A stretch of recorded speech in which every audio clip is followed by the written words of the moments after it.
pastries, and fruits. We also have our sponsors on location as well, so you can check them out. And we will be starting in just a few minutes. All right? Thank you so much for your patience.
Incomex, EduHub, Boss Furniture, who am I forgetting? NCBJ, Incos, Compete Caribbean, and of course, the Jamaica Productivity Center. So we do have to say a very special thank you to our sponsors, because without them, this would not be possible. So only a few more minutes. I think the minister is here. He's on location. He's just making his way into the room. So just a few more minutes before we begin.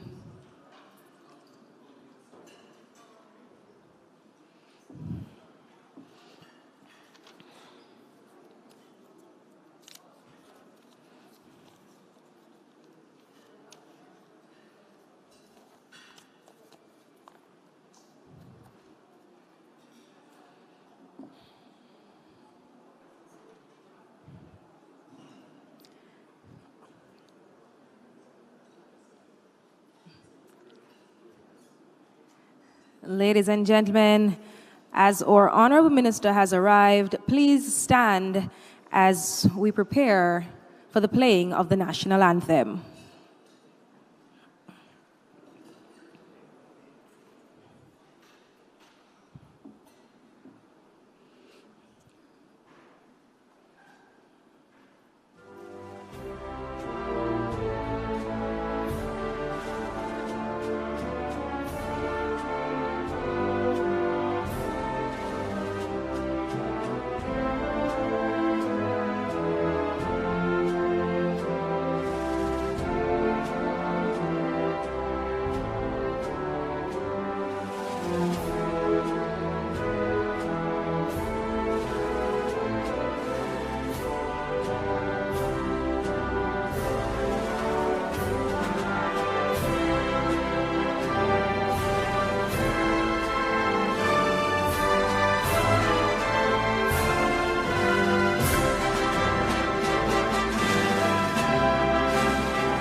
Ladies and gentlemen, please be seated.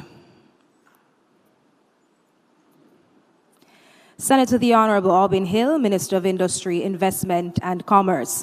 The Honorable Pernell P. Charles Jr., Member of Parliament.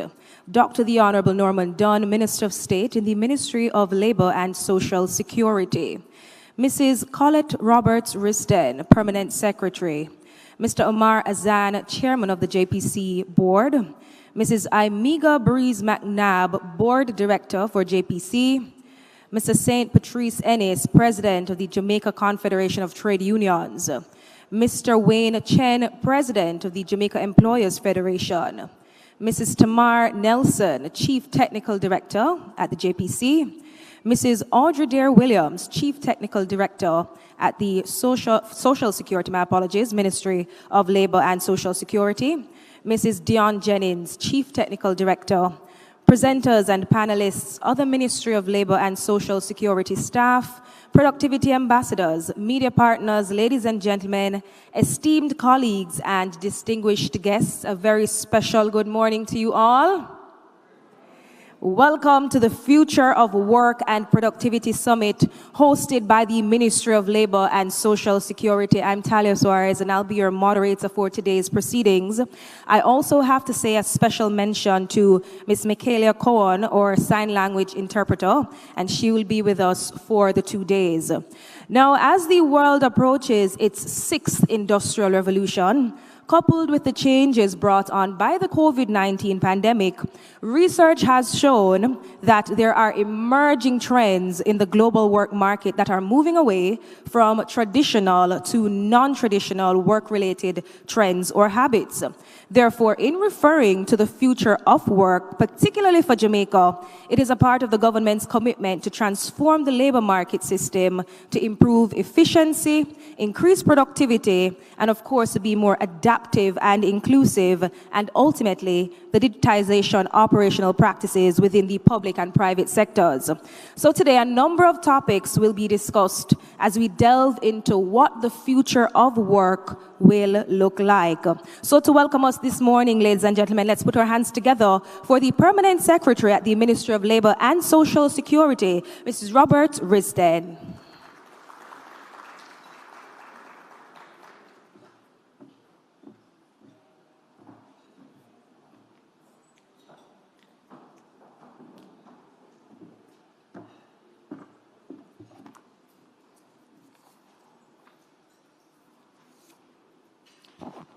Our moderator, Ms. Talia Suarez, let me acknowledge our Minister of Labour and Social Security, the Honorable Pernell Charles Jr., and I know our Minister of State is not physically here with us, but he has joined us in virtual land. I'd like to also acknowledge the Chairman, Mr. Omar Azan, representatives who have traveled from afar to be here, the World Bank, the ILO, some of our other international partners, other members of the board, members of staff, and I have this long list of persons that they put on my paper to acknowledge, and I will not go through this long list, but suffice it to say, I want to extend a warm welcome to everyone here this morning. Good morning. That was a good morning. So I know that we're all ready for this summit. I am pleased to have each and every one of you here with us this morning as we embark on this significant journey together. This summit, hosted by the Jamaica Productivity Center, represents a pivotal moment for Jamaica.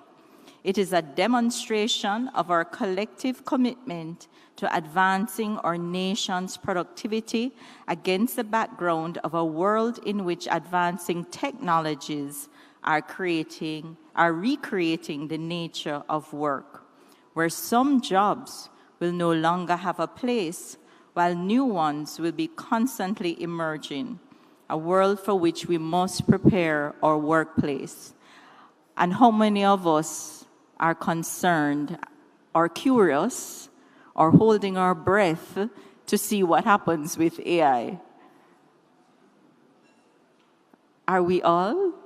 I know I am. But like everything, we've had various revolutions coming forward over the years. Yes, we have lost jobs, but we have gained jobs as well in other areas. And so it is very important for us to be prepared for the changes that lie ahead. Our theme, Bridging the Innovation and Productivity Gap, Education Skills and Economic Transformation, speaks volumes about our vision and aspirations. What this summit means for Jamaica is profound. It is an opportunity to harness the collective wisdom, creativity, and dedication of all stakeholders, government, private sector, academia, and civil society. Over the next 2 days, we will seek to carefully examine the challenges that have delayed our progress and explore innovative solutions that will propel us forward. Today, we can identify the gaps in our productivity landscape and develop strategies to bridge them. It is my privilege to provide leadership to the technical and administrative team that has worked tirelessly to bring this summit to fruition. The team has put together a rich and exciting array of topics and equally impressed team to deliver what promises to be a powerful conference. I want to thank the team at the Jamaica Productivity Center, all the persons who worked behind the scenes to make this summit a reality. I would also like to acknowledge the passion and dedication of both our ministers. I was about to say my, and I said, let me change it to our, because my sounds too personal. Of our ministers who have been staunch supporters of this initiative. And if I must tell tales out of school, this was an initiative pushed earlier this year by Minister Charles that said, we must do this summit. So Minister, I'm happy that the summit is finally a reality. And I want to also acknowledge Minister Dunn's input.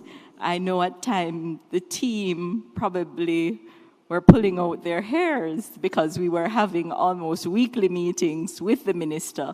But such is the importance that both ministers have placed on this summit. So I want to acknowledge also the contribution of our productivity partners and the slate of local and international experts who will be engaging us and guiding the discussions. As we gather here over the next 2 days, my expectation is that we will not only engage in thoughtful discussions, but that we will convert these thoughts into tangible actions. Participants both here in the room and those sharing online, I want to thank you for your involvement. Being a part of this summit, you have expressed your enthusiasm to be part of a movement to create a roadmap for the future for Jamaica that we all want. Let us leverage the insights gained from the summit to build a stronger and more resilient Jamaica. By working together, we can turn our aspirations into reality, fostering an environment where every Jamaican can thrive. In conclusion, I encourage all of us to embrace this opportunity with open mind and a collective spirit. Thank you all for your presence, your participation, your commitment to Jamaica, and I want to also especially thank all our sponsors whom, without their support, this conference would not be taking place. I want to also express special thanks to the IDB. We started yesterday with a research day, and it was a little bit heavy in the research, but it was very, very good. So thank you, everyone.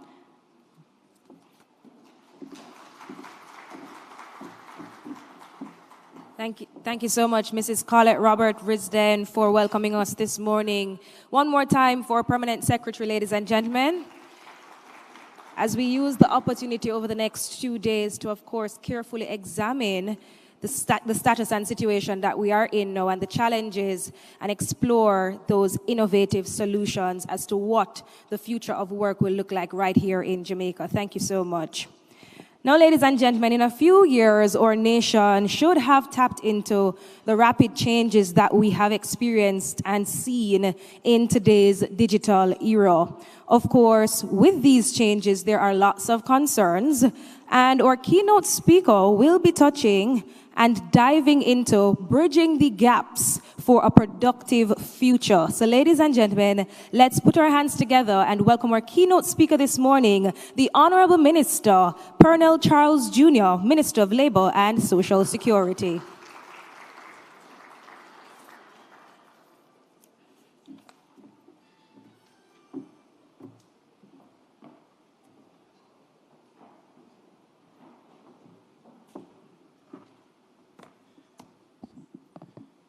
Thank you to our moderator, Attorney at Law, Ms.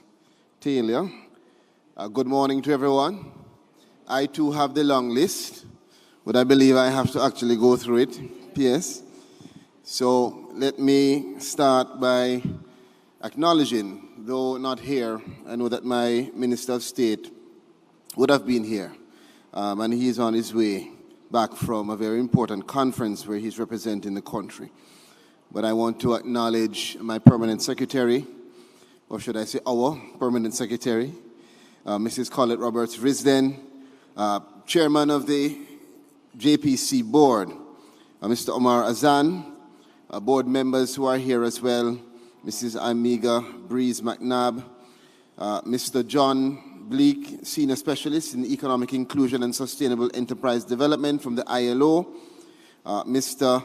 Clemente Avila Para, Senior Social Protection Economist from the World Bank.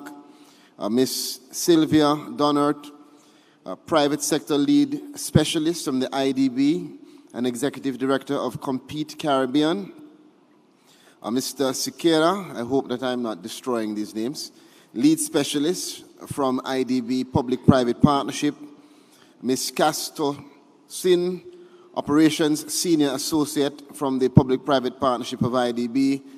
My friend, Ms. Diane Edwards, who is here as a director from the Professional Services Mona School of Business and Management Consulting. Ms. Shalette Cox, President of JAMPRO.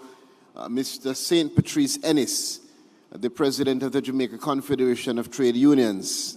Mr. Wayne Chen, and representatives from JEF, Jamaica Employers Federation, and of course, a critical part of our tripartite relationship between government employers and our employees. Mr. Yoni Epstein, who should be here, CEO and founding chairman of ITEL. Ms. Michelle Chong, our Chief Technical Director, Mrs. Tamar Nelson, and other Chief Technical Directors who are here as well. Mrs. Dion Jennings, I'm not sure if CTD Dare Williams is here as yet. Yes, she is here. And Ms. Gillian Corodas, our Divisional Director for Industrial Relations and Allied Services. I'm halfway through. I'm joking, I'm almost finished. Mrs. Mikkel Ann Urquhart, I'm sure that's perhaps not the right pronunciation, apologies. Senior Director, Research and Measurement for the JPC. Other staff members who are here, because I see a strong contingent from the Ministry of Labor and Social Security and other ministries and agencies, as well as members of several boards and committees at the ministry. Media partners, ladies and gentlemen, esteemed colleagues, good morning. Consider that your comprehensive welcome. No one else coming to this podium will have to go through that long list. I'm very pleased to be here today. And as our permanent secretary said, myself and Dr. Dunn and the team at the ministry had a very clear vision. A vision to start the conversation. Our Prime Minister has been a champion in terms of his focus, and you would have heard him in every single speech speaking about peace, productivity, and prosperity. It has been the hallmark of all of his articulations for this year. Even yesterday, in Montego Bay at the Diaspora Conference, which was very successful actually, and I see my friend here, the ambassador from Mexico, who, you were in Montego Bay? Well, you're everywhere. So even if you weren't there, I'm sure you had a representative.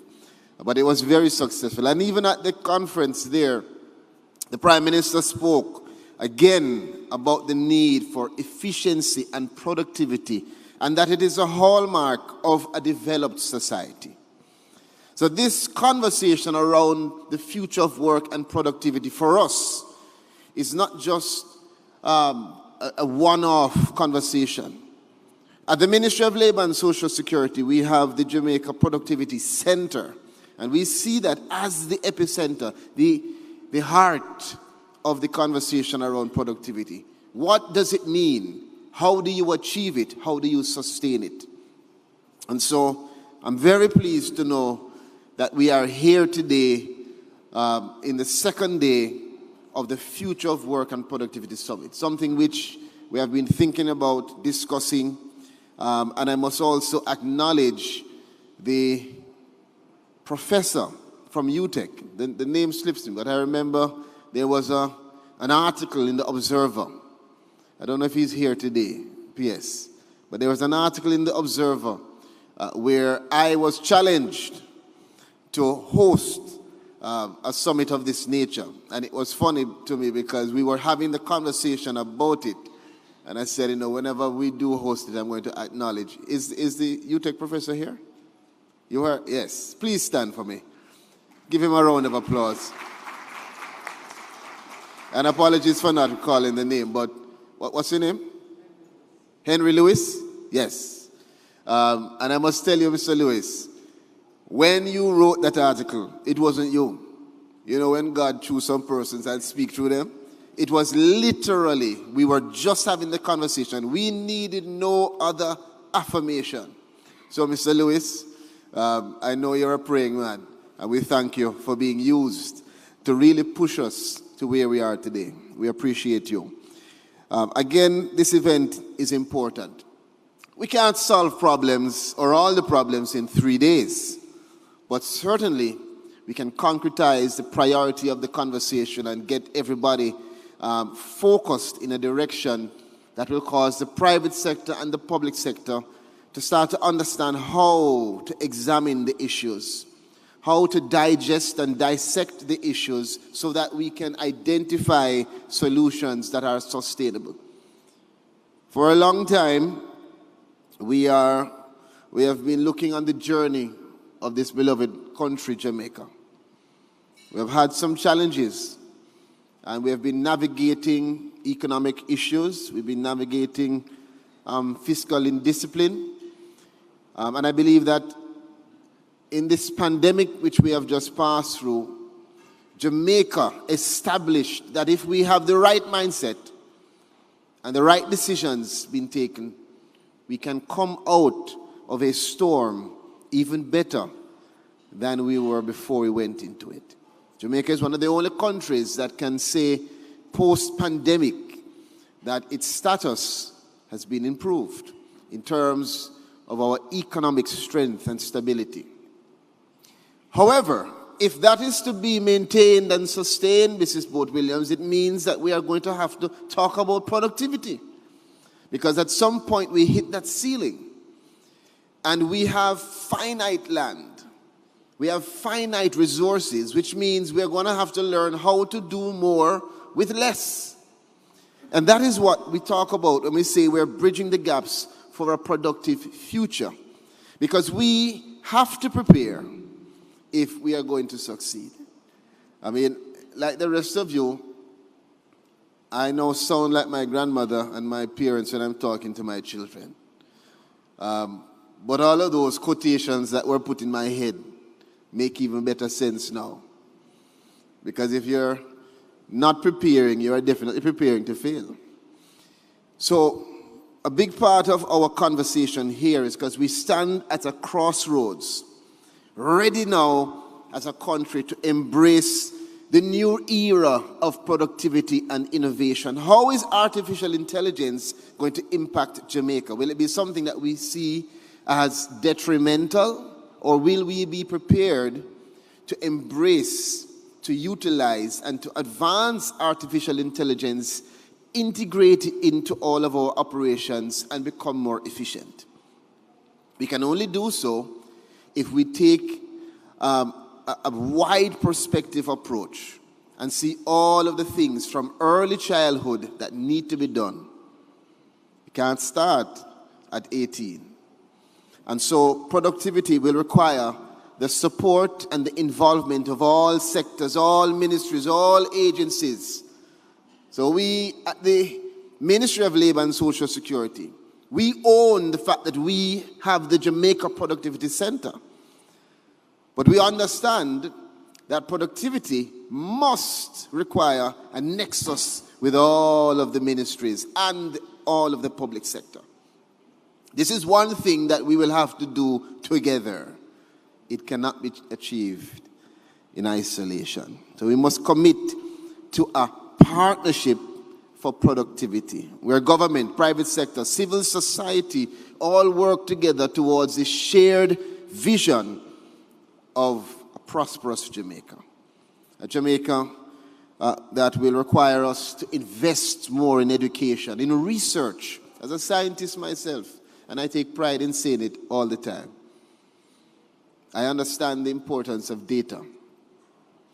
But what is data if it only lies on an Excel sheet? What is data that is analyzed and not utilized? It is worse off. Better you didn't spend the money to get the data. So as we move towards productivity, we are going to have to start thinking about all of the tools we have available to us. You know how many people have Microsoft Excel on their computer and don't know how to utilize it efficiently? So you simply put in information in there. What do I need to buy when I go to Miami? 1, deodorant. 2, something for my wife. 3, I agree. We need to start using all of this software and technology to become more efficient and effective. When you look on the industries that have done well, it's because they had no choice. Competition and other challenges have caused them to have to integrate innovation and technology and to remove the barriers to progress. And in addition to the introduction of technology, one of the things which I hope, and I'm looking forward to our discussion on it, is as we train, as we upskill, how are we as a country going to instill in the minds a better work ethic, a mindset that will cause persons to understand that your attitude is a big part of your productivity? Because I perhaps now as a member of parliament, I think I work, or one of the members of parliament that work most with the Heart NSTA team. Even though my partner in not crime, but in good, has left me in Clarendon and gone to Kingston. We still love her anyway. Dr. Shimyu, I see you. Yes. But one of the things that we discuss all the time with Heart is, and let me just, say a round of applause to Heart. When I look on the range of subject areas that they're going into now, and competencies that they're trying to create, they understand what the future of work is going to be. But a big part of all of that, as we train persons in projected areas, is to ensure that people have the right mindset, the right attitude. I rather hire somebody who may not have the competence that another has, but has a better attitude. Because that person will push through. That person will give more with an understanding of what the outcome should be. And that person will be your lasting loyal soldier on the battleground. Attitude is something which productivity will require, and a good attitude. So these are conversations which are difficult. Because how do you instill a good attitude? It starts by the kinds of activities that you engage your children in at an early age. So last year, when CTD Nelson asked me to speak at World Productivity Day, I said, listen, productivity is a lifestyle. If you are in your home and your room is a complete hurricane destruction site, you cannot be productive. If you don't know where to find anything and you have to be taking 2 hours to find one thing in your own house, you have a problem. So it goes down, Mr. Colony Banks, my chairman, to what are we teaching our children even in our own homes? How do they see us reacting to challenges? How do they hear us addressing issues? That's what's going to shape their attitude and their mindset. And so, to me, we have to prioritize these things in terms of the development of our youngsters. And also, we have to prioritize how productivity is going to impact social protection and the labor market interventions that are needed to develop our country. At the Ministry of Labor and Social Security, we have said that we are the people's ministry, where no one is left behind. And so today, as we discuss the future of work and productivity, one of our goals is to make sure that we are also looking at creating opportunities for every single Jamaican to participate in the economy and share in the benefits of its growth. That means productivity cannot now be a discussion that leaves persons with disabilities on the side or the margins, senior citizens on the side. All have to be integrated because all have value and are valuable. So we must invest in our people. We must invest in our infrastructure, in transportation, in logistics, in the development of spaces where all are able to be as productive as possible. We must promote tourism, culture, and the creative industries to really showcase who we are as a people.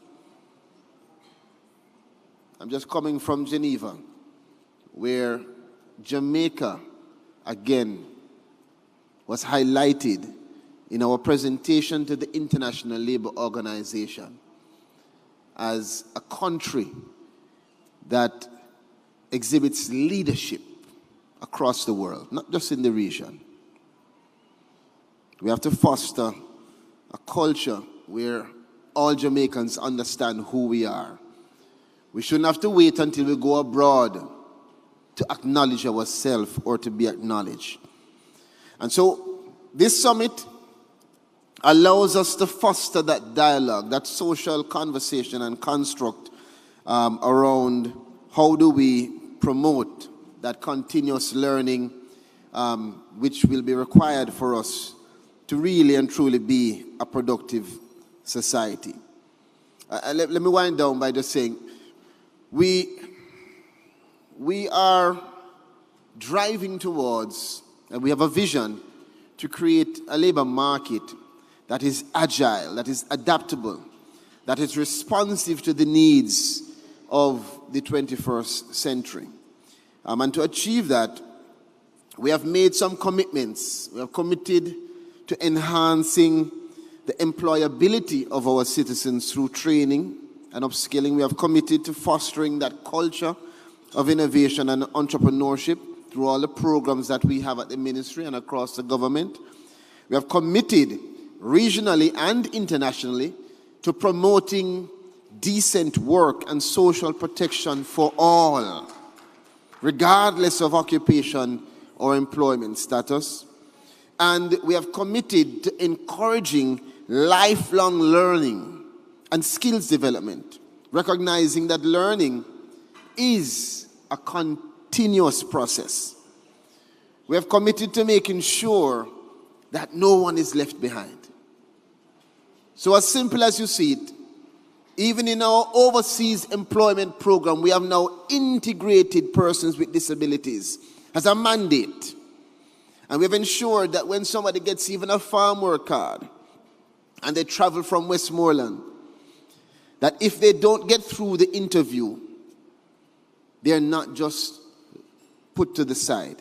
They now should have the option of being diverted to a program to help solve whatever the challenge was. So if it was a literacy issue, let us put you in a literacy class. If it was that you didn't know enough about farming, let's put you in that class. Whatever the issue is, we don't want anyone to be left behind, because that doesn't make sense. That's not a productive approach. Right now, we need all hands on deck. Am I right? Yes. So we recognize that the future of work is not just about individual workers, but it's about building a resilient and sustainable economy that benefits all of us as Jamaicans. So we have to work together. We must work together to create that environment that will support productivity. And so the government is encouraging that social dialogue. And we do so through our tripartite relationship with the Employers Federation, with the Confederation of Trade Unions, and at our Labour LAC Council. We promote collaboration and cooperation. And we also do so by fostering partnerships between education institutions, businesses, and the government to ensure that our workforce is truly equipped to face the challenges of the future. I believe that Jamaica will be carving out its place not just as a country known for our culture or music or sports, but we want to be known for innovation, for productivity. We want to be known as a country that, after doing so well in terms of addressing the challenges in the pandemic, was able to boost and have a sustainable development boom. A Jamaica where our young people are not only surviving, but they are thriving, where our business is growing, where our communities are prospering. This is the Jamaica that we are working towards. So, again, as I close, this is a conversation starter. I want to thank all of you who are here from the various agencies. I want to particularly, because I may not get an opportunity again, I want to thank the team. And I don't want to start calling names, but let me just say our permanent secretary and all who have participated in putting this together. I know that it was not easy. When we called on this, it required us to identify the necessary budget and the various talent and experts to help. But I want you to know that I truly appreciate all of the late hours and the effort that you have put in for us to be here today. A round of applause for that team, please. It is my hope, truly, that this is not a one-off summit, that this summit becomes a flagship opportunity for the future of work conversation to continue. Because, again, I use this always as an example. Just look on your phones. Most of you here, if you are like Omar Azan, it means you have the iPhone 17 before it even come out, right? Yes. But others like me have the iPhone 12 still. But regardless, think back 5 years ago to what this was doing. Think 10 years ago. And just imagine 5 years from now. So, technology is not waiting on us.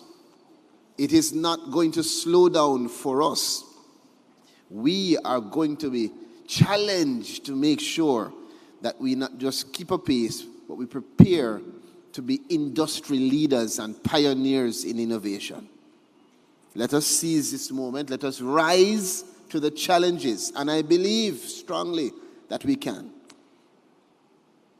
My ministry is going to be working with UTEC, UE, NCU, public sector, private sector, to make sure that Jamaica is prepared and that Jamaica is aware.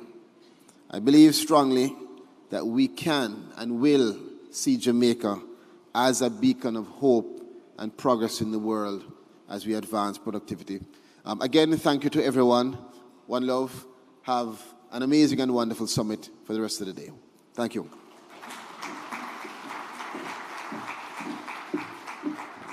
Thank you so much to our Honorable Minister Pernell Charles Jr. One more time for him, ladies and gentlemen. A lovely keynote speech. Thank you so much for your comprehensive welcome and, of course, for your vision and bringing this summit to life as we embrace this new era. So thank you so much, Minister. All righty, ladies and gentlemen, we're going to actually take a short coffee break at this time.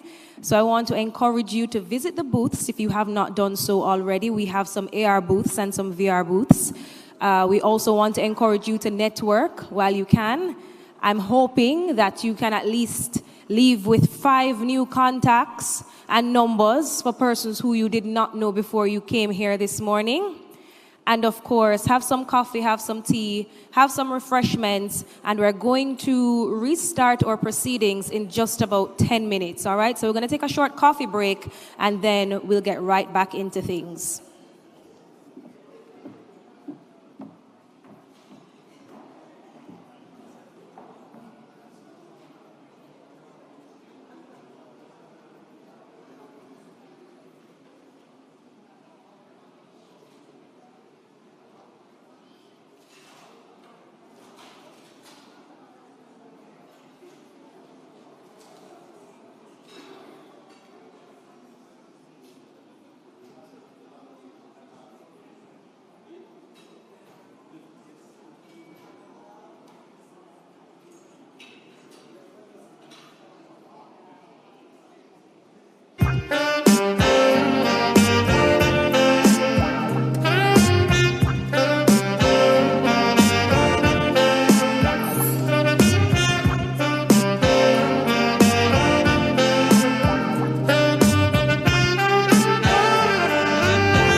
a new day is rising.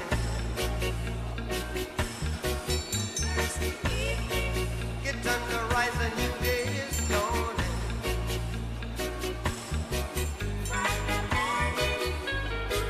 Here I am.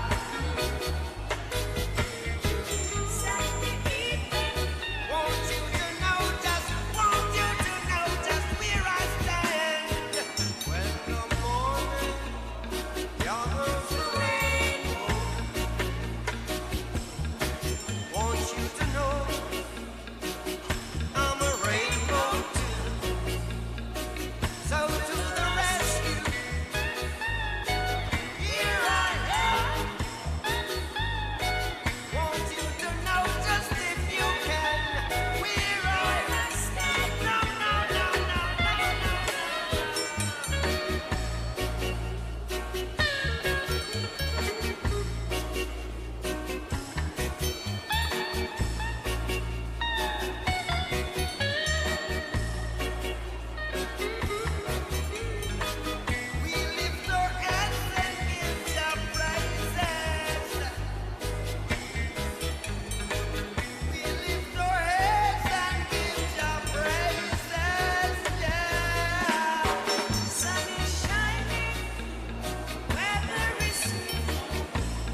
backstreet dream. Telling my lies when the truth was clear. I think she knew what I wanted to hear. Spinning around like a wheel on fire. Walking on tightrope and love's highway. Fatal attraction is where I'm at. There's no escaping me. I just wanna be close to you. Do all the things you want me to. I just wanna be close to you. And show you the way I feel. I feel love when I'm lying in the midnight hour. Holding you just like a dream. Love is never what it seems. When we touch and you're holding me the way you do. Girl, you make my dreams come true. You make my dreams come true. I just wanna be close to you. Do all the things you want me to. I just wanna be close to you. Show you the way I feel. She was a Gemini on the cusp of Mars. She holds me back while she goes too far. Winding me up just to let me down. So emotional, gagged and bound. There's more to this than meets the eye. The devil woman locked inside. With the full moon rising, I was scared. I think I was possessed. I just wanna be Check 1 2. Hey, hey, check 1 2.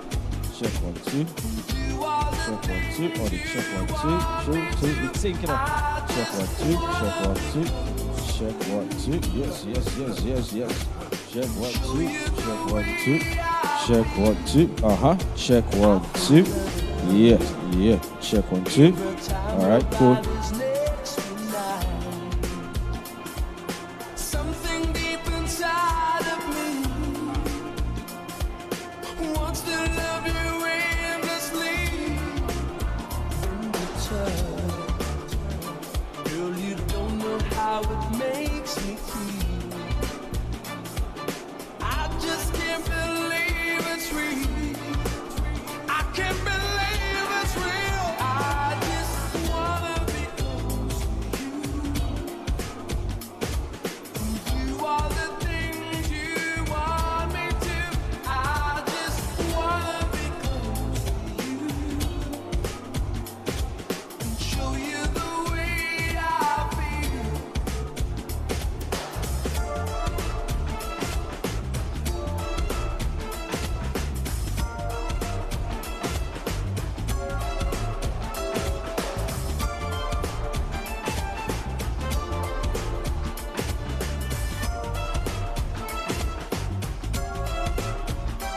She had an attitude I can't explain. You never know if you're in frame. Tying me up.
dance all night to the songs they play. We can come again. We do it just the same. Hey, hey, John Old Carson, Ellis, Roy Wilson, Dennis Brown. Hey, hey, Big Josie Wells, that a Roy will wake the town. Yeah, and you had to hold your woman real close when Smokey starts to sing. Temptations, Marvin Gaye, Spinners all the way. Aretha Franklin, Patti LaBelle used to make me drift away. Play Stevie Play, sample Denny Day. Hey, we dance all night to the songs they play. We can come again, do it just the same. Hey, right now we need a brand new start. People everywhere need more music from the heart. And if there remains such a place that I can go, will someone tell me, I'd love to know. Remember the songs used to make you rock away. Those were the days when love used to rain. Yeah. Alrighty, ladies and gentlemen, of course it would not be a break without a little bit of entertainment. So at this time, I know you're still checking out the booths and you're still getting refreshed, but we have a nice performance coming up from Adele Thomas. So let's put our hands together for DL. Make him feel welcome, ladies and gentlemen. He's going to be performing for us. DL, are we ready? Just about ready?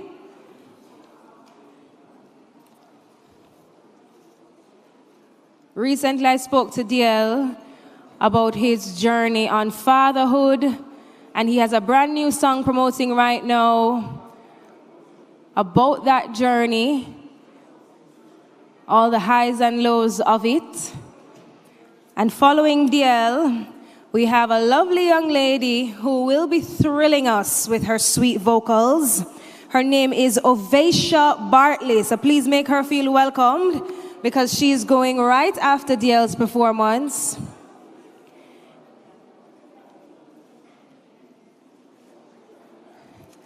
DL, are we ready now?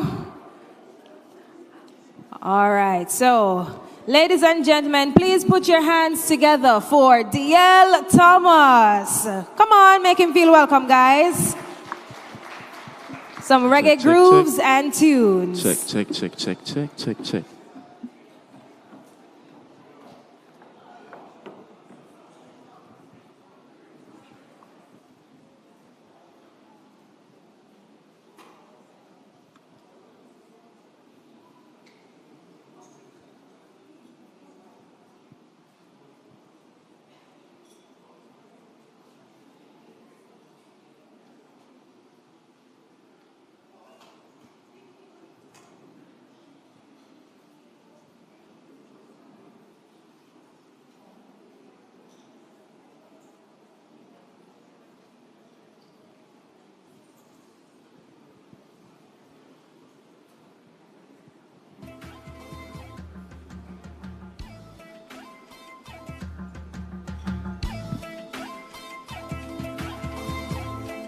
Let me start that one here.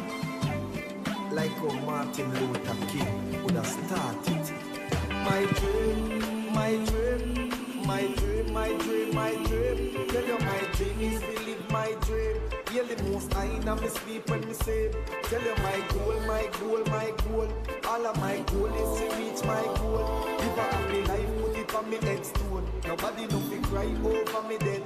Look at me now, where them treat me less than gold. Put me in a box like a rectangle. Oh, oh, look at me now, oh, look at me now, oh, look at me now. I mean, just tell you my life, where them used to go round me, go round. No one used to come round me. My life was so lonely. Look at me now, look at me now, look at me now. Me a take plane like JUTC when you see me me, it's on TV. Shows after shows after shows after shows. Tours after tours after tours after tours. When me name call is like roars after roars. Sweet melody and chorus after chorus. The lock of one door, me bust doors after doors after doors after doors after doors after doors. Look at me now, when them treat me less than gold. Put me in a box like a rectangle. Oh oh, look at me now. Oh, look at me now. Oh, look at me now. And me can tell you my life where them used to go round me, go round. No one used to come round me. My life was so lonely. Look at me now. Look at me now. Look at me now. Just listen, just a flow over. This a copia and a cover. Judge a soldier from boardhouse to sidewalk to the sofa. Them say me living at the coast and no track. No sir, me no mix up in a coca. Marijuana no dust to the nausea. I no powder, not a obia. Can't get over. Look at me now, where them treat me less than gold. Put me in a box like a rectangle. Oh oh, look at me now. Oh, look at me now. Oh, look at me now. And me can tell you my life where them used to go round me, go round. No one used to come round me. My life was so lonely. Look at me now. Look at me now. Look at me now. Me and thank God for me blessing. No me can afford to give back to some of the same people. Them we used to set things. All who used to set him. Now most them can't most them same one. I take most come on stage trophy call up them. But me still a call up them. Most them but me can't trust them. See them but me not touch. No hit them but me can't love them. From trench stone, Onyx, Star Rise again. Look at me now, when them treat me less than gold. Put me in a box like a rectangle. Oh oh, look at me now. Oh, look at me now. Oh, look at me now. And me can tell you my life where them used to go round me, go round. No one used to come round me. My life was so lonely. Look at me now. Look at me now. Look at me now. Look at me now, when them treat me less than gold. Put me in a box like a rectangle. Oh oh, look at me now. Oh, look at me now. Oh, look at me now. And me can tell you my life where them used to go round me, go round. My eyes by day, nor the moon by night, nor the pestilence that lurks in dark places, nor destruction that wastes the time of judgment. When I look at where I'm coming from, I know I'm blessed, and I close my eyes and smile. Sometimes I feel like the richest man in Babylon, and I've done my best, so everything's alright inside. Oh, every morning I rise, I stare at the sun. I know it is a blessing, so when the evening comes, I lift up my eyes to this, I'm blessed, oh man. With my two hands in the air, as far as I can. Alrighty, ladies and gentlemen, we're having a few technical difficulties, so while the technical team gets that sorted, I'd like to encourage those at the back, please to just take your seats. We're ready to resume our presentations. I know we heard from our Honorable Minister earlier, our keynote speaker, and of course, he touched on productivity being a hallmark of a developed society. Of course, the JPC is the beating heart around productivity. And of course, the vision of the ministry is to create an agile labor market and a resilient and sustainable economy. So we're ready to keep things moving. And our next presenter will be speaking on the Future of Work survey, the JPC Future of Work survey to be exact. And of course, when we speak about the future of work, a lot of persons want to know what that will look like. Everybody hearing me? Yes? All right. So we want to know what that will look like, what the studies are showing currently, and what the statistics are saying as well. So at this time, ladies and gentlemen, let's all put our hands together and welcome our speakers. Tamar Nelson, our Chief Technical Director at the Jamaica Productivity Center, and Michael Ann Urquhart, our Senior Director for Research and Management at JPC. Please to put your hands together and make these ladies feel welcomed as they present on the JPC Future of Work survey.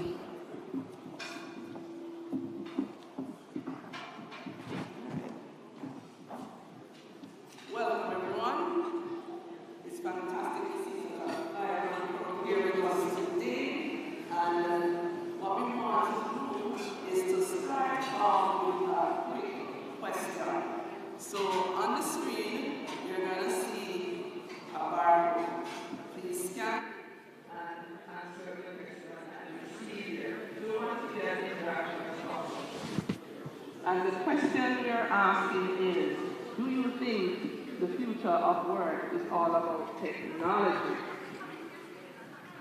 I hear yes. I see no. Taneisha says no. Dushyant says yes. And I see another face there saying no. Right? What are the results coming in as yet? None yet. None yet. We see 13 people online so far. The yeses, the nos. Let's see what's happening here. I'll give you another second or two. 70%. 70% are saying yes. All right. So 70% of you all are saying yes. And to those 70%, I have very good news. If you said yes, you are actually correct. And for those of you who said no, you're also correct too. We know that the future of work is not just about productivity and technology. We know that the future of work is also about any other factor that can impact any changes in the workplace.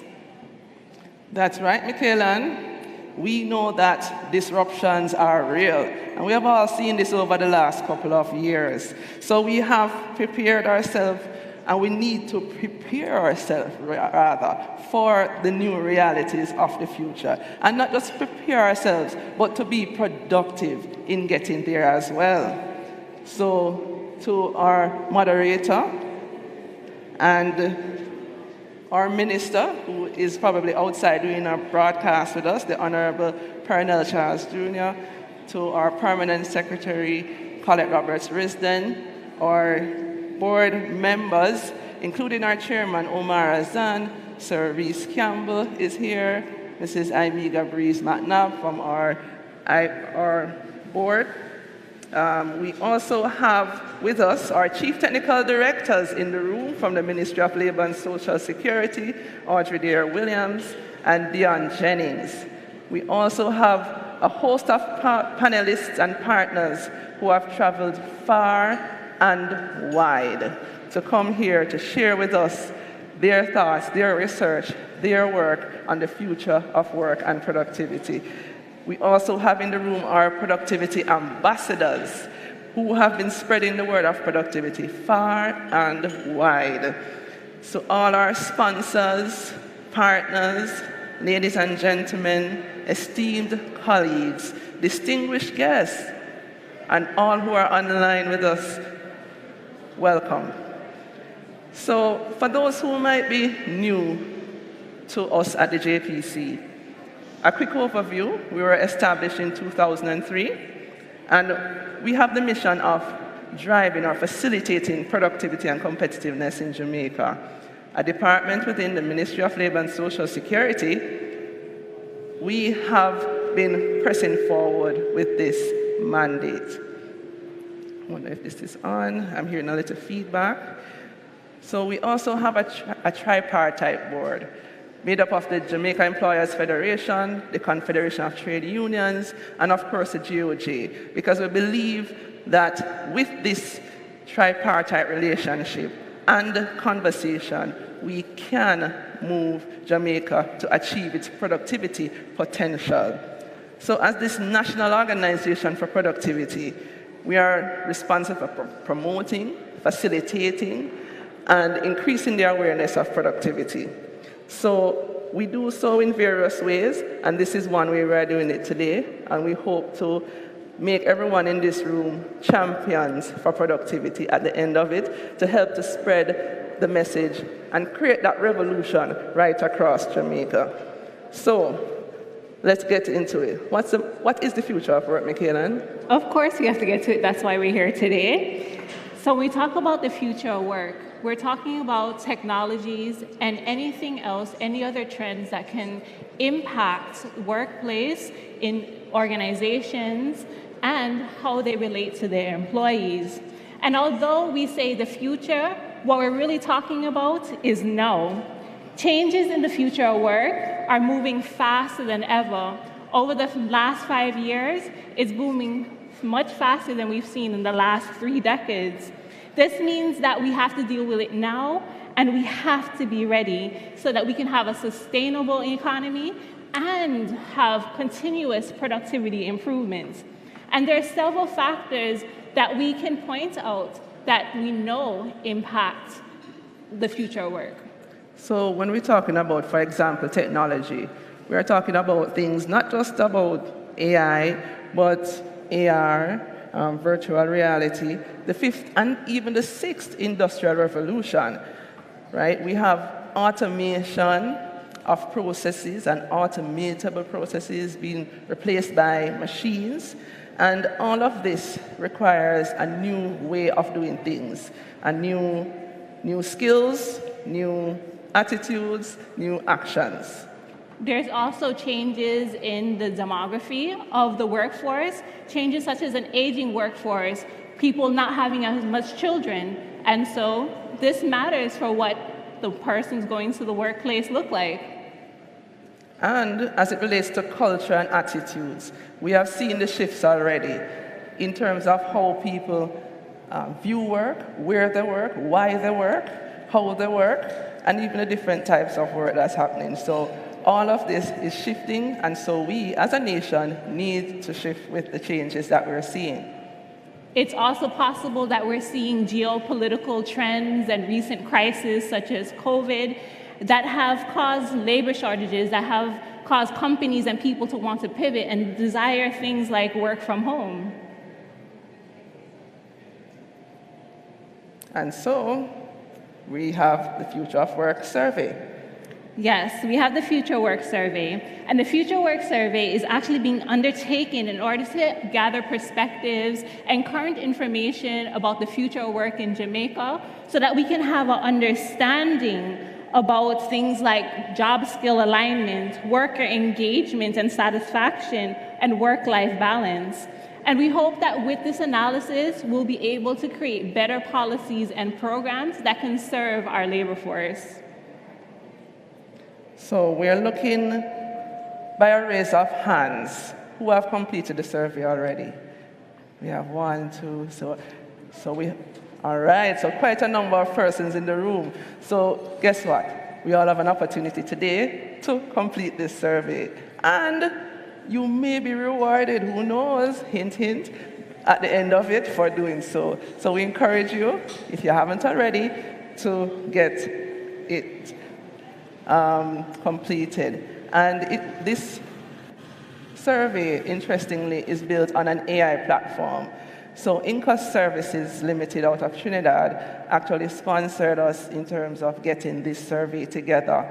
And so, when you interact with this survey, you'll be interacting with a newer technology or platform in terms of survey capture.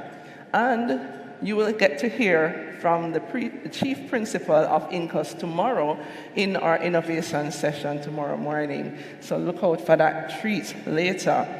But what we want to do is to share some of the highlights so far from the data that we have collected, because it's revealing some interesting insights. And Michaela, could you tell us or share some of those? Sure. So if you've taken the survey or you're thinking about taking the survey, you can look to see what our respondents look like so far and see how you match up with our current respondents. What we have in our current collection is we see that 57% of the respondents are within that 35 to 64 years age group, which we normally consider our productive age group. We also see that when we look at sex, 72% of our population, or respondents, are female. We see that 69% say that they are employed, so that means that they are either an employer, an employee, or a solopreneur. We also see that 34% represent high-level management, and we see that 70% of the respondents we have so far are actually college educated, so they have at least a tertiary or undergraduate degree. And we also found that most of our respondents work at organizations that have more than 100 employees. So we know that in terms of improving productivity, we can't improve what we're not measuring. So how are we doing in terms of measurement? Preliminary data that we have received is showing that 57% of operational and strategic leaders know how to measure their team or individual productivity. And 60% of these leaders say that they are measuring individual productivity, and 49% are measuring their team productivity. So this is promising. We have some work to do, but we're not starting from ground zero. So we look forward to seeing more responses to get a true picture of where exactly we can assist in improving this situation.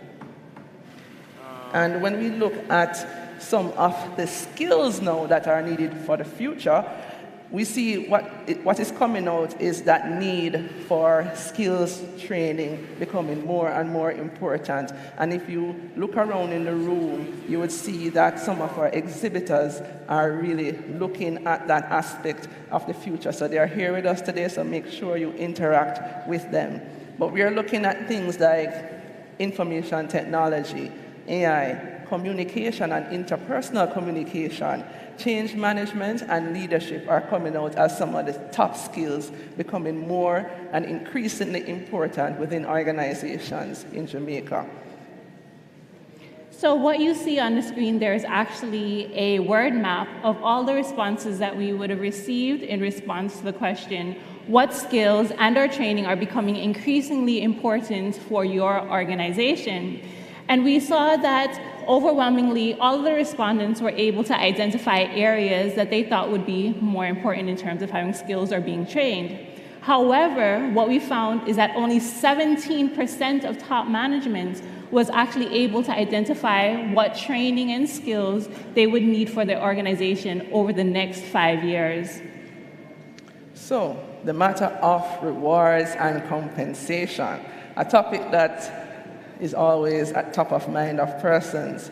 We see where 43% of workers, as it relates to, all of this relates to the engagement and satisfaction of workers. The rewards and compensation component, 43% of workers disagreed that their accomplishments were adequately recognized or rewarded. And 46% of leaders disagreed that employees' accomplishments were adequately recognized or rewarded. The whole matter of burnout is also something that we hear a lot more of and more organizations are experiencing. Even during our interactions, based on our technical interactions, when we go into organizations, and we are seeing where 38% agree that they frequently feel stressed by their current position, but they also agree, 38%, that they have an effective work-life balance. So we see in the areas where we can improve in terms of our productivity. Now, for the next slide, we're looking at issues like adaptability, innovation, and research and development. These are key if we want to move into the future of work. And what we're finding is that only 29% of the respondents agreed that their organization was able to quickly adapt to the technology. Now, whether it's because of access or because the technology coming out is not appropriate, we'll have to do more work. We also found that 46% of the leaders, that's top management, disagreed that their organization is able to make adjustments to quickly change to the economic or labor market needs. We also found that only 17% of strategic leaders were able to identify the training skills and needs that we have. And we would have mentioned that, but this is still important for the issue of adaptability. Now, the next thing we need is innovation, research, an environment that will cultivate persons being able to grow, to learn, and to make improved quality products and services. And what we find is that actually 40% of organizations actually encourage innovation amongst their workers, and 33% agree that their organizations invest in research and development. Now, these are based on preliminary findings, and so we're still waiting on new data to come in. But this bodes well because often when we look at international data, it's very hard to find information on research and investments. So hopefully we'll be able to get more insights about what's really happening in organizations. So what's our call to action? It's quite simple. Let's all participate in shaping the future of work here in Jamaica. And we welcome also your thoughts and input as we chart this way forward. So please scan and participate in that survey. And guess what? We have a little fun challenge. The first person to post a screenshot of hashtag I did the FOW survey. That's hashtag I did FOW SURVEY, correct? And tag the JPC. Will have a special mention and a special gift from us. With the screenshot. With the screenshot and the tag. So we look forward to seeing those responses come in. And there are other elements coming as we continue throughout the event, so please stay tuned to that. And keep your slider open, because throughout the day we'll continue to engage through that platform. Thank you. Thank you all.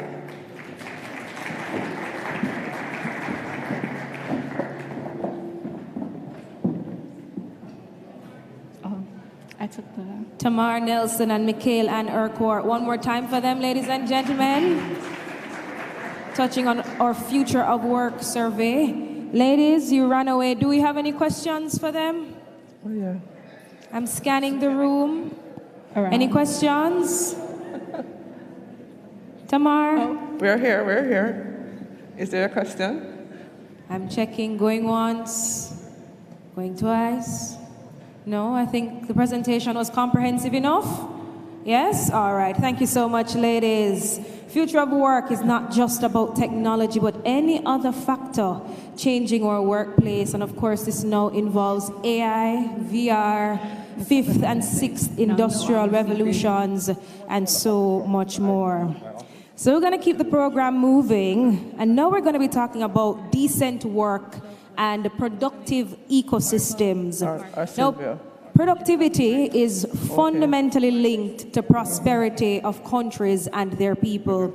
And it's also linked to decent work, which would include, fair income, some job security, a safe environment, just to name a few. But our next speaker, ladies and gentlemen, will be diving into it and telling us all about it. So let's all welcome our senior specialist in economic inclusion and sustainable enterprise development from the International Labour Organization, Mr. John Bleak. Please put your hands together for him and make him feel welcomed.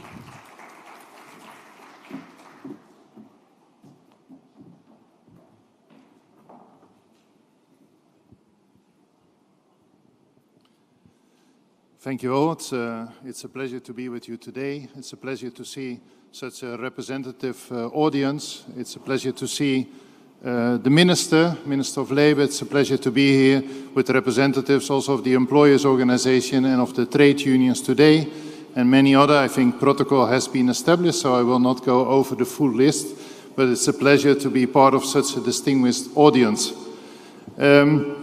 For those of you who might not know the International Labour Organization is part of the UN, of the United Nations.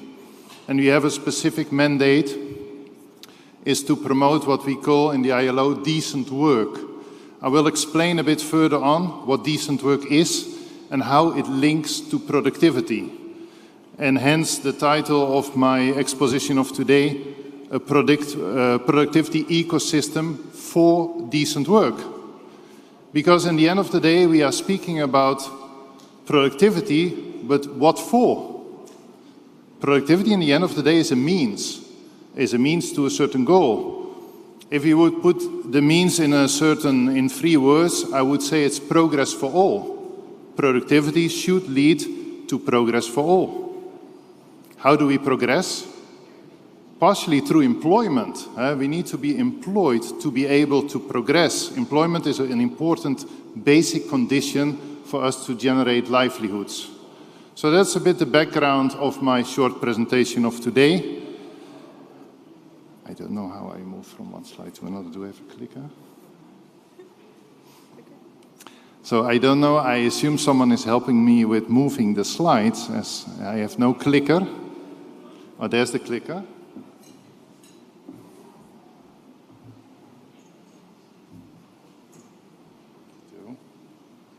it's this one. So this is a bit the logic of my presentation. First, what is decent work? Second, what is the connectivity between decent work and productivity, the topic of this conference? A bit of contextual information, some data that we might have. What is a productive ecosystem? What does it consist of? What are the different levels of it? And then at the end of this short presentation, some policy recommendations based on what we have seen and heard. So what is decent work? Here we can see some key elements of what we consider is decent work. Decent work, of course, means that an economy, in the first place, should generate employment opportunities. Secondly, it needs to be enabled by adequate earnings, and it needs to be productive work. It needs to have decent working hours.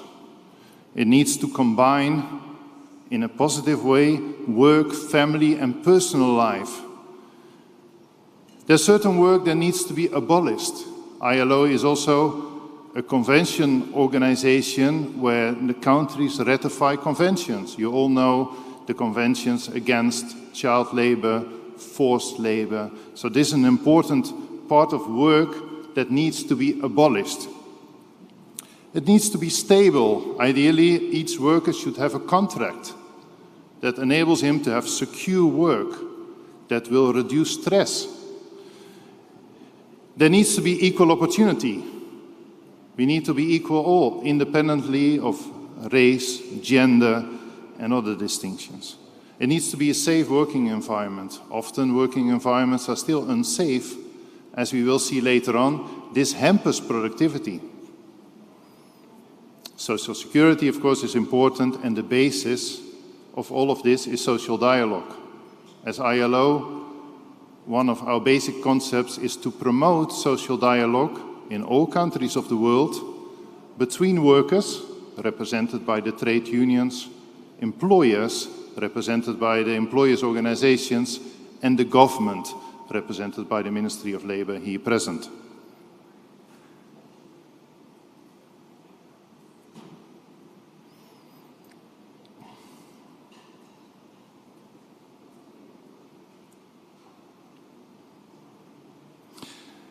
It skips a slide. Sorry for the pause. So let me retake this statement. I think many of you who are interested in productivity have seen this statement. I was speaking on a conference on the same topic, on productivity in Trinidad, where I'm based, in Port of Spain. And we had 3 speakers, and they all used the same quote of Paul Krugman. So as nice as it is, I want us to critically look at this. So we see productivity isn't everything, but in the long run, it's almost everything, he states. What can we add to this? I would say productivity isn't everything, but in the long run, productivity and decent work is almost everything. So I don't know who of you can speak to Mr. Paul Krugman that his statement should be changed. I'm just kidding. So what comes first? As I said, these two concepts, productivity and decent work, are largely intertwined. Of course, we need a productive society to generate employment. But vice versa also, we need decent work to enable productive work. We can take the example of heat stress. If workers are in an environment over 32 degrees Celsius, productivity reduces with 50%. This is just an example. So working conditions influence in productivity. So we could say this for the most of the aspects of decent work that I showed first, the 10 elements, they influence productivity. So these two concepts are largely intertwined. Now, going to the context, looking at some data, not to depress you, because many good things are happening, but the first data will be a bit depressing at first. Economic growth, we all know, has been relatively low. The projections are also that it remains relatively low over the next upcoming years. Productivity, the productivity gap is also quite obvious.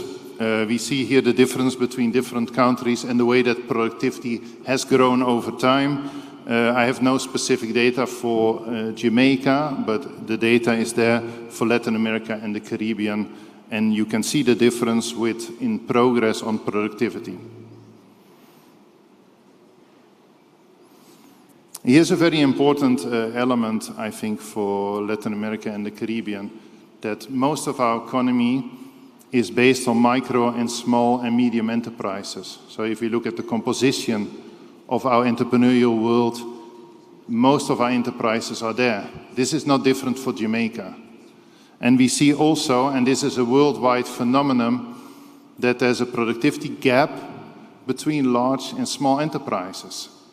So hence the conclusion also, if your economy is largely composed of micro and small enterprises, it's most likely also that the productivity levels will be low. And to this we add another element, informality. We also know that in the entire Caribbean or Latin America and the Caribbean, informality levels are relatively high. So this influences also, because we also know that not only skill influences productivity levels, also informality or formality influences productivity. We can think about the factors that are behind this. If we look at informal enterprises, of course, they have more difficulty to have access to markets, access to finance, access to technology, etc., etc.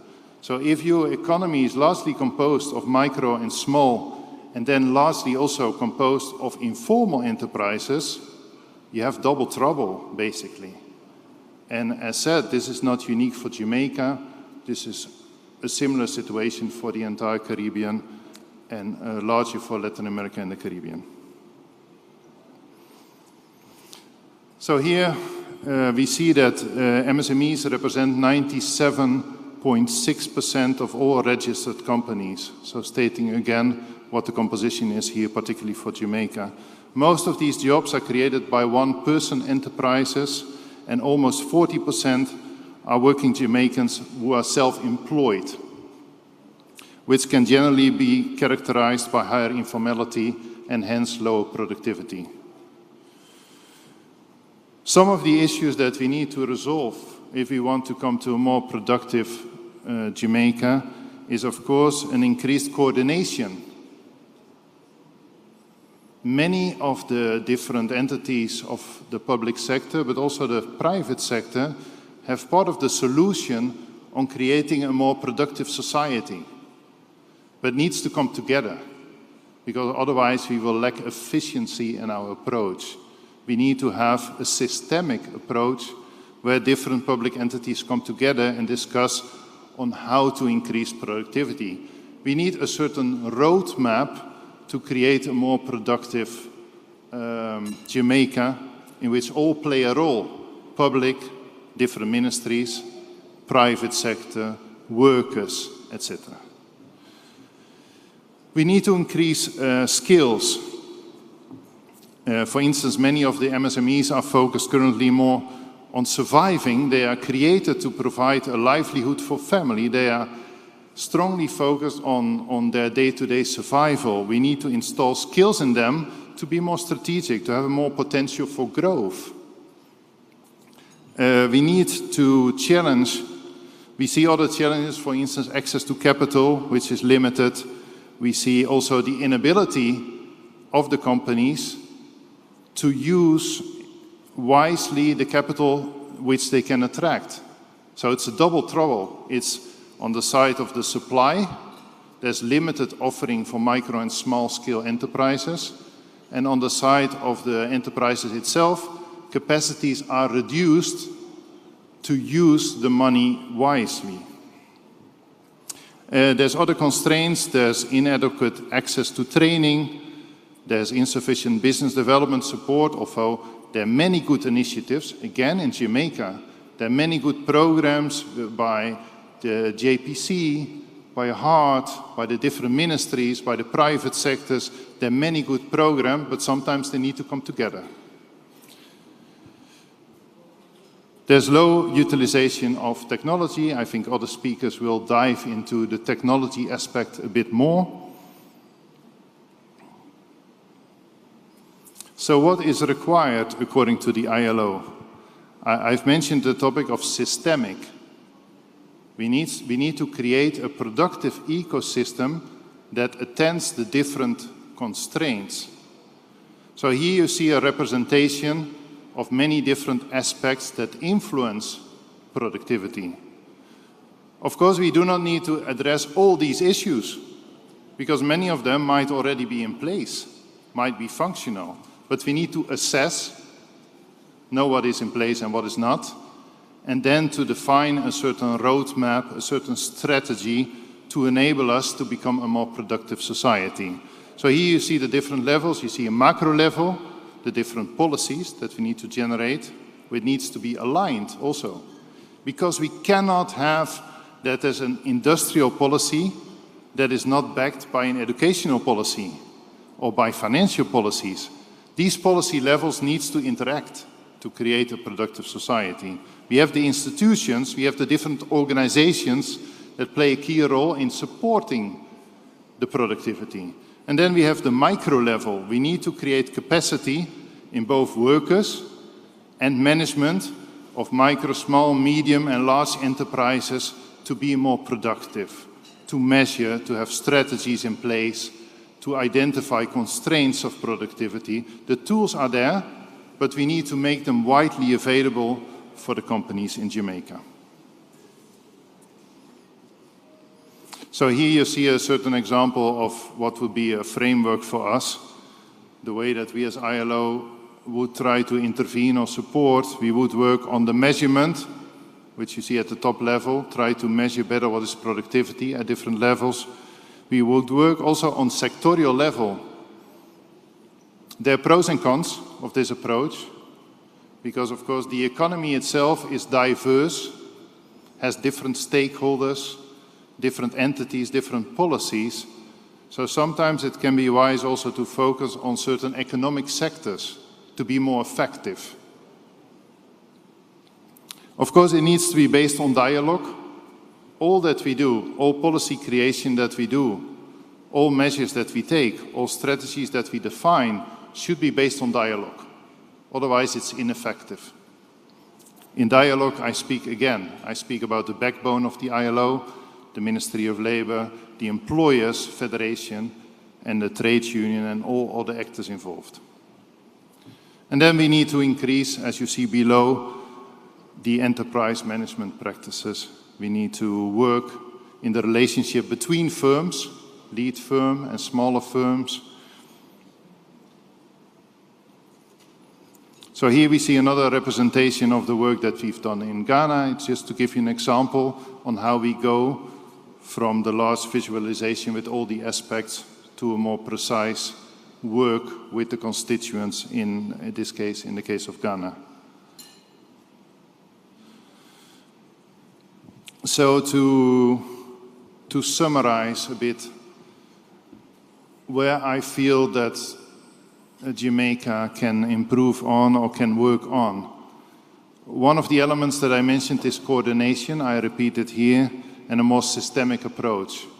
We've used different terms. We've been speaking yesterday also in the research conference about a roadmap, a strategy based on an evidence-based assessment. I think this is a key first step to be undertaken.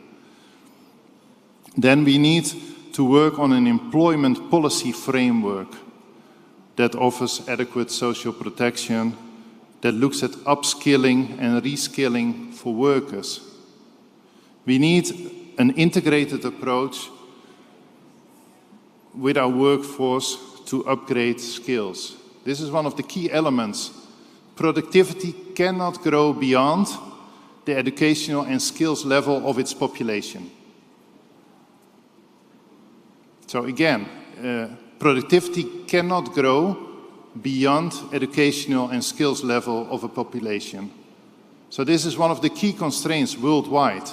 All countries that have made significant progress on productivity have invested widely in their human capital.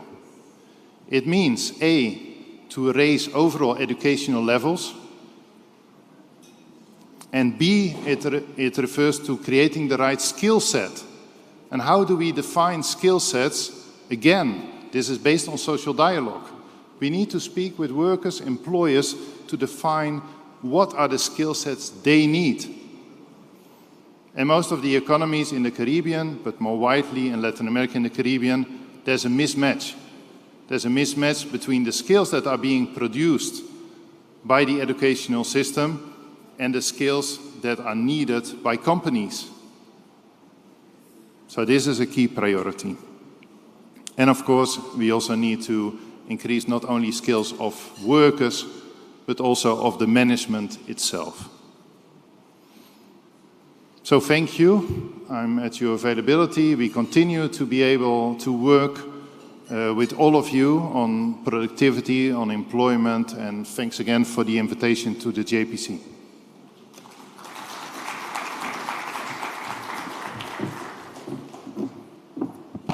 Thank you so much, Mr. Bleek, our Senior Specialist in Economic Inclusion from the International Labour Organization. One more time for him, ladies and gentlemen.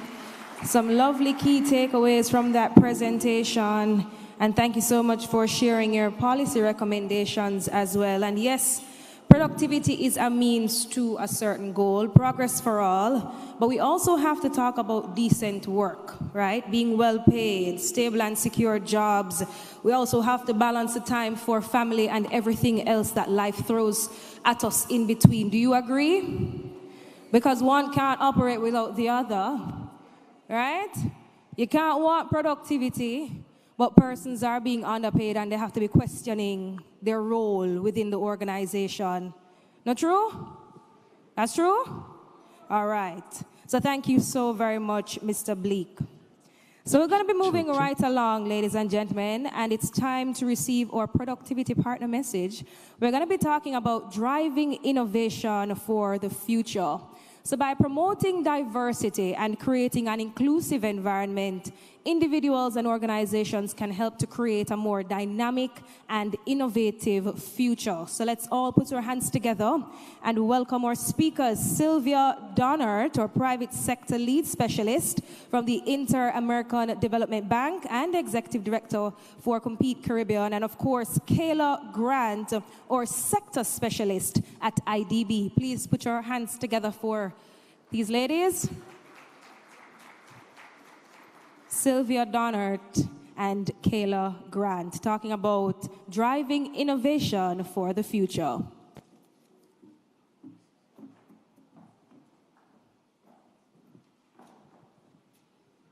Good morning, everyone. I hope you're able to hear me. If not, someone please let me know. But I just wanted to give recognition to the Honorable Pernell P. Charles. Minister, it's such a pleasure to have you here with us, as well as Permanent Secretary Mrs. Colette Roberts-Risden, wonderful Mrs. Tamar Nelson, who has led the coordination of this whole event, her and her team, as well as Michael Ann at the JPC, who have been wonderful partners with the Inter-American Development Bank. Ladies and gentlemen, esteemed colleagues, distinguished guests, I will use the term all protocols being established. Forgive me as we're unable to see everyone who's in the room, so please do forgive me if I have missed anyone. My name is Kayla Grant. As Talia indicated, I am a specialist in competitiveness, technology, and innovation. I'm actually based in Jamaica. Unfortunately, I tested positive for COVID yesterday, so as much as I wanted to be in the room, we had the research seminar yesterday and the event today. I do hope that I'll be able to interact with you all. I wanted to introduce my colleague, Dr. Sylvia Dohnert. As I mentioned, she's a private sector lead development specialist at the IDB. She's based in Barbados, and she heads up the Compete Caribbean Partnership Facility. So she has years and years of experience working across the Caribbean, and especially in Jamaica, a country that we have come to very much enjoy, especially with the partners that we work with. So how we're going to do this, this particular session here, is that we wanted to be a bit more interactive, even though we had a PowerPoint presentation. And so I'll be talking with Sylvia for a few minutes about this topic of driving innovation for the future. It'll be as a way to give a bit of insight into some of the conversations that we've had about this and to share these thoughts with you based on research that we've done at the IDB, impact evaluations that we've had in programs that have and have not worked. Pending time limits, I'm not sure, moderator, but maybe we might be able to engage in some questions and answers with the audience as well. Yeah? Okay, great. So I'll dive right into it then. So Sylvia, given that this conference is focused on the future of work and productivity, the title of this presentation is Future of Innovation. We just had a colleague of ours from the ILO presenting on decent work and what that means, and also the role of MSMEs and the private sector in that. So I wanted to start us off by taking a look at innovation, what it means. Can you please explain to us what's the linkage between innovation and productivity? Yeah, so I love the fact that the previous presenter presented the quote from Paul Krugman, because we would have referred to it anyway, right? So I think it's established already that productivity is super important for the growth of an economy. And also that productivity in Jamaica, as in the rest of the Caribbean, has been falling over the last decades, which is actually quite worrisome. And JPC itself has some data kind of like tracking the productivity for Jamaica. And what I'm interested in, or we're interested in terms of economic growth, is total factor productivity growth, right? Aside from the other types of productivity, which has declined by an annual average of 0.4% since the beginning of the millennium, right? And that's actually quite worrisome. And why is productivity so important, right? And productivity really measures how an economy can produce more value with the same inputs. Inputs being capital and labor. And how can you really do this? You do it by creating new products and services that have much higher value, and that requires innovation. One can also do it and combine, innovation also comes out of this process of adopting new technology or even creating new technology, right? You can use technology to become more efficient in your processes, but you could also use it to embed technology in your products and services such that they can become of a higher value added. So, yeah. Excellent. And then as you rightfully mentioned, I mean, innovation, it's an important factor for productivity and productivity growth. And so I want to take a look at this whole aspect of the future of innovation. There's several trends and emerging technologies that really hold vast potential for transformation of life, of the way we live, of the way we go about, how society is organized. And we hear a lot of these buzzwords continuously going around: artificial intelligence, this whole aspect of biotech, genetic engineering, quantum computing, AR, VR, manufacturing, robotics, blockchain, et cetera, et cetera. But the reality in the Caribbean and in Jamaica as well is that the future of innovation, and I believe Michael Ann mentioned this earlier, it's not just about these major technological breakthroughs, but also these very basic digital technologies that businesses need.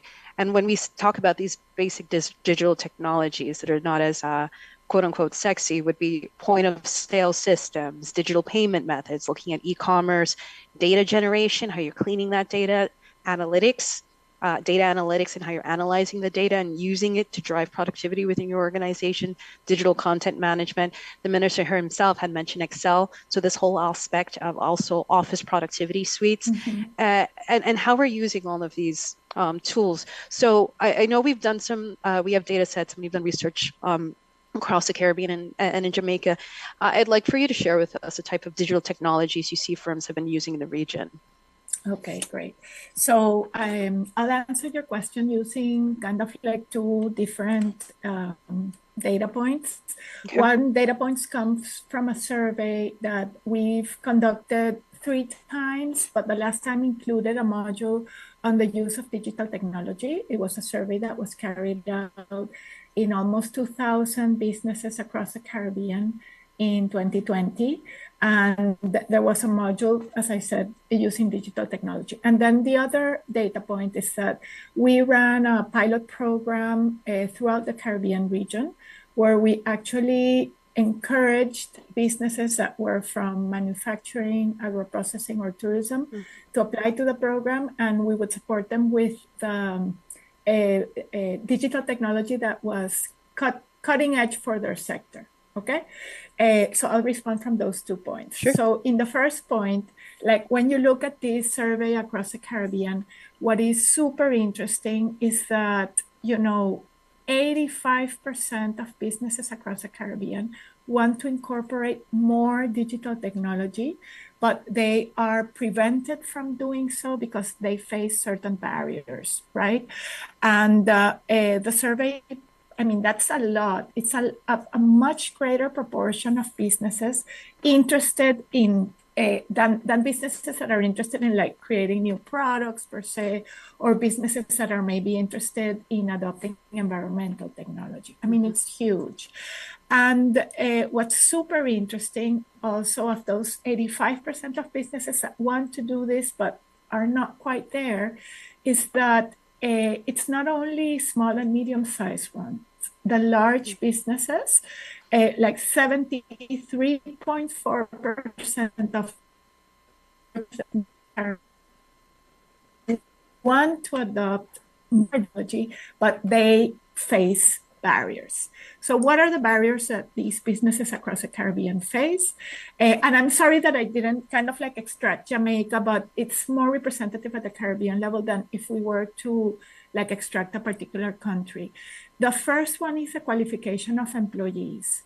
So, and you see that those businesses that want to adopt digital technology but have not done so, compared to those that did adopt digital technology, they haven't been able to solve this problem of qualification of employees. So there's a dearth of employees in the region, or maybe not enough supply to meet the demand of businesses that want to adopt this digital technology. The other thing, and our previous colleague also mentioned this, the current organizational and managerial structure, right? So what is the structure in the organization that wants to adopt digital technology? Because nowadays, digital technology really, can be something as basic as Microsoft Office, or it can really revolutionize the way that you manage your business through business analytics, business intelligence, gathering data on what your customers want, right? And the managerial structure has to be prepared to do that. The other very interesting thing is the level of available financial resources. It's big difference between those that have adopted the technology and those that have not. And then a surprising finding, almost matching, that constraint of the level of financial resources, is the level of self-confidence that the business has in what it needs to do. And that really points out with, what is the difficulty with digital technology? That a business may be, let's say, for example, in the business of tour guides, okay, or hotels, or let's say manufacturing, right? Its business is not digital technology. So even to understand what are the types of digital technology that really pertain to my business, it's not evident, right, for them. So this, this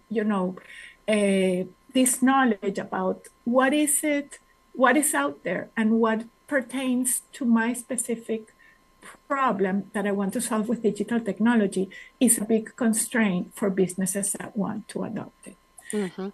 The other thing that I wanted to say is that when that comes from the regional survey, but when we were looking at the specific sectors that I mentioned, tourism, agro-processing, and manufacturing, what you can see is that most businesses are prioritizing the Office Productivity Suite and like content management for websites, social media, whereas issues, and I'm gonna go per sector, for example, in agro-processing, traceability of the whole supply chain is super important for export markets. Digital marketplaces where you can actually place your product is very, very important. Same would be for manufacturing, data monitoring and analytics, sensing within the manufacturing system Internet of Things, automation, robotics, logistics and supply chain technology, design that's 2D or 3D. And then in the tourism sector, booking engines like less prioritized than the Office Productivity Suite, for example, central reservation systems, how to use digital technology to manage revenues, very important for all sectors, manage sales channels, manage customers, online satisfaction surveys, and business intelligence. Those are very interesting. And what I wanted to go back to are some of the barriers that you mentioned, because what I would love for us to do is that, well, the question is, how can governments or how can we address these barriers that you've mentioned before? And I think, and if we can give examples of that. So there are a couple that I wanted to take a look at. First was the fact that you mentioned the level of self-confidence. In other words, this knowledge gap or information asymmetry, the knowledge gap between what firms think they need, what's out there, and it's very overwhelming, the amounts of products and services. Who do I go to? Who do I pay? The fact that you could go pay a digital marketer and they implement a campaign for you, and your sales don't increase, and these type of things, that it's very confusing for an MSME to understand. I want to know what sort of, if you have an example of a program, maybe the TES program, Technology Extension Service Program, on how we can address that, and perhaps speak about the digital checkup. There's not enough about that. Maybe through our digital skills bootcamp, would be very interesting to see some of the results that we've seen in bridging that gap in the supply and what's demanded by the private sector, and in a very quick and efficient manner. Great, thank you, Kayla. To talk a little bit about the Technology Extension Services project, this was a project where businesses would apply for the technical assistance that we were providing about how to incorporate cutting-edge technologies for their sector, which many of them ended up being digital. But we also had like environmental technology for some businesses. We were working with a regional organization called Cariri, which I want to present here because they became very good at it, Caribbean Industrial Research Institute, and they in turn were linked with business support organizations at the national level, okay?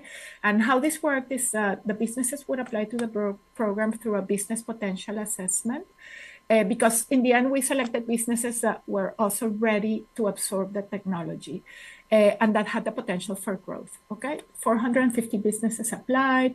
We ended up doing technological audits on 75 of them. That's like a radiography of the business, what was recommended for them as the next steps. And then we helped 50 businesses implement the first steps of their technological audit.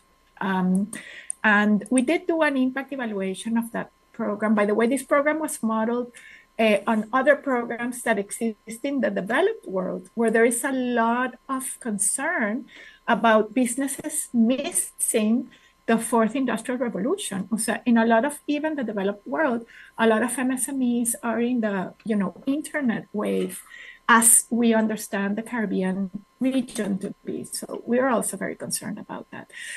So we did do an impact evaluation. What is an impact evaluation? We did identify businesses that applied and had the same characteristics as others that did receive the support. And then we followed up at the end of the program to see if there was any difference, right?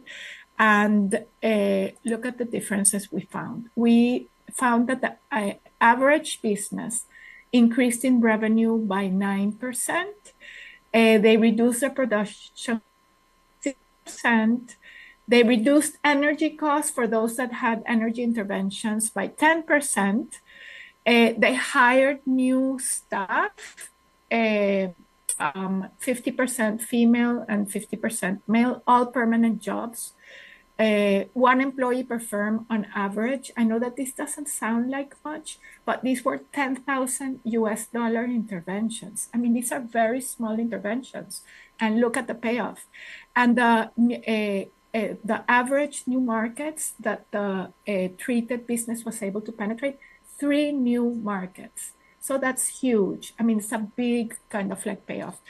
Some countries in the developed world, like the way that they decide to do this, and I believe, Kayla, with the program that you are leading in Jamaica, the BG program, like the digital voucher system, where you provide businesses with a digital voucher that they can use under consultant of their choice to help them identify what needs to be done and take them through the process.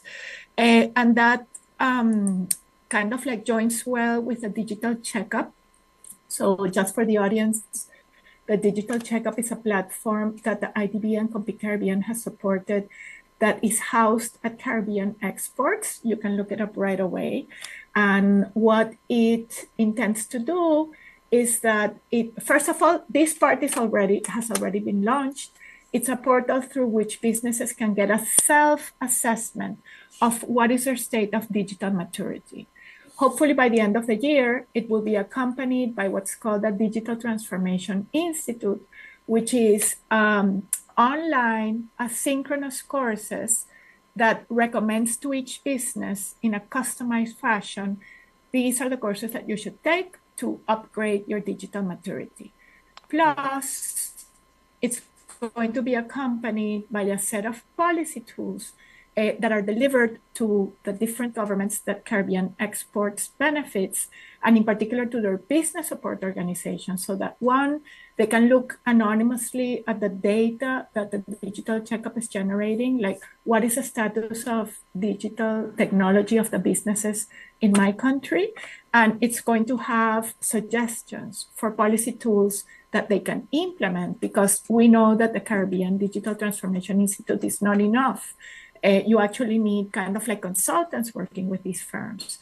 And what is the suggested intervention for the business support organizations? And then finally, Kayla, you asked me to talk a little bit about digital skills boot camps. And together we had done one in Belize, which you led, which was very successful, like 70%. So what are digital skills boot camps? These are short interventions, about 4 months in length, where a set of generally youth, but whoever is interested in advanced digital skills, enters a boot camp, and they're different topics, but they could be around data science, they could be around coding in a specific language, they could be about business analytics, okay? And they emerge 4 months later with these new skills. Now, we found in Belize, 70% of the people who attended the Digital Skills Bootcamp were hired by the private sector. I mean, that's huge. And within just a few months, right? Within just a few months. So that experience in Belize is an experience in the Caribbean, but I want to relate like an impact evaluation that the IDB did on a similar Digital Skills Bootcamp project in Costa Rica. And there 220 people participated. And because it's an impact evaluation, they were able to match these people with equivalent people, same level of skills at the beginning, same level of kind of like formal education, a similar type of employment, and compare, 3 months after the intervention, was there any difference in their employability, the ones that had taken the course, right? Because we're talking about like, how can we also stimulate decent work? And as the previous colleague said, decent work that stimulates productivity, right? So for people who had been unemployed prior to the Digital Skills Bootcamp, 27% of them were able to find new jobs in the 3 months after the bootcamp. Their short-term income, $5 on average. I don't know what the baseline is, so I cannot tell you a percentage, unfortunately.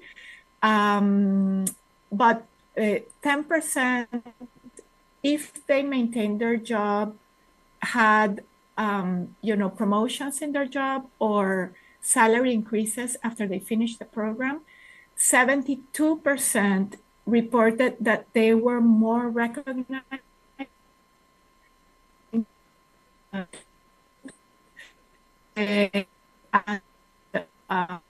Anyhow, the Digital Skills Bootcamp in particular had been accompanied by scholarships because it does cost to attend. And that in the case of Costa Rica, it really allowed people that were more low income to be able to attend. We're now in a project, and we can report to you maybe next year, where we are doing digital skills for vulnerable groups in Barbados, and with an impact evaluation as well. And we hope to find, what's the impact in the Caribbean for vulnerable populations, specifically of digital skills. Which would be very interesting, because in Trinidad and Tobago, we're looking at also these digital skills for persons living with disabilities.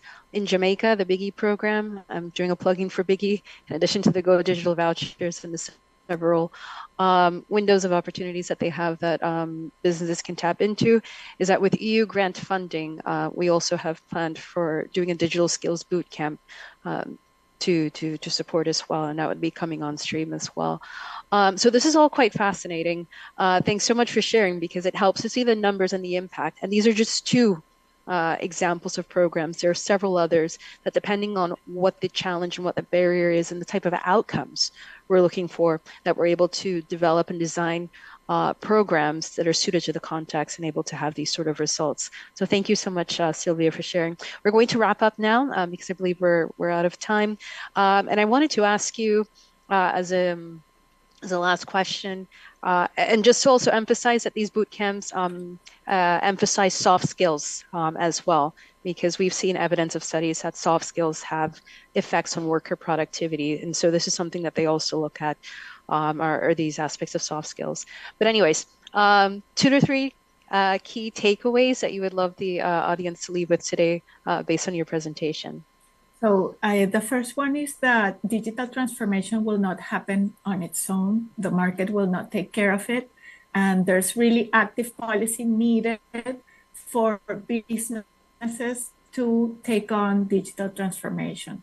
Second is that digital transformation really increases not only productivity, but also employment, right? Yes. And the third one is that the digital skills interventions are short interventions that really have substantial impacts on employability and employment outcomes of the people that take them. And we've seen for the Caribbean that there's more demand for digital skills than supply. So it would be a very good investment to undertake. Excellent. Thank you so much, Sylvia.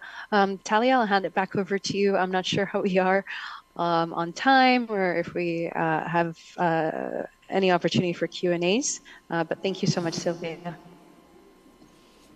Thank you, Katie. Thank you so much, ladies. A round of applause for our presenters this morning, Sylvia Dohnert and Kayla Grant. I see a hand from a member of our audience. You have a question? A question for, okay, we're gonna get you a microphone.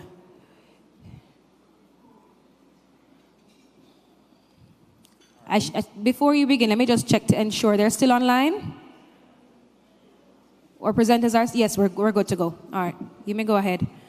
All right, good morning, audience. I had a question for our speaker. What would need to happen for Jamaica to have a tech industry? Because we have a vacuum in that area. What implementation or what policies would need to take place for us to have that in Jamaica? Okay. And that's unique to us. Because we have a vacuum in terms of data. I know we have a data act right now, but for us to be transformative and to go into the next phase, and you said that we are entering the 6th industrial age. I know that we are in the 4th. I don't know where Jamaica is currently now, but I know that we would need to have access to certain amounts of data, healthcare, education, right across the board, for us to have and automate that for each industry to benefit from that. So I'm asking our speaker how we can start that process and what funding would need to be for us to start that, so we can have a tech industry that's unique to our people, Jamaica.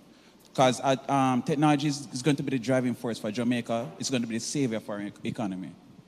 Okay, thank you. Sylvia or Kayla? I'll start, and then maybe Kayla, you can complement with what the BD program is doing.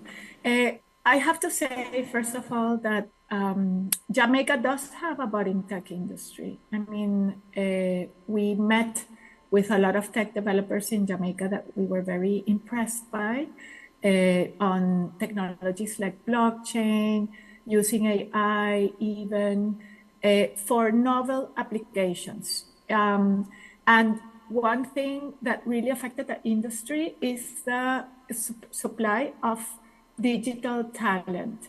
And, you know, it's kind of like a catch 2022, because it's not that Jamaica does not produce digital skills.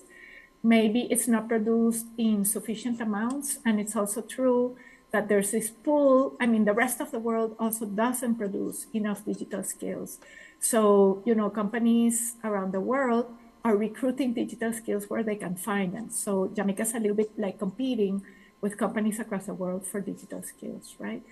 And, you know, policies to encourage innovation in tech are super important. Taking a big risk when you are an innovative firm, when you're doing a product that nobody else in your country has done, you're not gonna get commercial financing for that. You need actually risk capital for that. You may need some specialized services for incubation and acceleration.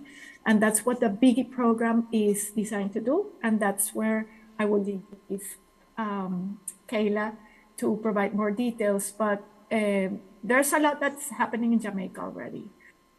A lot more than in other Caribbean jurisdictions. And we see Jamaica as a vibrant Caribbean nation, still more policy that can support, but there's kind of like the outlines of a tech industry already. And even to support digital transformation throughout MSMEs, you do need a much stronger tech industry. So it's a very good question from many standpoints. Mm-hmm. Yeah, I agree. It's an excellent question. And Sylvia, you've touched on quite a bit of it. There's a whole ecosystem approach here of so many different elements that you would have to bring together. Sylvia mentioned there's a talent when you're looking at academia and what they're providing. And academia, not only in a sense of talent, but also in R&D, doing research and development, being a leading organization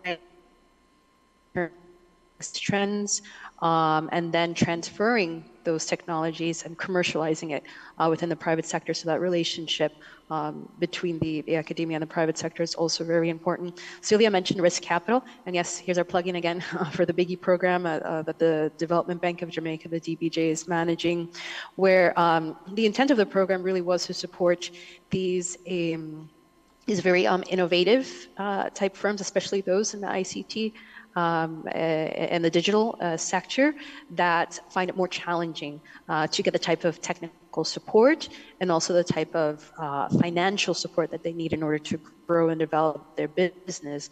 And so under the Biggie program, we have incubator and accelerators that provide that type of support. And there's also, they just recently launched their venture capital fund, for instance, where you can go in order to get equity capital. There's a cluster program as well. I've been trying to push for an ICT cluster. It's been very challenging because there's a lot of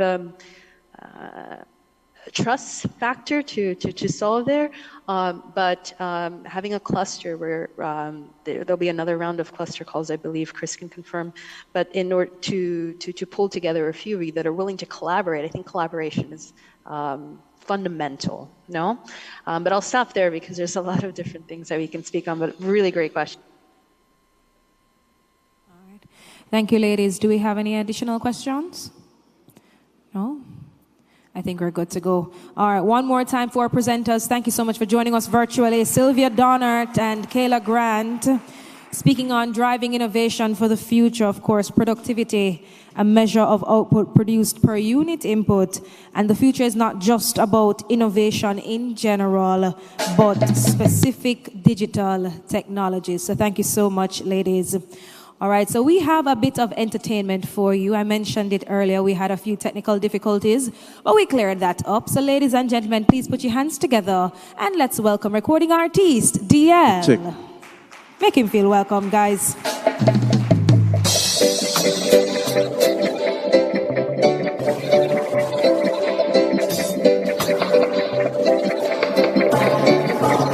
I feel good when you're wrapped up in my arms, dancing to a reggae song. Feel good, feel good.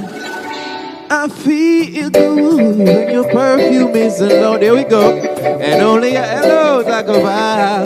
Feel good, feel good. You feel like a velvet rubbing over my skin. And then your hair dances under my chin. I wish we were alone, baby, just the two of us. Yes, every move you make gives me that rush. Oh gosh, and I say wine some more. Show everybody say unconditionally thank you. And I say make believe we are alone. Hey, and just you and me. Take the promise, don't let it show. And I say go baby, go baby, go baby, go baby, go. And I say I feel good when you're wrapped up in my arms, dancing to a reggae song. Feel good, feel good. Yeah. We're gonna have a good time same way. Don't worry yourself. We're gonna have a good time same way. I'm just trying to figure out where we are in the chat. All right. Oh, I'm going to the man. All right. While the technical difficulty is being sorted out, so here's what we will do. There's a song that is a theme song for this entire thing, right? We're going to learn it in 30 seconds.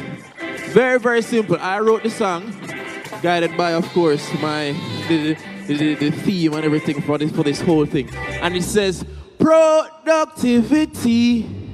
So we're going to start with just that word. So let me hear you sing that. Productivity. One more time. Productivity. All right, turn on the music a little bit now. Let me just teach them the rest. Turn on the music a little bit. So the words are productivity, better goods and services. Productivity, better goods and services. Ready? Productivity, goods and good. Productivity, more profits for you and me. All right, we have that. Let's try it. Productivity. Good. Productivity, more profits for. All right. We sound like we're ready now, so we're going to go from the top with everything. Are we ready? Are we ready, team? Are we ready? Are we ready? Are we ready? Are we ready? Are we ready? Are we ready? Are we ready? Wow. Can you do that? Are we ready? Are we ready? Nice. You are doing an amazing job. I think she should get a lot of money because she's up here like, you know, put your hands together for her. She's probably working hardest here today. Just going right through. Right through. Oh, stay, Jason. All right. So, productivity, more profits for you and me. Productivity, better goods and services. Productivity, more profits for you and me. Productivity, better goods and services. Productivity. So we're gonna start with the first song, if you're ready for me. Not this one yet, please. We're gonna go back to the first song. All right. We're good. Singing starts and everything sounds good. So we're gonna go from the top. I feel good when you're wrapped up in my arms, dancing to a reggae song. feel good, feel good. I feel good, cause your perfume is loud. And only yes, we're good now.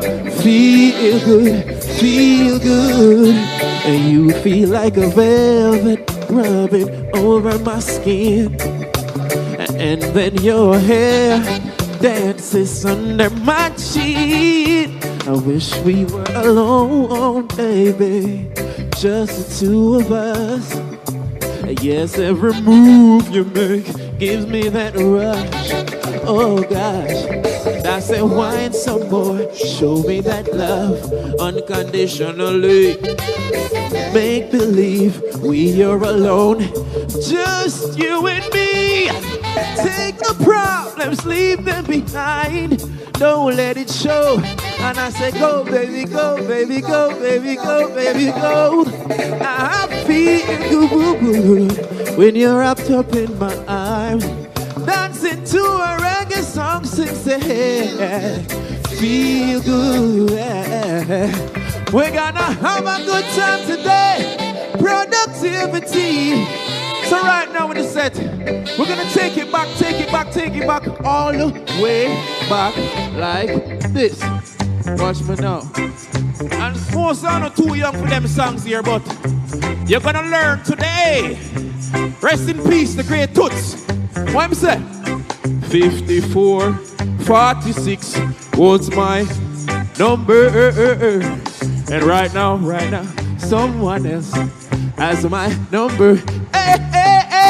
54, 46 was my number. And right now, someone else has my number. And when I say, give it to me, you're gonna help me. And you're gonna say, boy, so give it to me 1 time, say. Give it to me 2 times, say. Give it to me 3 times, say. Give it to me 4 times now, say, boy.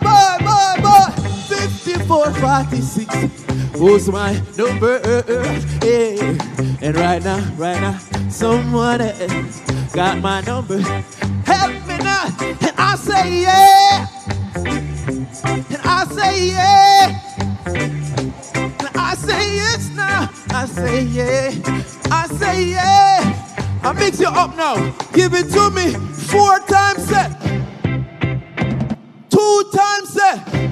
Give it to me 3 times, set. Give it to me 1 last time, set. Yes, all right. This next song, I sing it everywhere I go in tribute to Grandma. It's a little bit unorthodox, but it was our favorite song. And we're going to sing it together today. Run it. Grandma used to say, hurry up!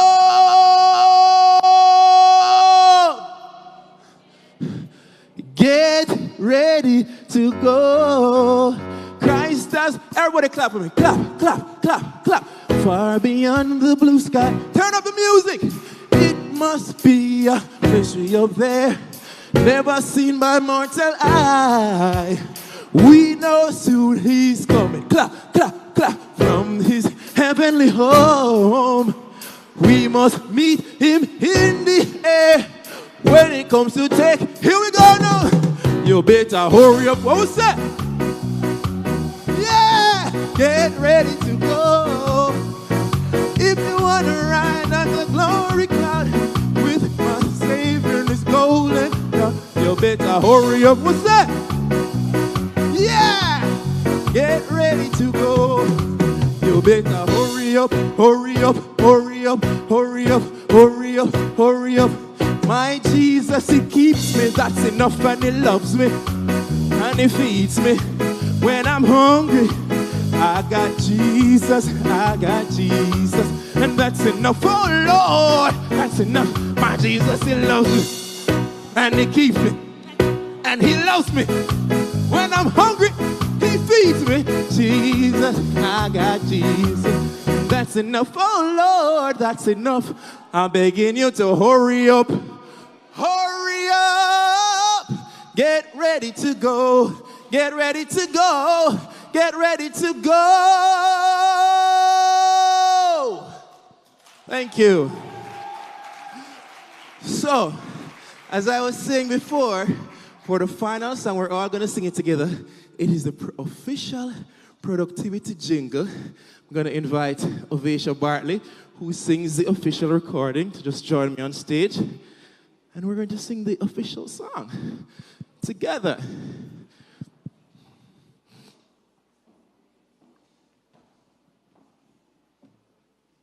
Please make her welcome, Ovesha Bartley. Thank you.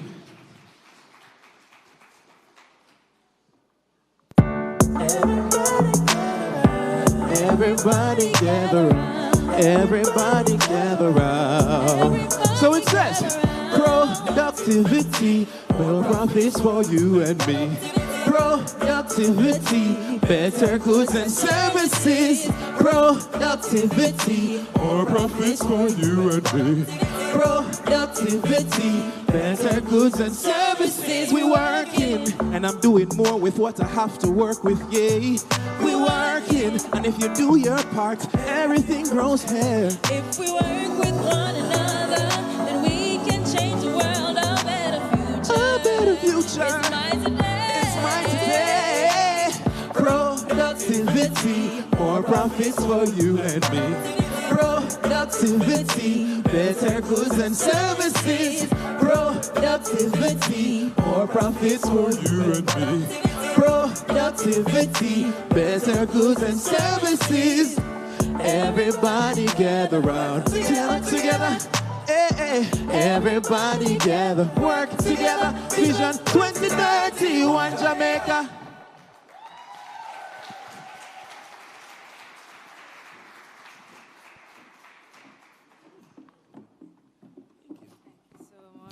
Another round of applause, please. DL and Ovesha Bartley. What a consummate professional, right? Things do happen, but guess what? He continued. He did not run away. Thank you so much, DL. Who remember the jingle? How it go? Pro? All right, I hear this table. Let me try again. You and me, all right, productive. Come on, sing with me, man. Productivity.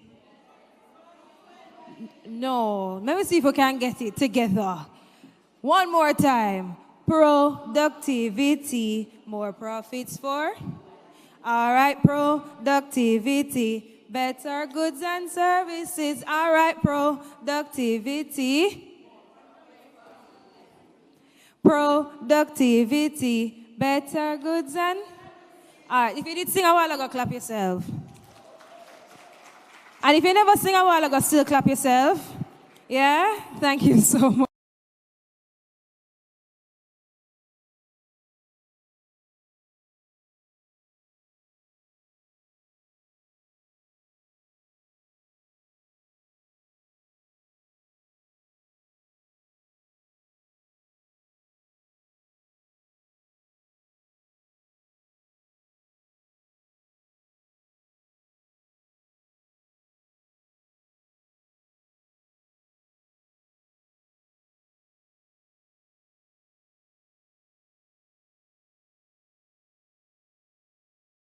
Right, and just create an equitable application, interview selection, of course that selection process for candidates from a diverse range of backgrounds and whatever might just be happening with you. So now to tell us all about that, ladies and gentlemen, let's welcome our speaker, Clement Avila Para, our senior social protection economist from the World Bank. Please put your hands together for Clement Avila Para, speaking on Jamaica towards better and more inclusive jobs. Keep the applause going for him as he makes his way to the stage.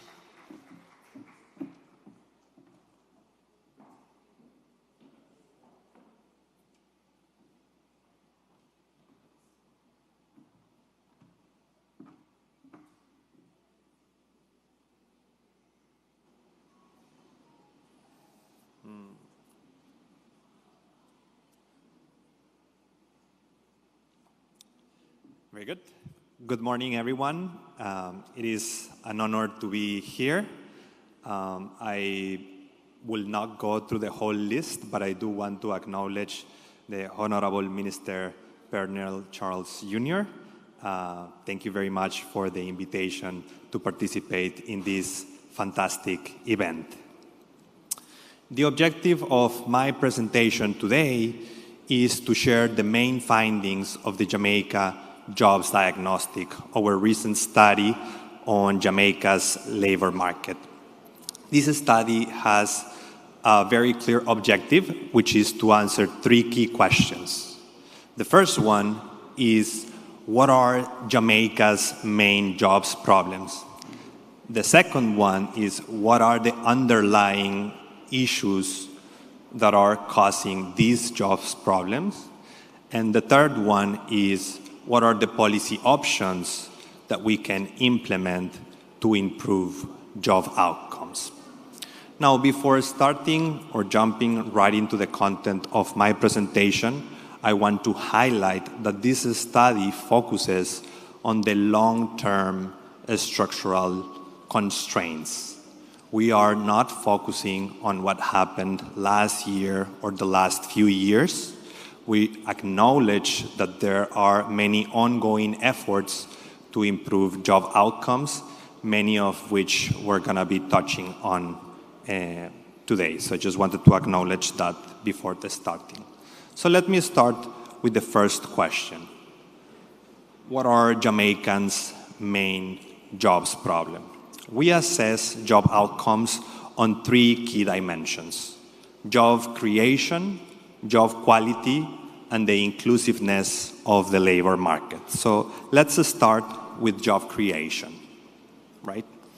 So for a very long time, unemployment was a structural challenge of the Jamaican economy.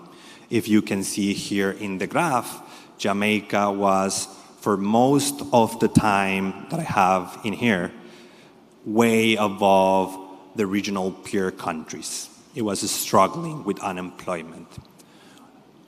Now, Jamaica is actually doing a lot better, and it is performing better than these peer countries, which includes Barbados, Belize, and the Dominican Republic.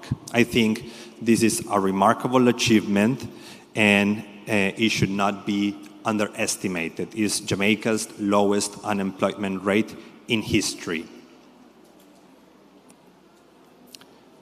Now let's move on to job quality. I think job quality is actually the biggest problem of Jamaica's labor market. We can see that a large share of workers are actually in vulnerable employment. If you look at this graph, you will notice that Jamaica has been consistently, for the last 30 years, above its peers in the number and the share of vulnerable employment. And this is important because vulnerable employment means that these are workers with lower earnings, lower growth in their earnings over time, higher job instability, and a lack of access to social security and the related benefits and services. Another issue that we have identified, which we think it's also critical to the Jamaican labor market, is related to job inclusiveness. Vulnerable groups have actually worse labor market outcomes than what we see for the national averages. Women, and in some characteristics, men as well, youth, and persons with disabilities tend to have lower labor force participation, lower employment or higher unemployment, and lower wages. Now, job quality and inclusiveness are hindered by the structural challenges of the Jamaican economy. So this is low economic growth, low structural transformation, declining labor productivity, and a large low productivity segment of the economy.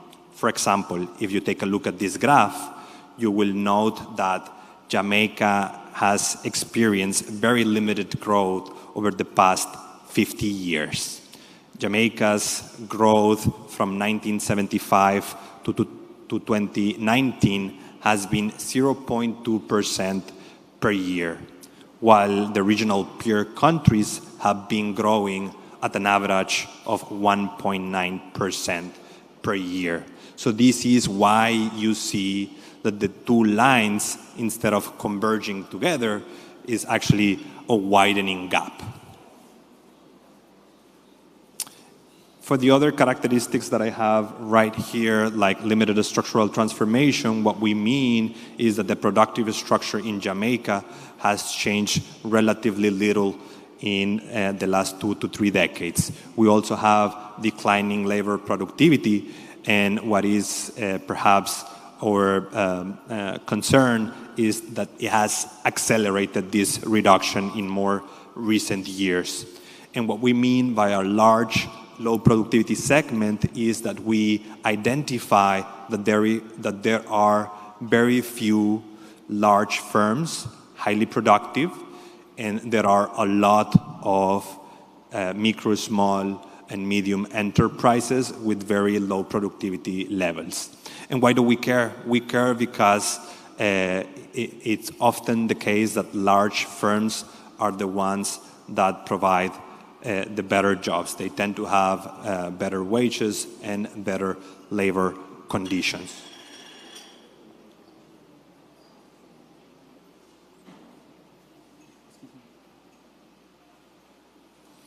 Now, what are the key underlying challenges? No? What are the key constraints to improve labor market outcomes?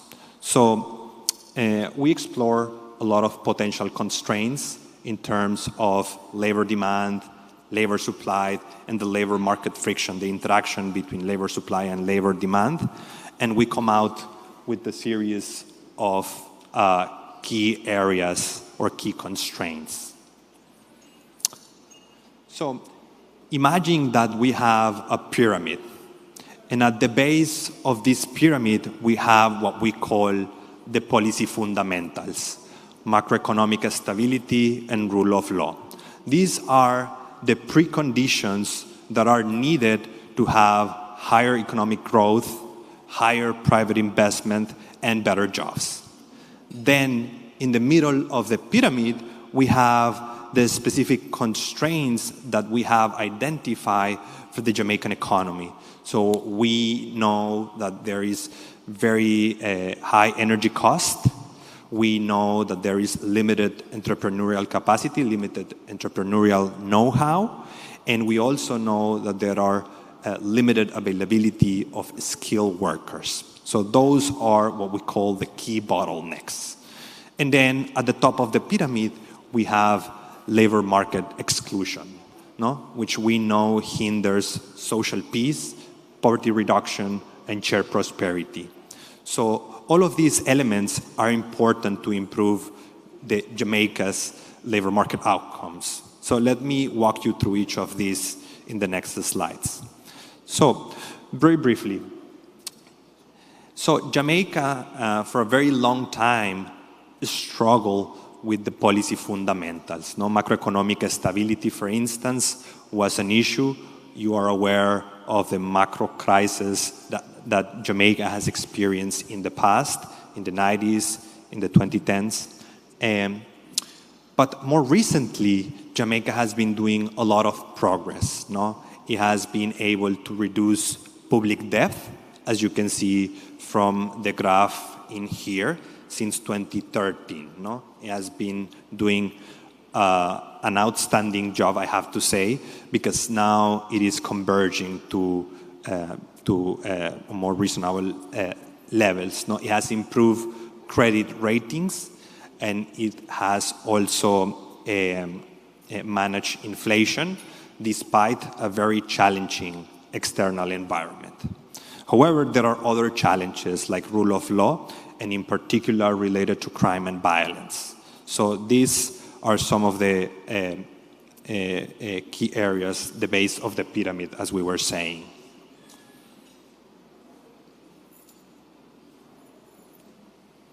Okay, so now starting with the bottlenecks. the middle of the pyramid. No? So the first bottleneck that we identify is very straightforward. So there is very high energy cost. Electricity cost in Jamaica is one of the highest in the world. Firms oftentimes report that this is a key obstacle for their businesses. And we also know that more firms in Jamaica experience electricity outages compared to other places in Latin America and the Caribbean. So this is why we think it is an issue. So high electricity cost means high production cost, limited profitability, underinvestment in key sectors, and limitations for firm growth. So all of this is related, as you can see.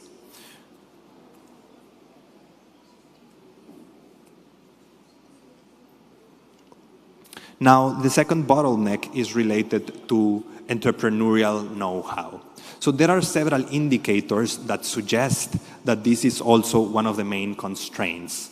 We know that small and medium enterprises in Jamaica tend to underperform in terms of survival and growth rates compared to other countries. We also know that there are less employers with tertiary education in Jamaica compared to other countries. We know that there is limited innovation and low job creation potential of these small and medium enterprises, and that there are limitations to access finance even when financing is available. Now, we know access to finance continues to be an issue and can be improved, but even when there is access to financing, we have been hearing that the business plans are not realistic, are not good enough, so these projects are not receiving funding. The third bottleneck that we have identified is related to education, to human capital, to the availability of skilled workers in the Jamaican economy. So while Jamaica has made a lot of progress in this dimension, it is actually one of the countries now with the highest secondary education completion in terms of the working age population. It is also true that it is one of the countries with the lowest share of the working age population with post-secondary education, which is what I have here in my graph. No, Jamaica is the blue graph, the blue bar. Sorry. Okay, so there are other signals in the labor market that we take as signals that this is an issue. So, for instance, there is a high earnings premium to post-secondary education, even more so compared to other countries. No? So the price of labor is higher in that sense. These workers with post-secondary education, they have a lot higher labor force participation rate and lower unemployment rates. And also these workers have higher likelihood of getting high-skilled jobs compared to similar workers in other countries. No? So this suggests that there is demand for this type of workers, and yet firms are struggling to get the skills that they need. No? And this is important because a lot of firms will then won't invest in Jamaica if this type of skilled labor is required or part of their main core function. So finally, we know that the limitation in terms of labor supply, of skilled labor supply, is actually exacerbated by migration, what it's often called brain drain. So that is the third bottleneck. Now, going to the top of the pyramid, we have labor market exclusion. No? So we already said that vulnerable groups have worse labor market outcomes. No? And this is particularly true for the workers that have lower educational levels within the groups that I just mentioned. No? So there are multiple factors that affect education and labor market outcomes of these groups, and that includes social norms, institutional capacity constraints, and other that are very specific. No, we know that the main reason why girls drop out of secondary education is teenage pregnancy, and the main reason why men drop out of secondary education is disengagement. No, so all of these things are factors that are closely related with the other constraints that we have also identified. Now, for the third question, so what policies can significantly contribute to unlocking better and more inclusive jobs? And you will find no surprises in the policy options that we are proposing. So in here we have at the base the policy fundamentals. No, macro stability and rule of law is needed to be able to have higher economic growth, higher private investment, and better jobs overall. And then we have the specific areas where we think priority should be considered. So for instance, we should try to reduce energy and electricity costs in particular. So there have been some policies, of course, to move to renewable energies to reduce the dependency on fossil fuels, to improve energy efficiency not only from the producer side, but also from the consumer side. We should also try to accelerate the readiness of the workforce to support this energy transition. We have the second area, or the second, let's say, pillar here to address entrepreneurial know-how, which is to invest in accelerating the development of high growth potential entrepreneurship. And what this means, we have different policy options, but it is one of those is to support high growth potential firms. And this is with integrated packages, comprehensive interventions that can go from providing information, providing the soft and the technical skills, providing access to finance, providing access to markets. No? So all of these things can be combined in an intervention to increase the likelihood of success for the firms that we have identified are strategic, as some of the areas that other presenters have mentioned already. Facilitate business linkages locally and internationally of these small and medium enterprises with larger firms, and improve entrepreneurship intervention. No? So to assess critically what are the interventions currently in place and what can be done to improve these interventions. How are we doing the outreach? How are we targeting the interventions?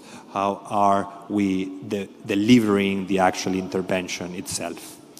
Now, the third area is to address the skills deficiency. No? So we have already mentioned that there is a need to enhance secondary education quality, which we have identified as a critical constraint. And in fact, the World Bank is just starting to work with the government of Jamaica with a project to improve the quality of secondary education. But that is only going to be reflected, let's say, in the future workforce.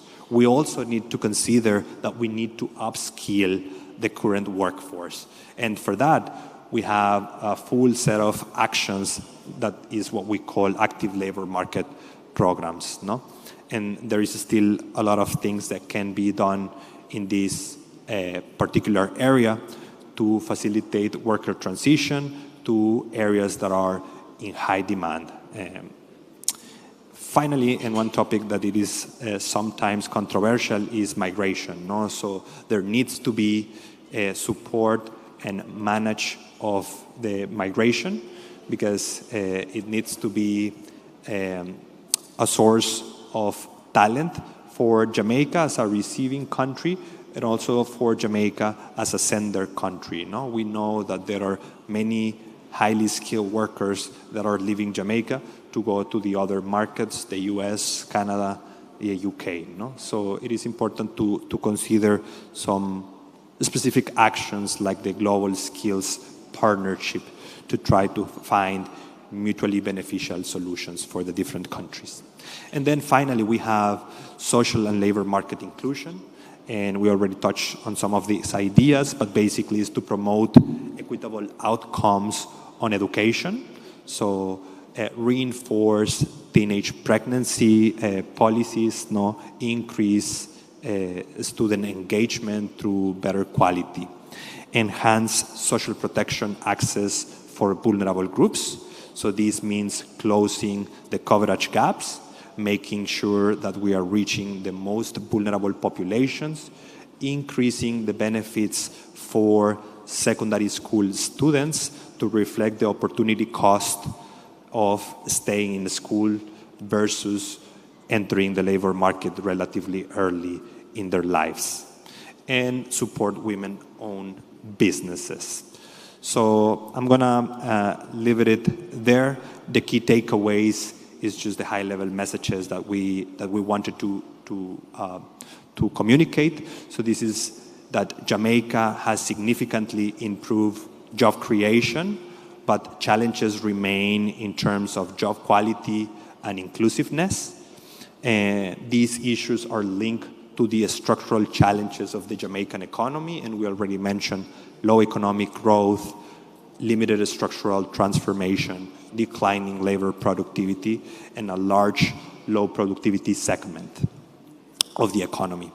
And for that, we need to focus in our pyramid, so having solid policy fundamentals, which are the necessary conditions for economic growth and higher labor demand, then to address the key constraints, that is, to reduce energy cost, to improve entrepreneurial know-how, and to enhance current and future workforce skills, and then double down and reinforce labor market, educational, and social inclusion policies.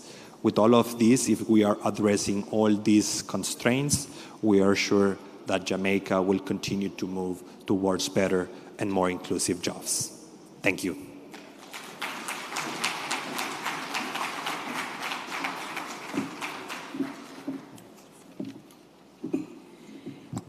Mr. Clement Avila Parra, ladies and gentlemen. Another round of applause for him. Do we have any questions for him, even though he has left the stage? Any questions? No, I think we're good. All right, thank you so much, sir, and thank you for closing your presentation and leaving us with those key takeaways. All right, so I mentioned that I had giveaways earlier. And one of our sponsors, Carmed, who is on location, they have a booth outside. They have some lovely gift baskets for us, so I'm going to try to warm you guys up. Let me see. Can anyone tell me what is the Kendall tagline?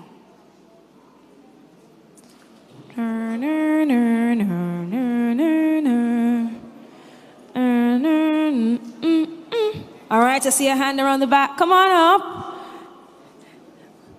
What's the tagline for Kendall? Oh, a what? A cup or a cut? A cut above the rest? No, that's not it. Not a cup above the rest. I see another hand around the back there. The taste of quality. Come on up for your prize. Copper. All right, come on up for your gift basket, courtesy of Caramed. All right, one more question before our next presentation. Who are the distributors of Kendall? I saw your hand first. Caramed, she right? Is she right? Yes, you're right. Caramed Group, congratulations to you. We're gonna be having a lovely gift basket, courtesy of our sponsor, Caramed, and by extension, Kendall.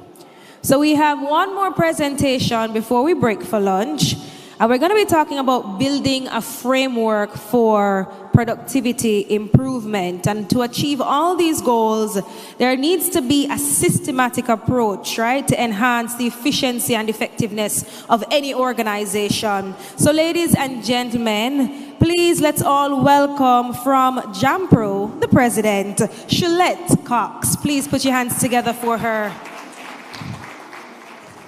Building a framework for productivity improvement.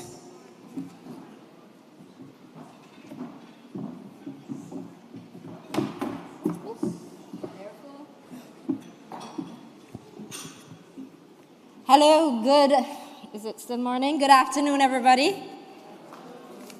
Let me recognize the Honorable Pernell Charles Jr., Minister of Labor and Social Security, Mrs. Colette Roberts-Risden, the Permanent Secretary, Mr. Omar Azan, Chairman of the Jamaica Productivity Center Board, members of the leadership team of the Ministry of Labor and Social Security, including Ms. Tamar Nelson, CTD of the JPC, presenters, panelists, esteemed guests, and colleagues. It is a pleasure to be here today to talk about building a framework for productivity improvement in Jamaica. And I know some of you, knowing what JAMPRO does, is wondering, why is JAMPRO talking about this? So JAMPRO, wow, thank you. So JAMPRO, as you know, is Jamaica's export and investment promotion and facilitation agency. But in doing our job in promoting Jamaica and facilitating business, we have a strong advocacy role for private sector. We also have a strong focus on economic growth. And so productivity to us is one of those things that came forward and has been coming forward repeatedly, because the big question has been whether investments are high or low, whether exports are high or low, economic growth is not happening the way that we want it to happen. And so personally, I get very excited when I talk about productivity, because I did my postgraduate degree in development economics.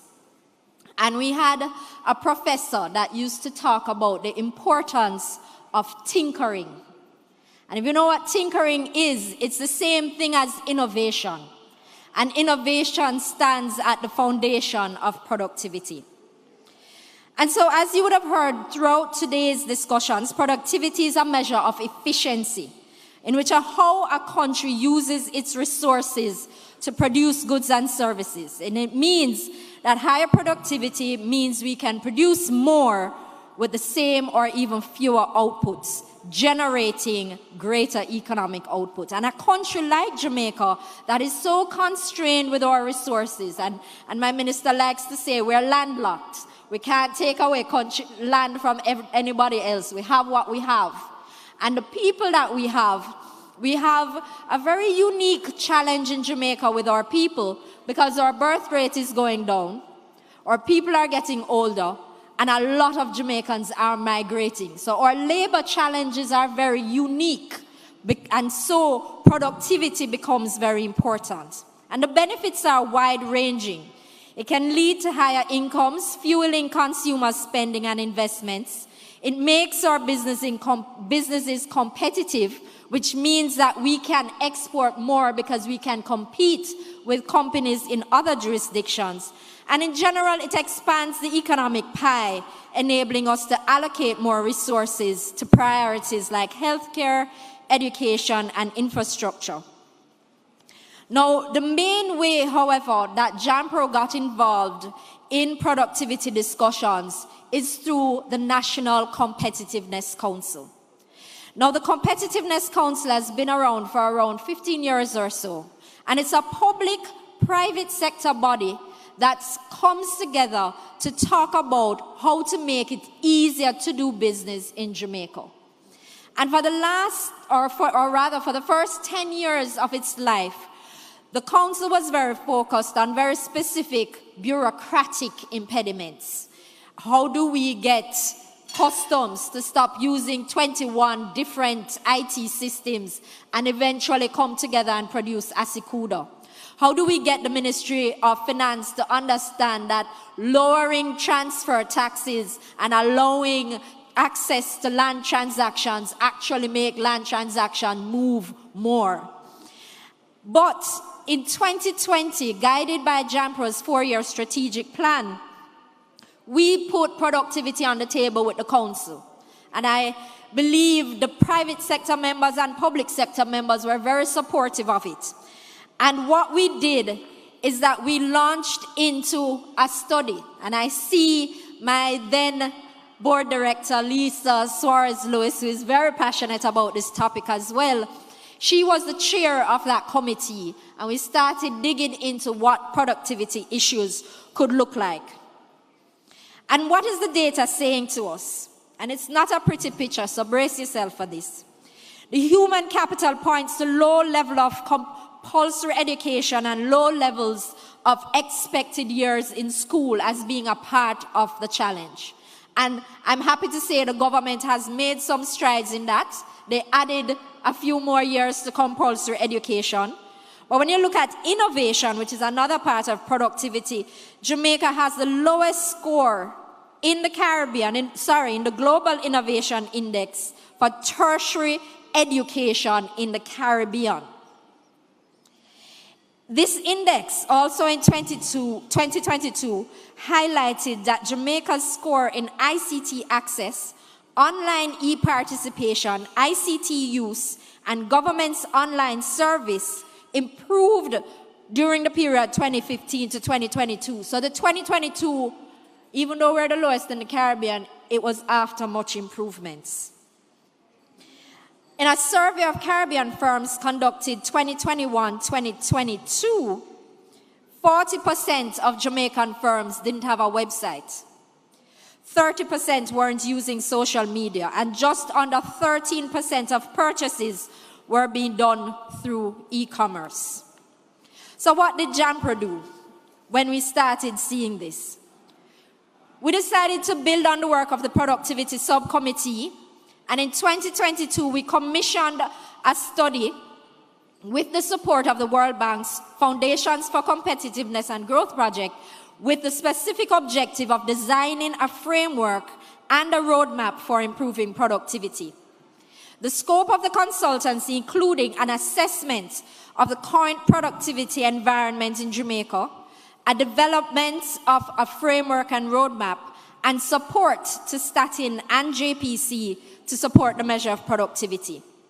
We were pleased to have contracted with Dr. David Tennant on undertaking this work, and through intensive research focused on global best practices, benchmarking assessments, and with some of our key competitor countries, and of course an analysis of what the government was doing so far. Now the report was just tabled to Minister Charles and Minister Hill, and so we're going through the process of getting it to Cabinet with the recommendations for the roadmap. So I can't go very deep into that part of it, but I want to share some interesting findings. When the consultancy looked at what Jamaica has been doing, has not been doing, where our challenges were, and when he looked at the different countries that were doing well in productivity, he came up with what he called binding constraints, the things that were holding us back. And the first one was the need for an enhancement to our innovation ecosystem, and specifically the adoption around technology. And as we look to the future, it is clear that innovation must be a driver of economic growth. But there is a worrying gap between technological change and our ability to equip people with the right skills and knowledge to capitalize on it. Living in an era of technological advancement and breakthroughs in fields like artificial intelligence, renewable energy, biotechnology, and advanced manufacturing is reshaping entire industries globally. And that rapid pace of innovation means both challenges and opportunities. Challenges because we live in a global world. And if we're not moving at the same pace, then we run the risk of getting left behind. However, it's an opportunity because we are also able to see where the world is going in innovation. We're able to see where AI is going. We're able to see what governments are doing to facilitate business. And it's an opportunity for us to leapfrog and get ahead of the curve when that time comes. And so on one hand, new technology holds an immense potential to boost productivity, create new products and services, and improve quality of life. On the other hand, the speed of change also risks leaving many people and communities behind. Too often, we see a mismatch between the skills and employers needed, the skills that employers need, and the skills our education and training systems are producing. Digital literacy, critical thinking, and adaptability are in high demand, but are our traditional models of education keeping up with that demand? And so how do we bridge that gap? And a lot of us in government, we talk about greater emphasis on STEM subjects, coding, digital services, digital skills, and fostering broader cognitive abilities like creativity, problem solving, emotional intelligence. But we also find, and I see this a lot, talking to business people, we do a lot of work with MSMEs in JAMPRO, and it's the honing of the entrepreneurial spirit of Jamaicans.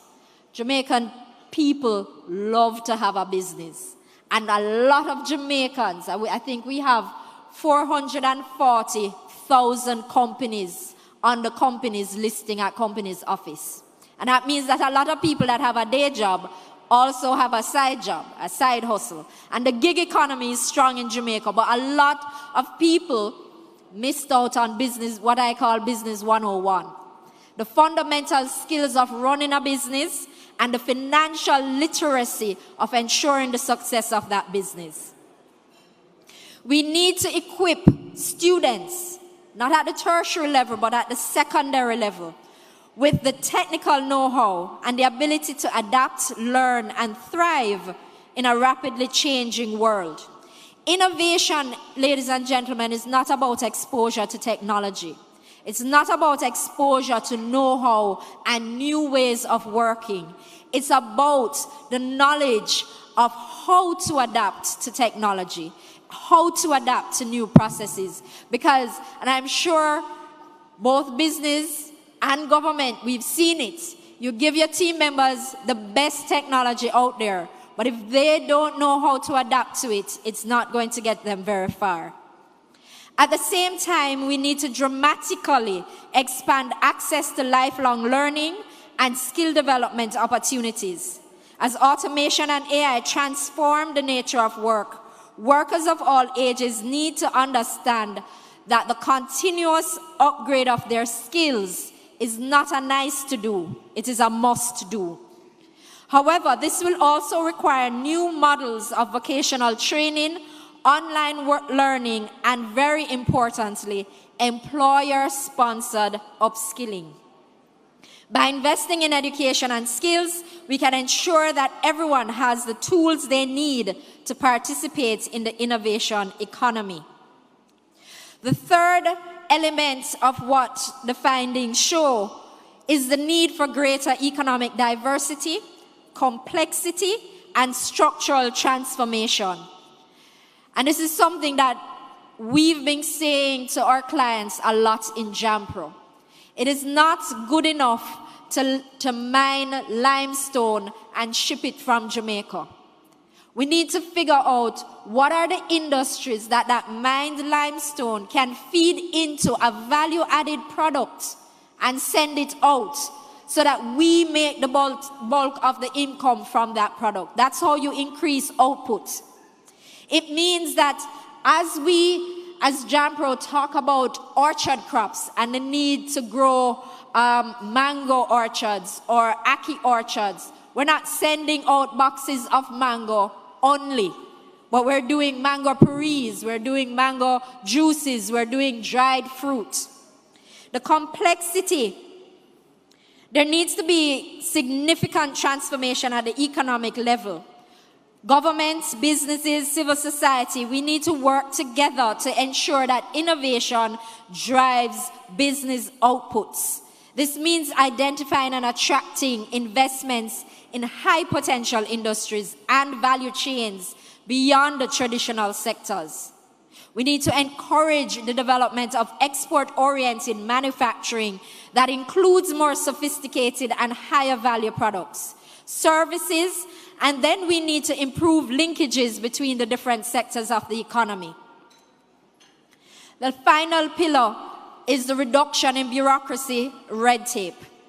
The one thing that businesses want is certainty.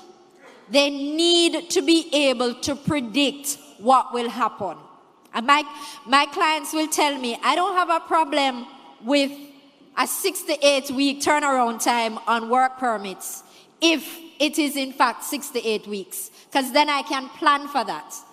And while they would love for it to be 1 week, Minister, they do understand the processes that are going into it. But as government, when we say that a process takes 2 days or 6 weeks or 2 months, we need to be able to guarantee that level of predictability to our clients.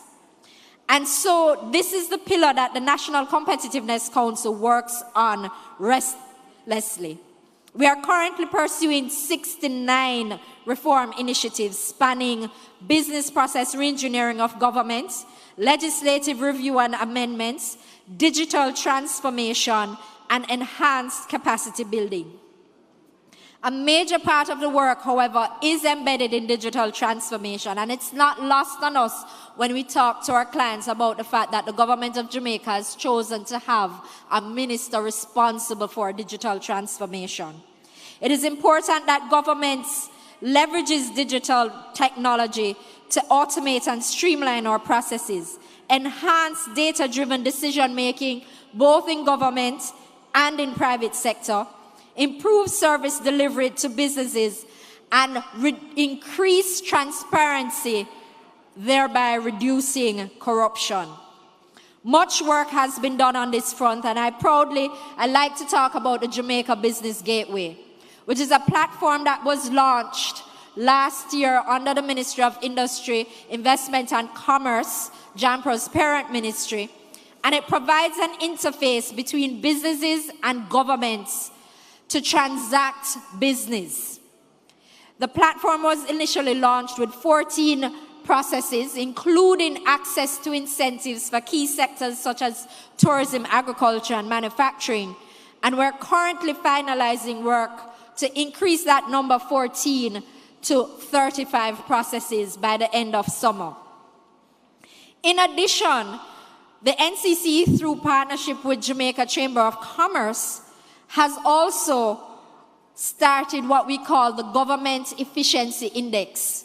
Because it's one thing to say that we're making change, we have to be able to measure the change and prove the change.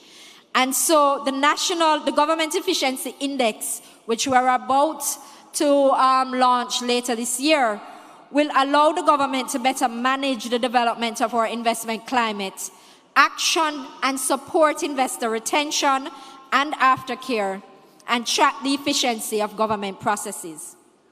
And this is just a small part of what we can do when we talk about improvements in productivity.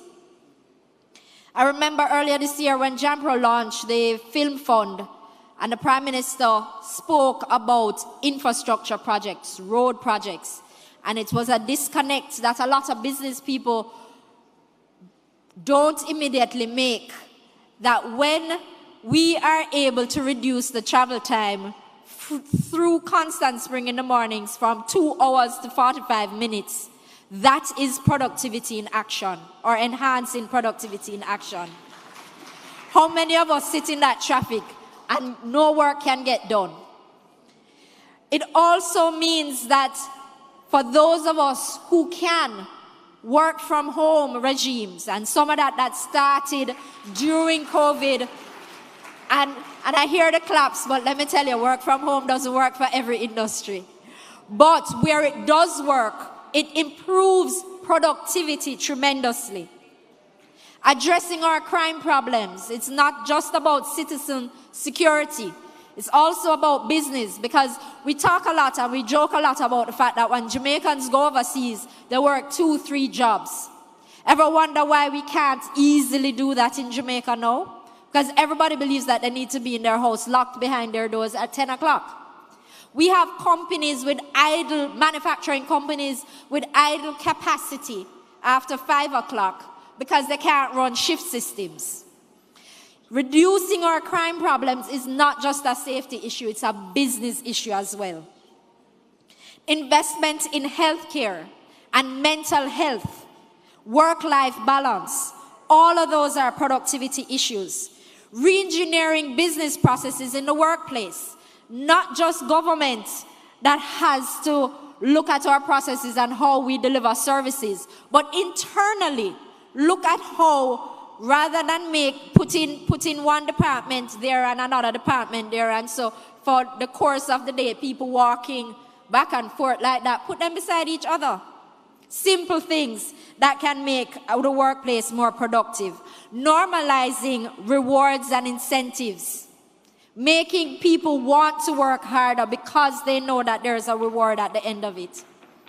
And so, ladies and gentlemen, given the cross-cutting and far-reaching nature of the matter of productivity, a framework to improve productivity will require a comprehensive and long-term approach while taking advantage of low-hanging fruit, especially where significant work has already been done. There's nothing that I have mentioned this morning that somebody in government or somewhere in private sector we're not doing work on it. But we need to figure out how to coordinate our efforts better in order to get the work done. It will involve a combination of policy intervention, strategic investments, and institutional reforms to transform Jamaica's economic structure and boost its overall productivity and competitiveness. Improving productivity is not just an economic imperative, it is also a social one. By unlocking greater productivity, we can create high-quality jobs, raise standard of living, and position Jamaica for long-term inclusive growth, which is a whole of society efforts towards actualization. It will take vision, courage, and a relentless commitment to equity and inclusion. But if we get it right, the payoff will be immense. I want to thank the Ministry of Labour and the Jamaica Productivity Center for today, for having this discussion. This discussion is important in government, in private sector, and I want to thank you all for your attention, especially since it was right before lunch. And now, let's get to work. Thank you.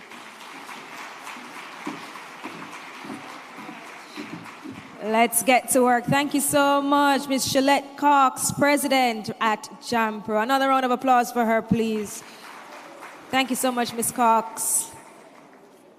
All right, ladies and gentlemen, we're almost ready for lunch, but I should thank another one of our sponsors this afternoon, Cable and Wireless Business, who they provided the internet.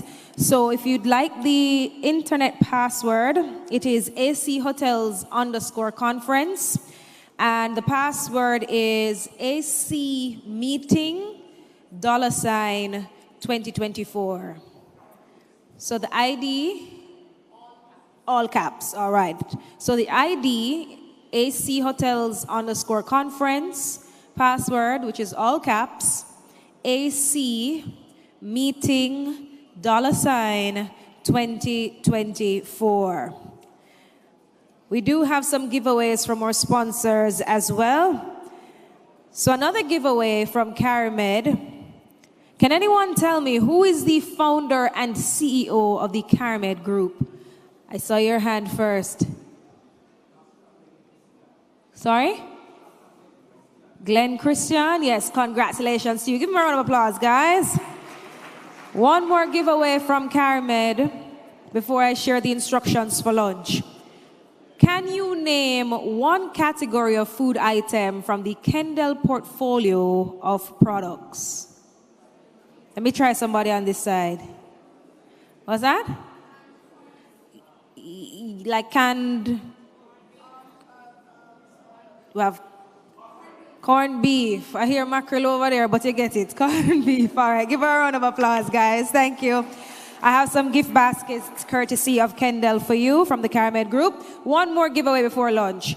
What is the new minimum wage and the effective date? I don't know. Who should I choose? Oh, no, but you're telling everybody the answer, so might as well I choose you. All right, let me hear you. June 1 when? There you go. Give her a round of applause, guys. All right, so we're actually going to break for lunch now. I'm going to invite the 4 tables closest to the exit sign, the door. We have a buffet lunch on the outside. So the 4 tables, 1, 2, 3, 4. You're closest to the door. I'd like to invite you to join the buffet line to collect your lunch.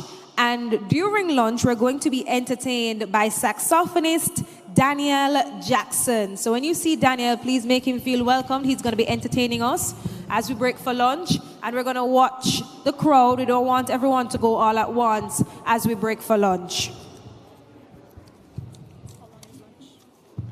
About 40 minutes.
Into effect. All right.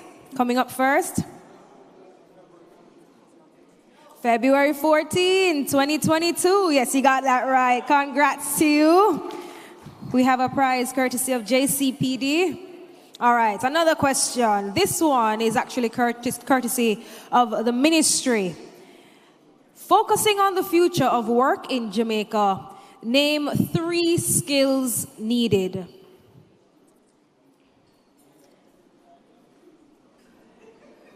I'm looking around, you know.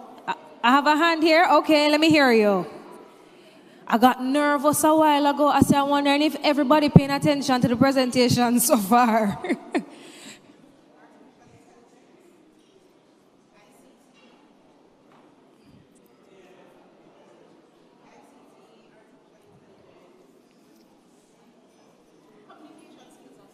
Communicate. Well, that was not on my list.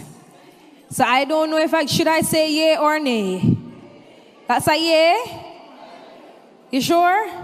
Yay? All right, so I'm going to break it in 2. Let me see if anybody can guess anything from my list. I saw a hand over here. Let me hear you. Digital skills, critical thinking, problem solving. All right, that's a yay too, right? Yes? So we have 2 years, which is right. But on my list from the ministry, I had industrial relations. I had policy, research, and measurement unit. Hold on now. You can't call the messenger, you know. I am just a messenger delivering the message. But if my audience agrees that I can give my 2 ladies their gifts based on what you heard today in the presentations, we're going to give them the giveaways, right? Yeah, that sounds like it. You said the answers were them give me, no, right? All right, I will agree with that. And then the other one is actually electronic labor exchange. Some of you look puzzled. Like, who come up here come mention electronic labor exchange today? All right, ladies, so I have some gifts for you, courtesy of the Ministry of Labor and Social Security. We have some more giveaways, courtesy of the Heart NSTA Trust. These giveaways, though, we're going to actually have them on Slido, yes? So I want you to turn your attention to the screen. And the first question will be coming right up. You have 30 seconds to answer, to give us the correct answer. Of course, the first person to give us the correct answer will get the prizes, right? So we have about, how many questions do we have? We have 5 questions. Anybody from the Heart Trust NSTA should not be able to enter this competition, you know. All right, you agree, right? Because I think that's cheating. But here goes. You ready for me? First question on the screen.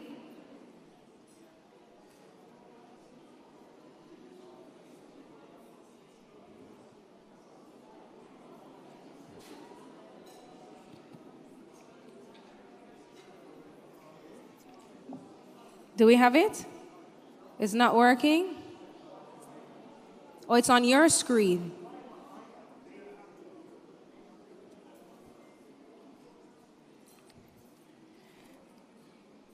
Let me get the instructions clear first.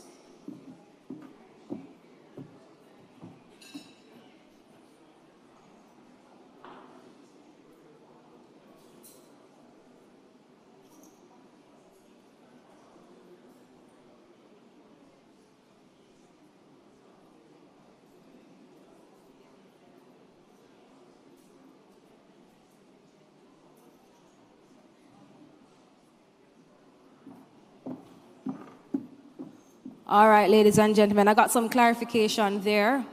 Similarly to our presentation earlier, when you visited Slido and the questions came up there, I want you to head on over to there. The questions will pop up, and then you answer them. They're not going to be displayed on this screen. Not everybody is on that. Okay, everybody, and who has access to Slido? I'm looking. A few persons. Can I have the QR code, please? So we can get those questions from the Heart NSTA Trust as we get ready for our next presentation.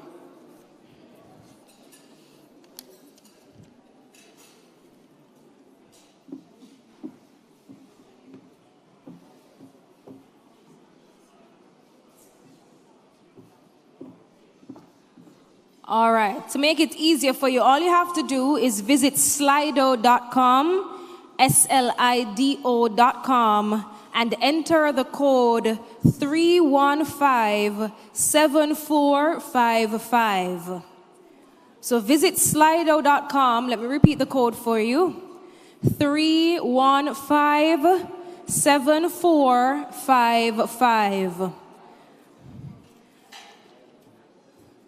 And while you answer those questions, we'd like to welcome Senator Aubin Hill, the Minister of Industry, Investment and Commerce. He's just joined us this afternoon. Welcome to you, Senator. So answer those questions as quickly as possible. 5 questions from the Heart NSTA Trust. And they'll provide me with the names of the winners shortly.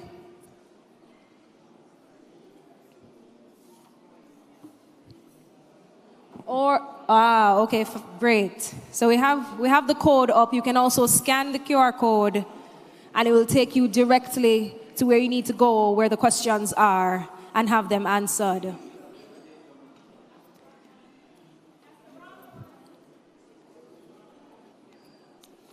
It seems you're getting through.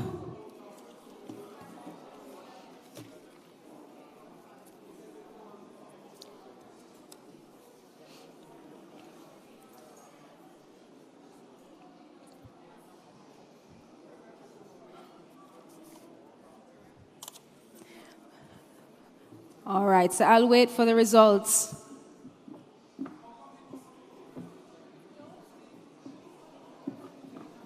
What you said, it's closed? You're not getting through?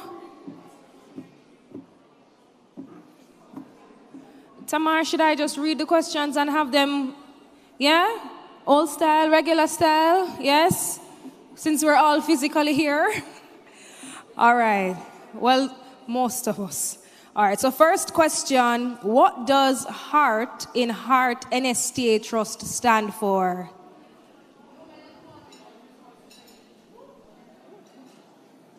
You enter in?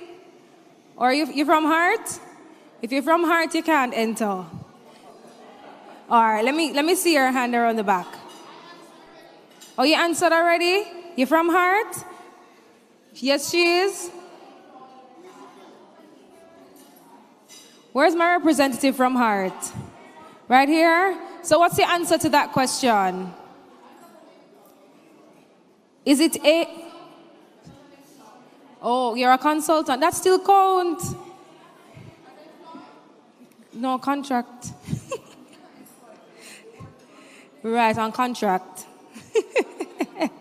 All right, so I saw my friend around the back, his hand. Okay, who I saw your hand. What's the answer? Human employment and resource training. And more? Well, that was actually one of the answers that provided, you know. So he said human. Right, what the heart means. Repeat that for me. Human employment. Congratulations. Come on up for your bag. Your prize, courtesy of Heart NSTA Trust. Next question. What is the primary focus of the Heart NSTA Trust? Training. Skills training. All right. Can I give her? She said skills training. Okay, so it's either A, providing healthcare services, B, offering vocational training, which you said, and workforce development. C, promoting agricultural development. Or D, supporting tourism initiatives. And my friend around the back said, skills training. All right, come on up for your prize. Congratulations to you. Number 3, who is the founder of the Heart NSTA Trust? My friend in the pink. The Most Honorable Edward Siaga, come on up. All right, let me look on. I'm trying to split the room. Ready again. When was the Heart Trust established? 1982, yes, congratulations. And our final question, up to what level are courses free at Heart? I see everybody hand from Heart go up a while ago. That cannot work. All right, let me try you right here. Upon level 4, yes? Yes? All right, congratulations to you, sir. Give all our winners a round of applause, guys. We have more giveaways coming for you. But I see that our next speaker has joined us. So ladies and gentlemen, let's all put our hands together and welcome Senator Albin Hill, Minister of Industry, Investment and Commerce. And he'll be presenting on productivity in Jamaica, past, present, and future.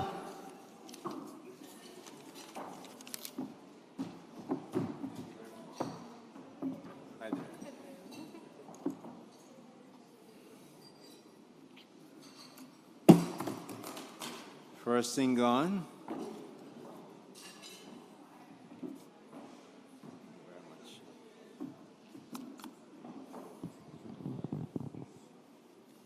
I see this august body and with a long list of people who I must acknowledge. When I was in the private sector, I'd just come up here and say, evening, ladies and gentlemen. I wouldn't even say evening. I'd just start the speech. But now that they say, Wayne, I'm a politician, I have to do certain protocol things. So, Ms. Talia Suarez, who is our moderator, the Honorable Pernell Charles, Minister of Labor and Social Security, the man pushing this productivity item. We've met together at Jampro about it, and good to see you here, Minister. Dr. the Honorable Norman Dunn, who is the State Minister in the Ministry of Labor and Social Security. I've worked closely with Dr. Dunn. Mrs. Colette Roberts-Risdon, Permanent Secretary, the Ministry of Labor and Social Security. My good friend, Mr. Omar Azan, who is Chairman of the Jamaica Productivity Center. Good to see you, Omar, always. And thanks for the work that you do. I know it's voluntary, and it's a lot. The members of the board of the Jamaica Productivity Center, all of you, again, serving pro bono, and it's a lot of work. We appreciate it. Our special guest, Mr. John Bleak, who is the Senior Specialist in Economic Inclusion and Sustainable Enterprise Development at the International Labor Organization. Ms. Sylvia Dohnert, private sector lead specialist at the IDB and executive director of the Compete Caribbean function. Mr. Marcos Sequeira, Marcos I know very well, also the operations lead specialist, public-private partnership at the IDB. I stop here because I want to say a special thank you to the IDB. The IDB is one of those very special international partners that when we were going through our very, very hard times between, say, 2010 and 2015, 16, the IDB turned out to be one of our largest and most consistent benefactor as a lender and grant provider.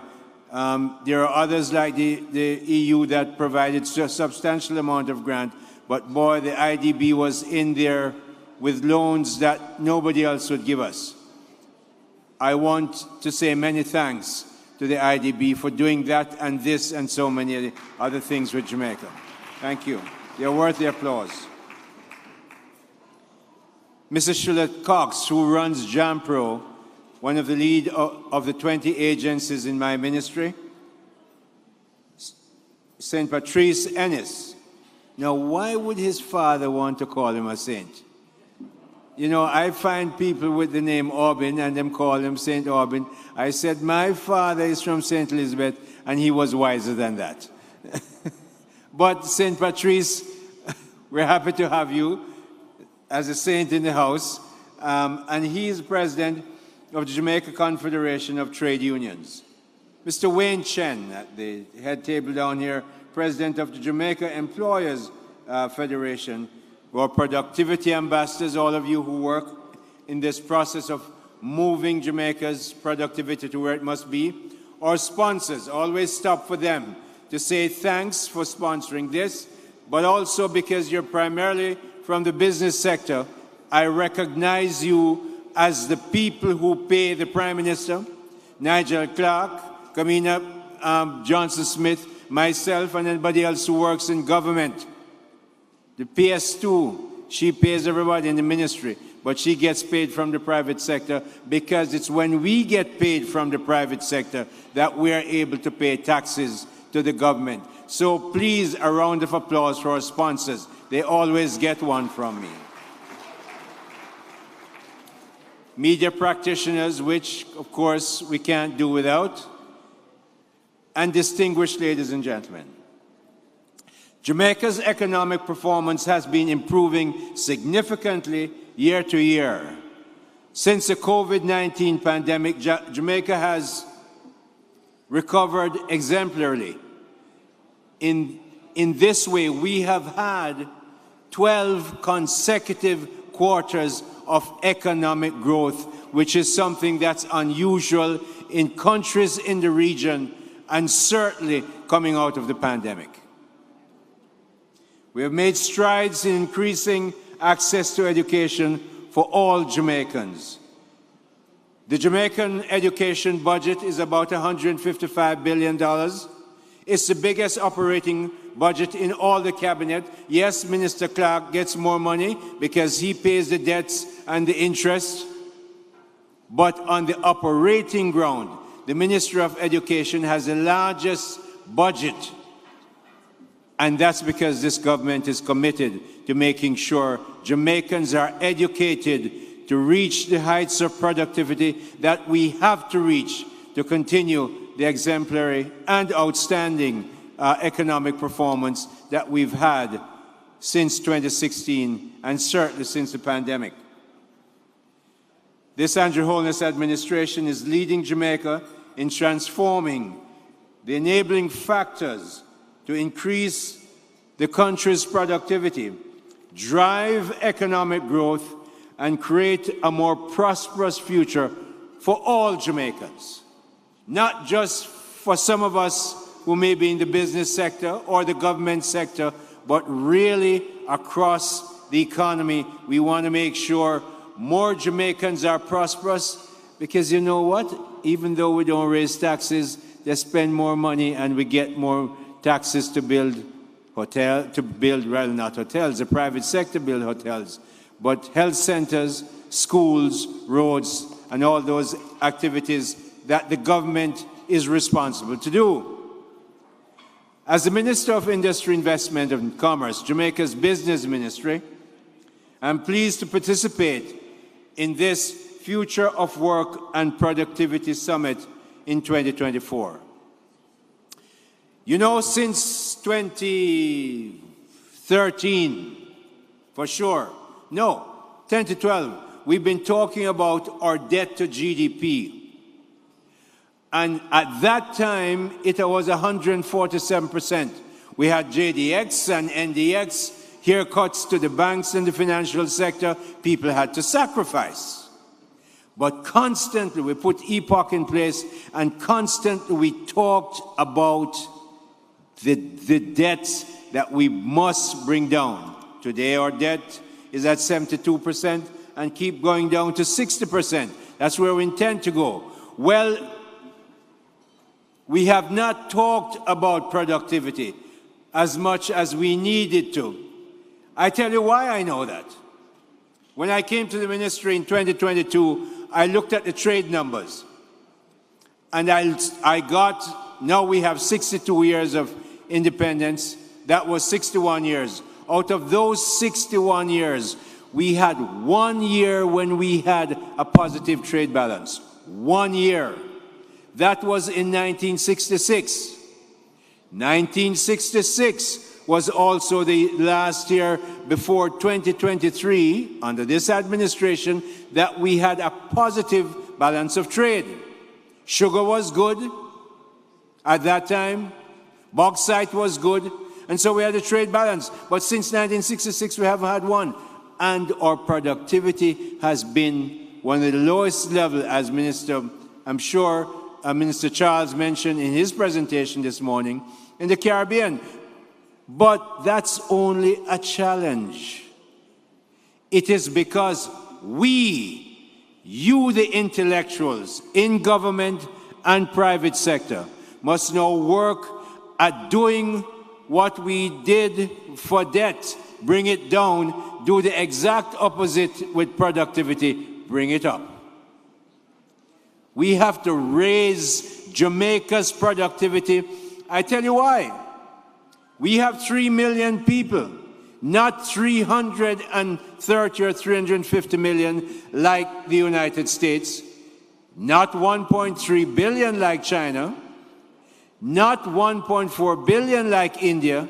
So even if you get $1 improvement in the per capita GDP in China, you are increasing your wealth substantially because of the size of the population. Jamaica doesn't have that. We have less than 3 million people. We have a per capita GDP of only about $5,000 to $6,000 US.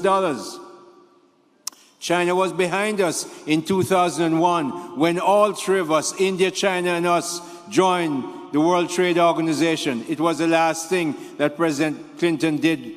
He made sure the Chinese got into WTO. Jamaica was in GATT and India. We joined the WTO. At that time, Jamaica's GDP per capita was $5,000. In fact, from 1970 it was.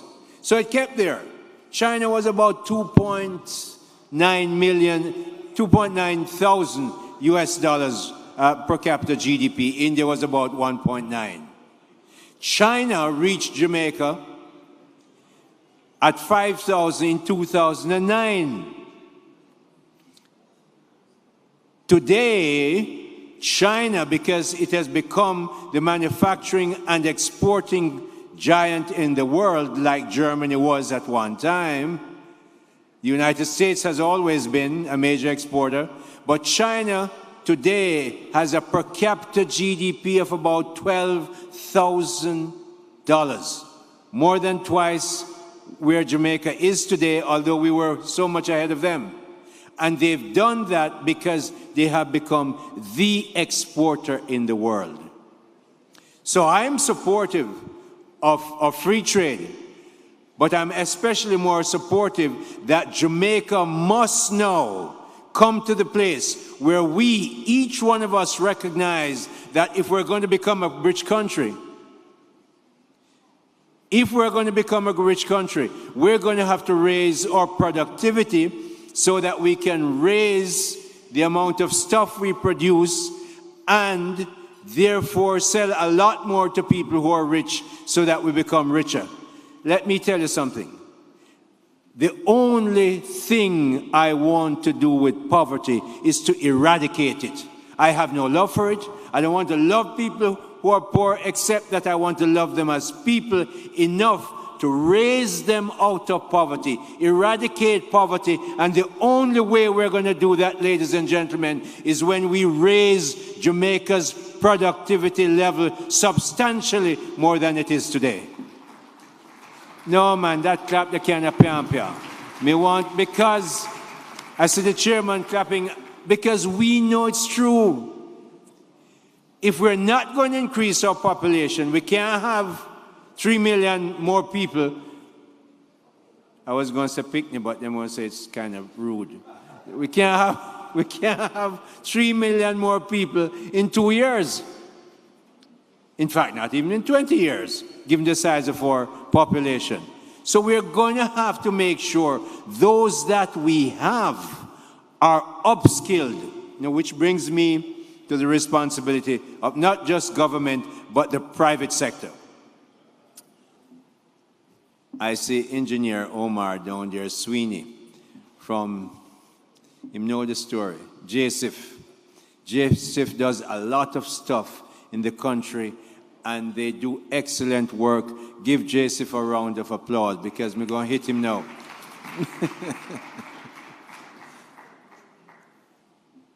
How do we get more productivity? All right, I'm from St. Elizabeth, and I remember my auntie and granny used to make potato pudding. I know Mr. Chen, Wayne is up the road in Manchester, so he must have had a few himself.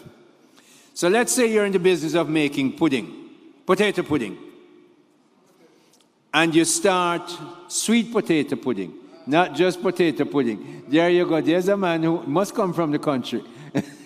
You can't make potato pudding with Irish potato. Sweet potato.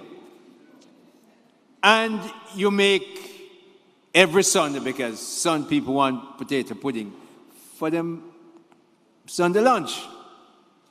You start off with, say, because you're small and you say, all right, I want to try this thing. I want to make some money out of this. You start off with 6. And you find out, say, that by about 12 o'clock on Sunday, the whole 6 finish. And all 3 o'clock, some people are coming and say, can I get one more? So you get wise and say, boy, I have to make more sweet potato pudding to sell. But you only have 4 baking pans. And you have 1 stove with 4 burners. And you have 1 niece and maybe a nephew helping you. And maybe 1 daughter. So you have the same number of people. You have the same number of 4 pans, but you need 12 for next Sunday by 12 o'clock. So what you're going to do, you probably buy some more potatoes, but you can't expand the pan while away. So the way you get productivity increase is to use the same resources that you have. The 4 pans, 2 pots, and 1 stove with 4 burners.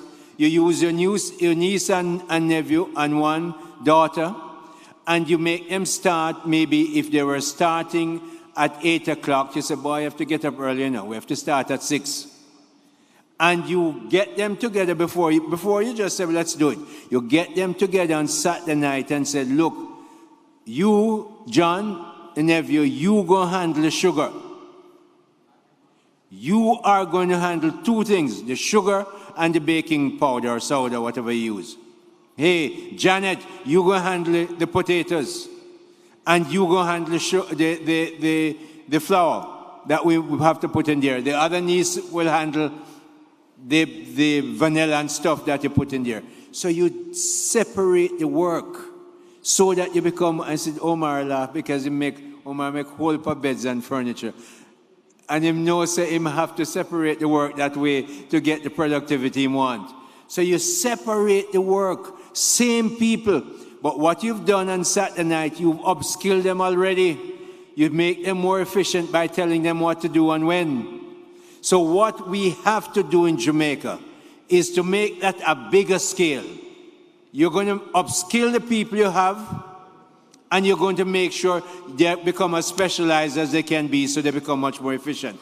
So the government is spending money to make sure the raw material of human experience and learning is ready for you. But you are going to have to spend the money. When I used to run NCB and we hire people from the university, we put them, when I was there, we put them in a 9 months training.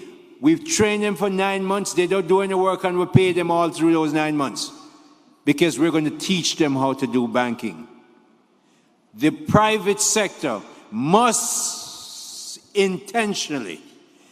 Put a line item on every income statement to say for training and upskilling. Because if we're not going to have 3 more million people in 2 years, we're going to have to upskill the ones we have. Some of them are young, some of them are medium age, some of them are getting to retirement. Don't retire them. Upskill them, use them, give them technology, invest in them so that our productivity can go up.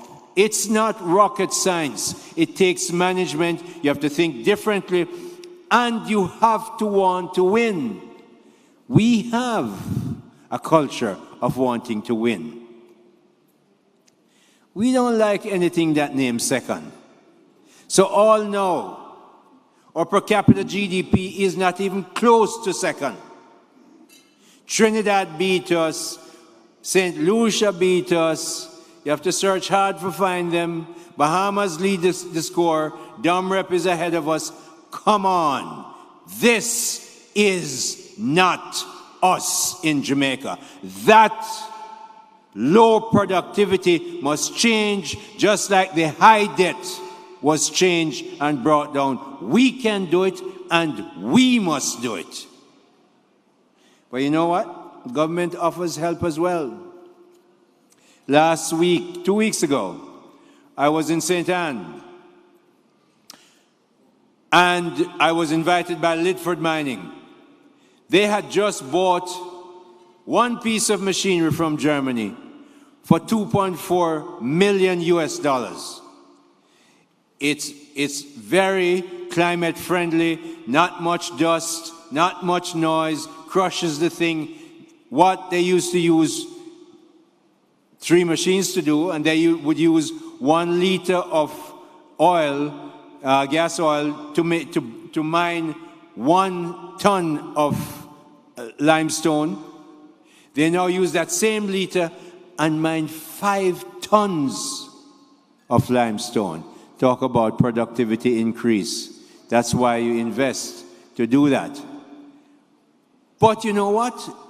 For that $2.4 million US worth of import, the Ministry of Industry, Investment and Commerce, in collaboration with the Ministry of Finance, but coming through our ministry, made sure they got a productive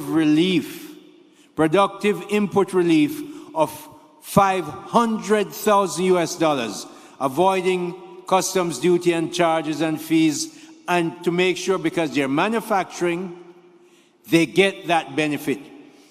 But it's available to all manufacturers, big manufacturers, especially Lidford, yes, but the many small MSME ones.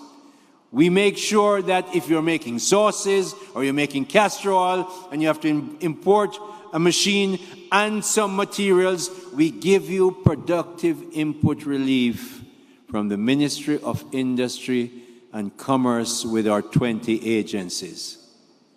You don't have to clap, but it's true. So we're saying that the government helps, but there are businesses who have stepped up to the plate. I know that Omar has had to improve his business. I know that what Wasinco has done, companies like Grace Jamaica Brothers Group and so on, have done tremendous work to make sure they upskill their people. And primarily, productivity is about people. Yes, you can get outstanding machines. Yes, you can get great software. But in the end, you're going to have a human being who plans it. And I know them tell you about AI. You know, I treat AI like this. Embrace it. Don't worry, be fearful of it. But remember when we got these fancy computers, and especially smartphone, computers were going to take over the world. You remember? Well, all they did was provide more new work for people that became smart. Your job as managers, our jobs as officials in government, is to make sure we have really smart Jamaicans, to make sure we take charge of AI as it comes to our doors and make sure we do well with it. So we're not fearing it. We're going to embrace it, and we're going to use it to get rich. And please, I am up here telling you that there is every reason to make sure, as we look at our society, yes, we build fabulous roads, and you can't argue, say, it's much easier to drive up Hagley Park Road and Constant Spring, not to mention go to St. Thomas. And I'm from St. Elizabeth. We go to St. Elizabeth now in half the time I used to take when I used to come home from the Middle East to get to St. Elizabeth. So we're doing those things. We have good, improved police stations. Yes, we're going to have good health centers, but we have to make sure we increase the ability of our people to produce a lot more in shorter time. I don't want them to spend all their time producing. I want them to spend extremely good time producing and have time for your families and to have fun. We must have a mindset change. We have to understand that doing as little as you can is not going to get us anywhere. It is not even fun. When you can sit down, it's so much more fun when I can do a lot more work than I used to be able to do in the same period of time and go and do what else I want to do. You feel much more accomplished. We must have a mindset change in this country that we are going to be so productive that even as they talk about us, the Financial Times say, go and look at Jamaica, how they manage their economy. Look at how they bring their debt down. As Bloomberg, when I go to New York, asked me for more government debt. We haven't been borrowing their money. We say, no. We don't want your money that way. We want your money as investment. Even as we show ourselves to be able to do that, we must also show ourselves to be able to be a lot more productive. The same way we can be productive in Miami, in New York when we go. Some of us hold 3-4 jobs and execute. We must do that in Jamaica and make here stay. So you don't have to go anywhere. You don't have to ask anybody for them visa. Stay right here. So when we get rich, them beg you to come to them country and stay in them the hotel. You see anybody having any problem with Singaporeans getting a visa? No way. We must change our country so that we no longer have to beg to get anywhere. We must be so good that people say the Jamaicans are coming, open the biggest hotels because they can afford it. All of us must want to do that. Not just us in government or those in public sector.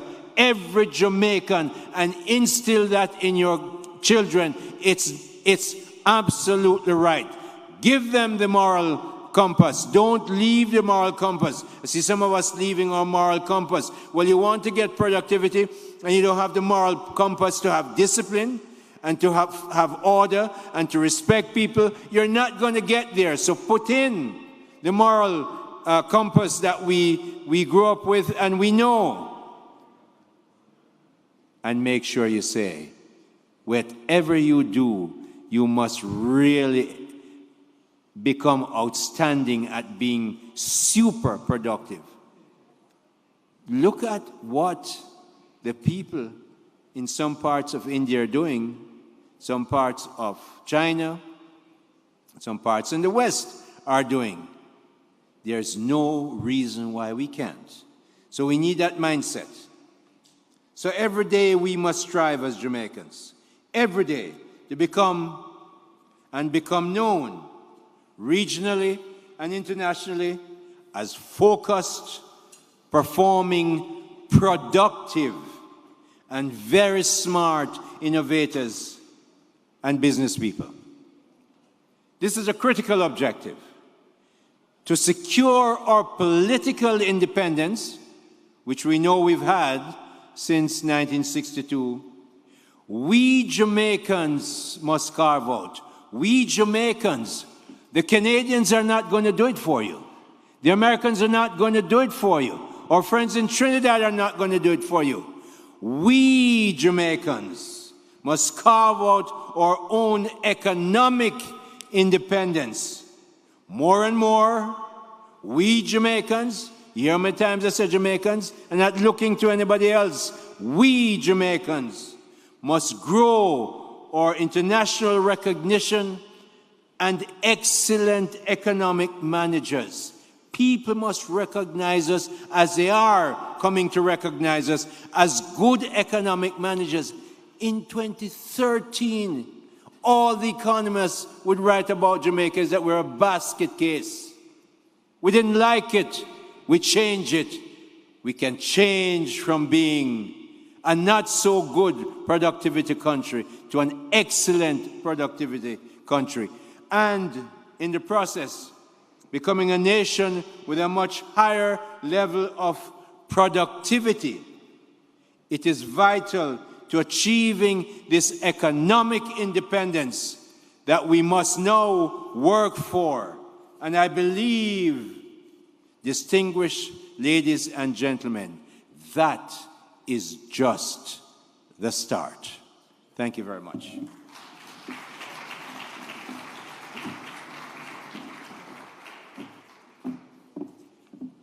Thank you so much, Senator Aubin Hill, speaking on productivity in Jamaica, past, present, and future.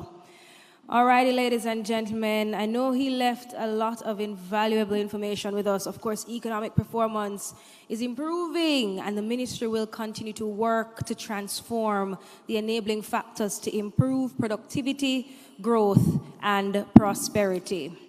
Now, before we get into our next presentation, I have to say a very, very big special thank you to our sponsor, Boss Furnishings. They actually made the chairs that you are sitting on yesterday for this event. So I think we can give them a round of applause. They worked hard and in a very short space of time. So thank you so much to Boss Furnishings. Yes, so we're going to be moving on now to building the future through cross-cutting partnerships. And partnerships are extremely important to drive innovation and foster growth. I do have to apologize because two of our panelists are not here with us this afternoon. So I do send my apologies for Marcos Siqueira and St. Patrice Ennis. They were not able to join us this afternoon. We were trying to make the panel discussion as even as possible. We wanted the same amount of women as the same amount of men. However, it seems we will be having an all-female panel discussion, which is okay. So at this time, ladies and gentlemen, I'd like to invite our board director for JPC, Ms. Imiga Breeze McNabb. She will be our moderator for this session, and our panelists, Diane Edwards and Michelle Chong. So please give them a hearty round of applause as they make their way to the stage. And I should also let you know that after the presentation, we're going to open the floor for questions. All right. All right? Yeah. All right, ladies, take it away. Okay, they just said take it away, but I'm not sure how I should be taking this away because I know that we have each panelist presenting 5 to 7 minutes first on the whole topic of partnerships. So Diane from Mona School of Business, welcome, and this is our partner in the academia space. And then we have Michelle Chong, the CEO of Honeybun, our private sector partner. So I'm going to start with Diane, allow you to be the first presenter, okay, and then followed by Michelle. Okay, thank you very much. Presenting from Madam here, Moderator. or you're comfortable here? You want me to come up there? No, my apologies. I was just informed, sorry ladies, I was just informed that Marcos Siqueira is actually online. So he has joined us online. Thank you so much for joining us, Marcos. All righty. Welcome, Marcos. Are we going to be seeing you? Is he visible? I don't know if you can hear me. Can you hear me? Hearing you, yes. Fantastic. Okay. All right, so we have a little balance here now. We have a male on the panel. All right, so balance. All right, so Diane, let's go ahead. Okay, can they cue up my presentation? I have a couple of slides.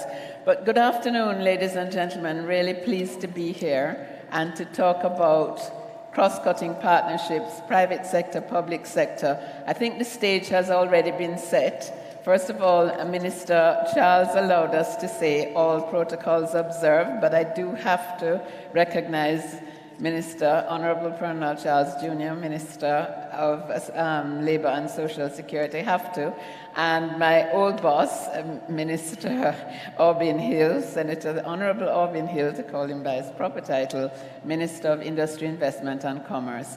So, and of course, the permanent secretary in the ministry, Mrs. Colette Roberts-Risden. Lovely to see you all. So what I really wanted to talk about today is the whole question of private sector involvement in skills. So first of all, don't know where the presentation is. They told me they have it. The presentation ready?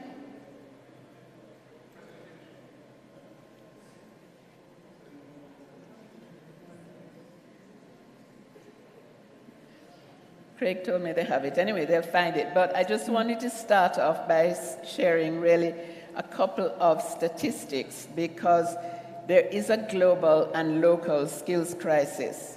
McKinsey estimates that by 2030, as many as 375 million workers, which is 14% of the global workforce, is going to need to change their occupational categories and learn new skills to adapt to the new world that we're talking about, where automation and digital transformation rule. Secondly, 27% of millennials and Gen Z will leave their jobs due to insufficient learning and development opportunities, according to a survey by Deloitte. What that means is that the private sector has to do what both ministers have referred to this morning, have got to train and upskill their people more. Otherwise, you're going to get more quiet quitting, people sitting at their desks and just going through the rote and not contributing anything, and you're going to get more Gen Z and millennials walking away because they're not learning and they're not expanding their horizons and they're not learning and expanding the horizons that they want to expand.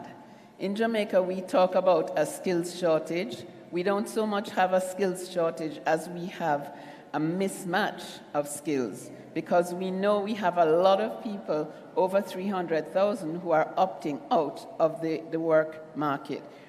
We have a high level of illiteracy, a high level of people who are just not in the workforce and can't be in the workforce because they don't have the basic ability to deal with the technology. So we really have to focus on what can we do about this skills gap. So why do we want public-private partnerships? Well, first of all, we have to distinguish between the MSMEs, as we said this morning, who often don't have the skills and have the productivity challenges that many across the industry have.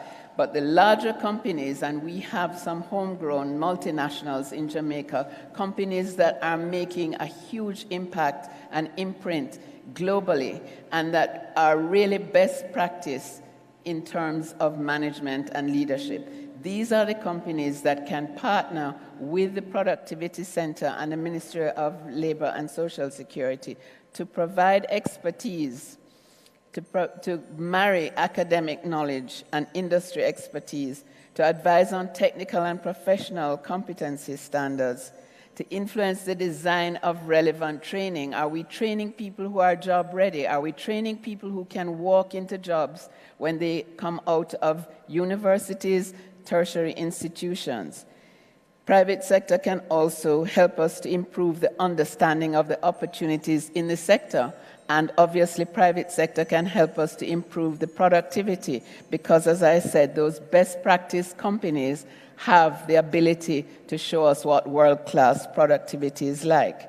And then the question of resource sharing and innovation and agility, key buzzwords for the world that we are now looking at. In terms of skills training models, what I want to focus on is sector skills councils. There are many models for private sector intervention in the skills training market. The private sector can manage schools, they can own schools, etc. But where I want to see us move to is sector skills councils. This is a best practice across the world. This is not something new. This is something that is actually in operation and working, where you have tripartite models, where government provides the basic framework and the operational context, and also the training institutions, and where the employers, as I said, contribute the relevance of the job-ready market and train people on skills utilization, on the job training, and really create the job-ready graduates that they need. And you'll hear from people like Dushyant Savadia tomorrow how they are creating job-ready people coming out of a learning opportunity for coding. And then we have the trade unions and civil society, which we are not really involving in the conversation. And I don't know if Mr. Ennis will be online, but this will certainly resonate with him, because we need to involve trade unions in policy making and ensure that they are part of the whole conversation, because if they're not, they can become obstacles to progress. And I want to here just really speak to a Jamaican example of the Sector Skills Council. Let me preface what I'm saying by saying in the UK, where this concept evolved, they have 18 sector skills councils, including one for the creative industries. And I think that's really critical for us to understand, because we have several sectors here which are disparate and disorganized, and you need organization and you need interlocutors in the private sector to be able to set up these sector skills councils. There are 18 of them in the UK, and they are all funded by the private sector. They were seeded by the public sector, but they are funded by the private sector now. And that, to me, is also a message to the Jamaican private sector.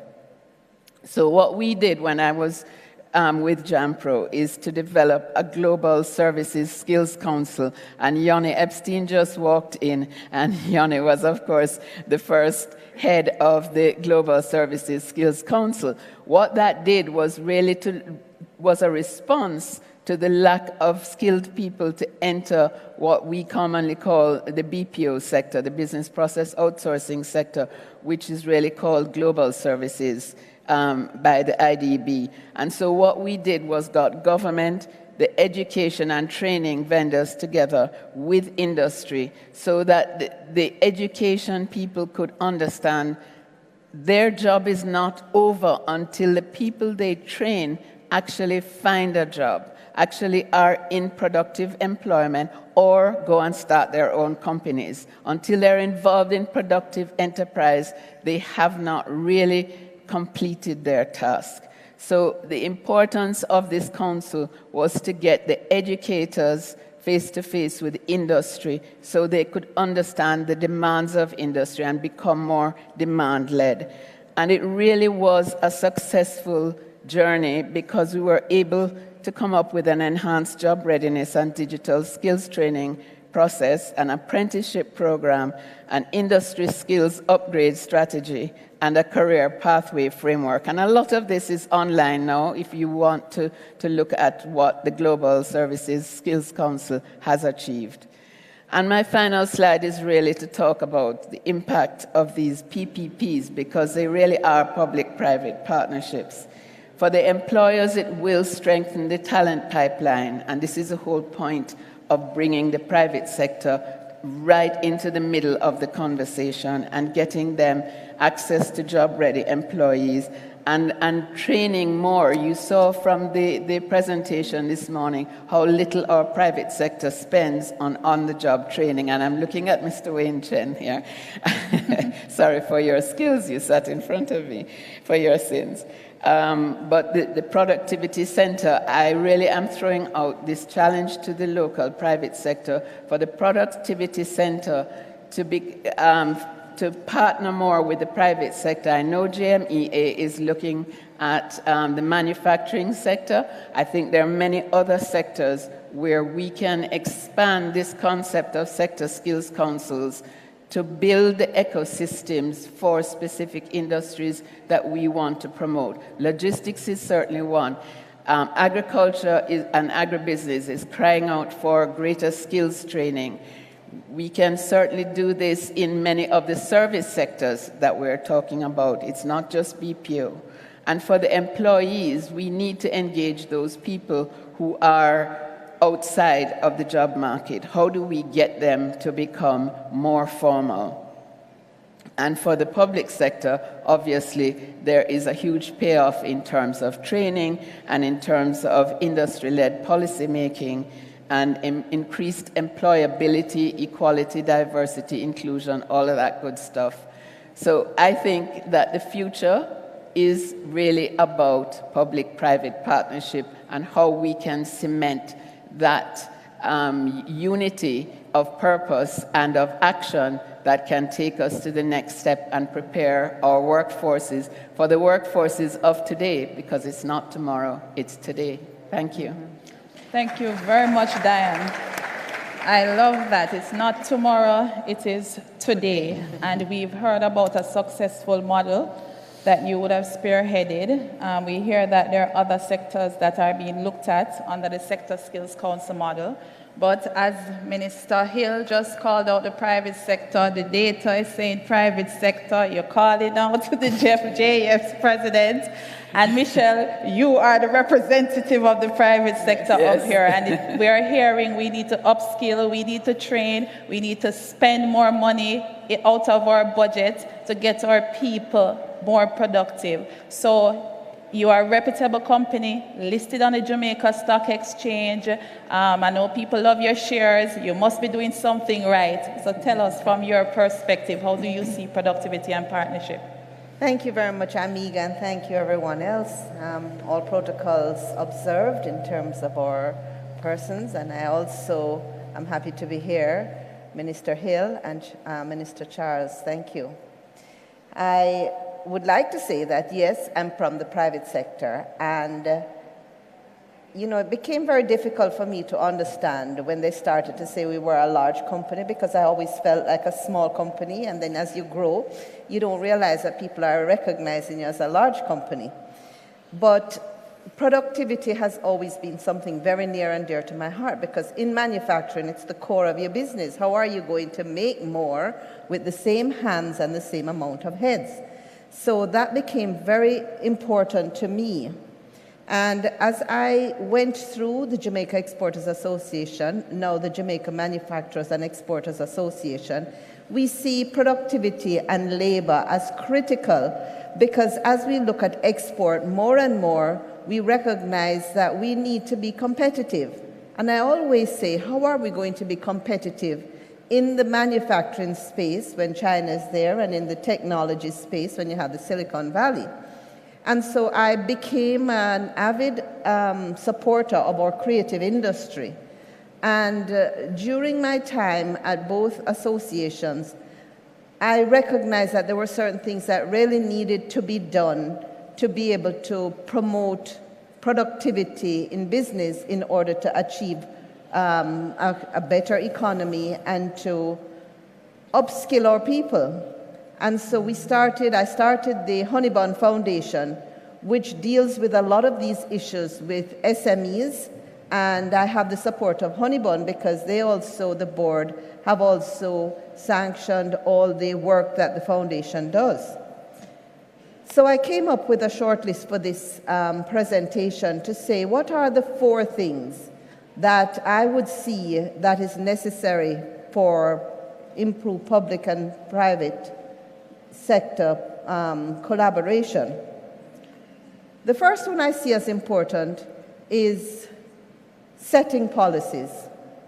And I believe in policies a lot, because even at Honeybun, whenever we need to do anything, it has to be driven by policy. And then you have to document the steps that you need to do, which is a standard operating procedure that is drawn from the policy. We draw most things that we do from our own mission statement. Our mission statement is to lead, achieve, and serve. So we lead through innovation, and we achieve success for our stakeholders and our employees, very important, and then we serve the greater good through the foundation. So that guides us in almost anything that we do. But policy is something very important and critical. And the way I see it is that policy should be developed by both public and private sector. If you have 10 people sitting on a committee and you need to develop a policy, I'm not sure what is done now, but you need private sector feedback in that discussion so that it serves both the private and the public sector. So that is the first thing. The second one I see as being important, and I think Dan spoke to it well enough, was about education. But in my opinion, education needs to be something that starts off through the youngest of children, because education needs to be what we use to develop a culture. We hear that the Chinese plan for, is it 100 years? And many of us are planning for next year. Some of us are even planning for next week. We need in government and private sector to plan for the next 100 years. What kind of culture do we want for our Jamaicans? I'm sorry to have to say this, but I went to a recent play, and it broke my heart because I'm so for the creative sector. And I really did not like how, as a culture, we view men in our society, for example. The women were laughing when the men were doing the wrong things, and I'm like, what is happening here? What is the culture that we want for Jamaicans in the next 100 years? What do you want to look like?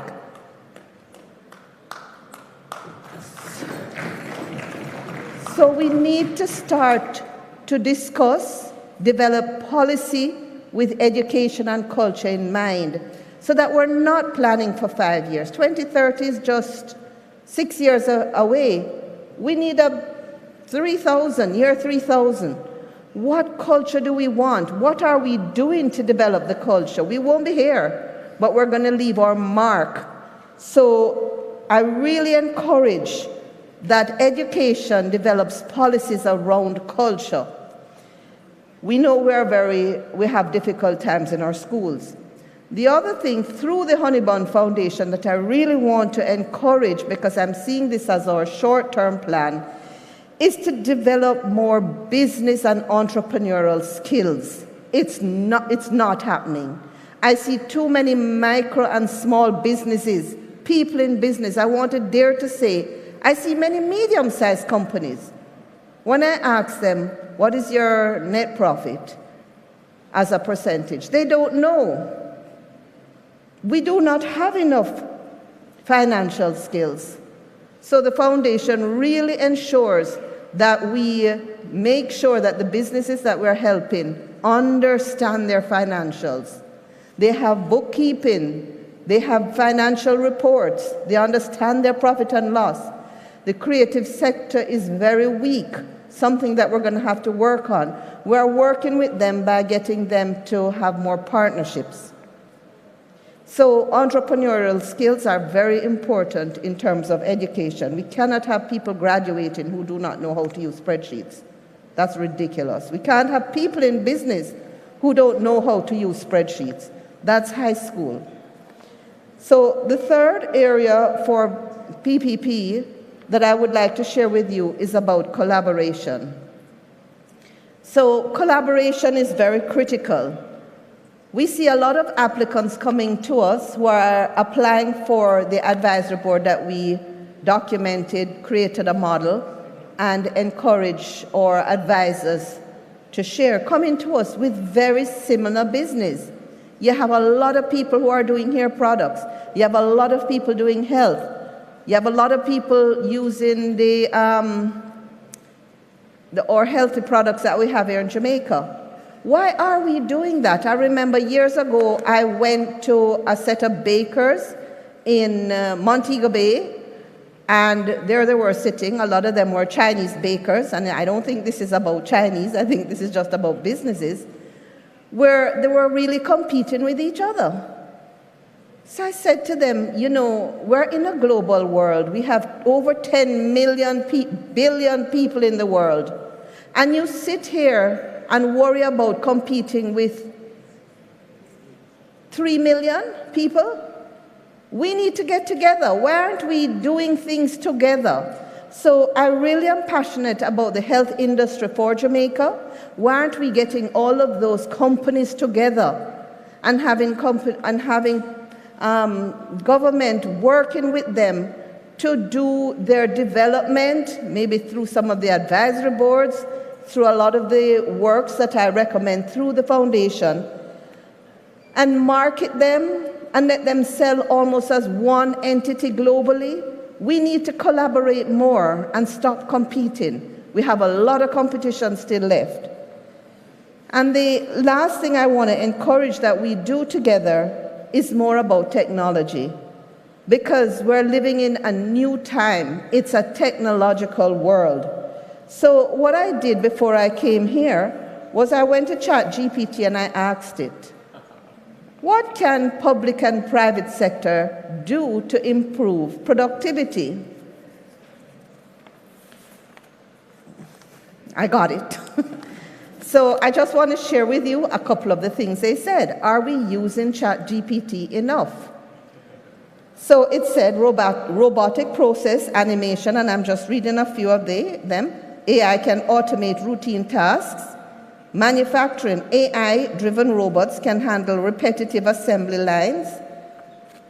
Supply chain optimization, AI can streamline supply chains.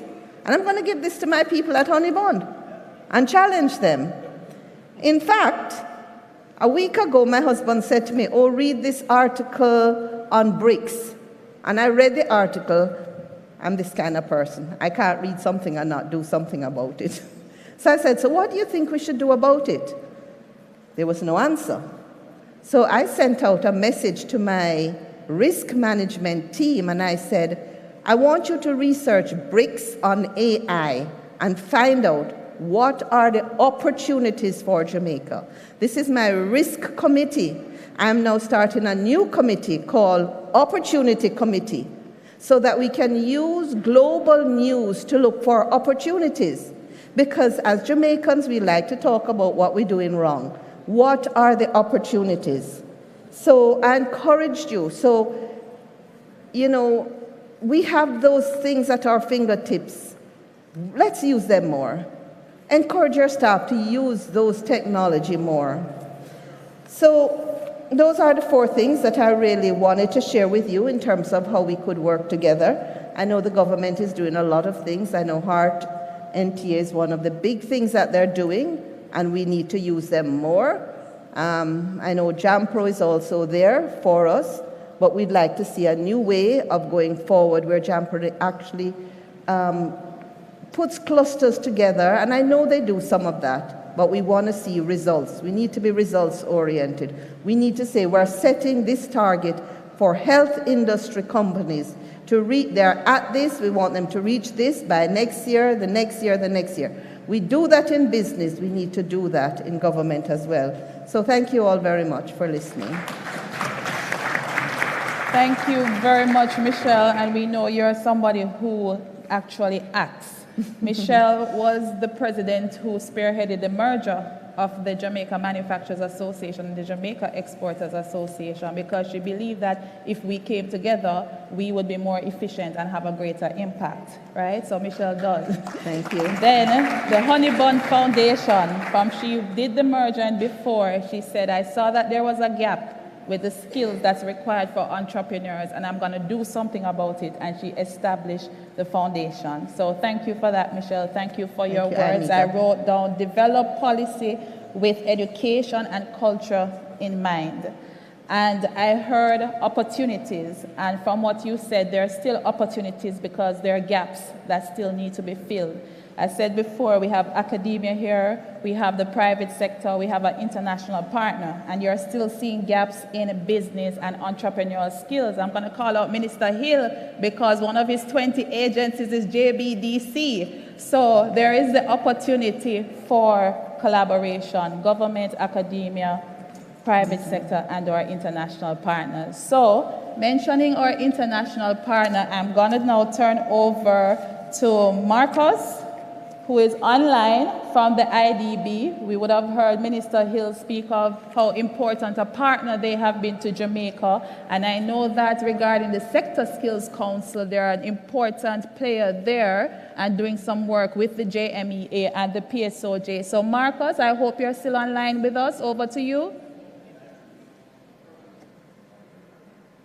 Yes? Can you guys hear me and see me? Well, I can't hear you. I will hope that you answered yes to my point. Thank you so much, Amiga, for this interesting discussion and panel. Let me begin by thanking the Ministry of Labor and Social Security for the invitation and Jamaica Productivity Center. It's been really interesting to hear my predecessor discuss the topics associated with productivity. Indeed, if IDB, the Inter-American Development Bank, has had quite a consistent diagnostics about countries in Latin America and the Caribbean in general, that increasing productivity is the big key, is the very central key to unlock all the economic potential in the region. And I've heard with attention and curiosity my speakers throughout the day to highlight the relevance and the challenges on building capacity and training for the labor market in Jamaica as a mechanism to unlock all this economic potential associated with all the economic development that the productivity can lead. I would like to to add another component to this story, which is the component of how infrastructure or better implemented infrastructure can also be a central component to boost Jamaican productivity. And I'll give you a couple of examples. What I'm trying to say is that, indeed, the interface between public and private sector, sorry, just put that in other words, the potential for productivity, potential to increase productivity, can only be found in the intersection between private and public efforts. There's no way to increase productivity in Jamaica if it's not with the convergence of tasks and efforts by the public and the private sector. But this convergence, this interaction, this interface between public and private sector can take many shapes and forms. One of them is training, as being said by my predecessors. The other one is to understand the demand for skills and how the public sector can help to fill the gap on those skills given this set of demands. But a third, and perhaps the one that I think is equally relevant, is how the private and the public sector can join efforts to guarantee that the hard and soft infrastructure required for productivity is in place. Let me put that in the words of the Honorable Mr. Hill.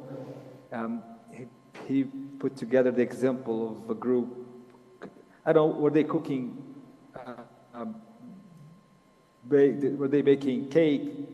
Pudding. Or I don't know what exactly they were baking. Were the cakes? In the example that Senator Hill mentioned. But I'm talking about the same number of people who produce cakes with the same number of pans, right? My point to you is, what if they're better pans? Or what if the oven heats up faster? Or what if the energy provided to the oven is done more consistently?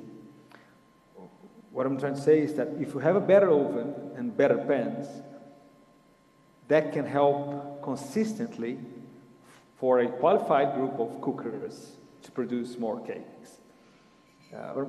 In other words, better infrastructure can be a key component to productivity, and that is not only economic infrastructure, like better roads or better energy transmission lines, but also better social infrastructure in the sense that if we have schools which educate better, or hospitals that reduce the time that people stay in hospitals, all of these increase significantly infrastructure. But that is not new.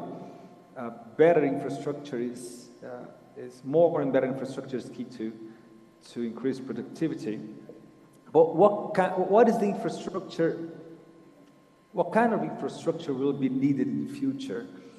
What we know now is that the infrastructure that will help productivity in Jamaica for the next 20 years were not the same type of infrastructure that helped Jamaica be where it is in the last 20 years. We need new type of infrastructure. And by new type of infrastructure, I'm referring not only to the new type of infrastructure, the technology infrastructure that it is, of course, necessary, but even the traditional infrastructure will need to be implemented differently. And I explain myself. The infrastructure that will boost productivity of the labor force in Jamaica and thus produce the economic transformation that this seminar is also addressing will need to be smart infrastructure. By that I mean that we'll need to incorporate all the technological trends that will guide the economic life of the countries in the future. So even if we're talking very traditional infrastructure, say roads, for example, roads will need to be smarter in the future than they have been in the past. They'll need to incorporate, for example, levels of connectivity, wireless connectivity, and they'll need to be able to incorporate technologies as they come, as they'll need to be flexible. And that is for roads, but if you think about all sorts of other infrastructure, they will need to be smart. They'll need to be able to be technologically friendly or friendly to new technologies as they arise in time. That will require a type of infrastructure that is committed to technological innovation. There will also be, and that is indissociable from the perspective of IDB, the infrastructure that leads to productivity will need to be sustainable, because resilience to climate change and adaptation and reducing the impact of climate change, this will be a major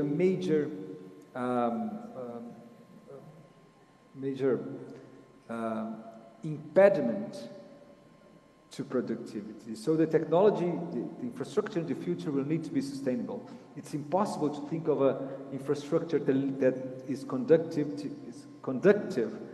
to productivity, but it's not sustainable and resilient to climate change. And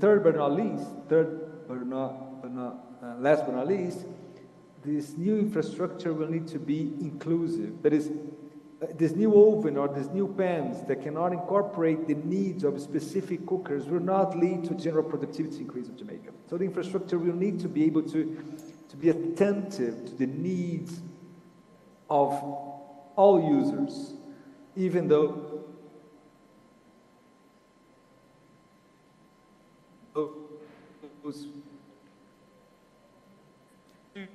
infrastructure, is it?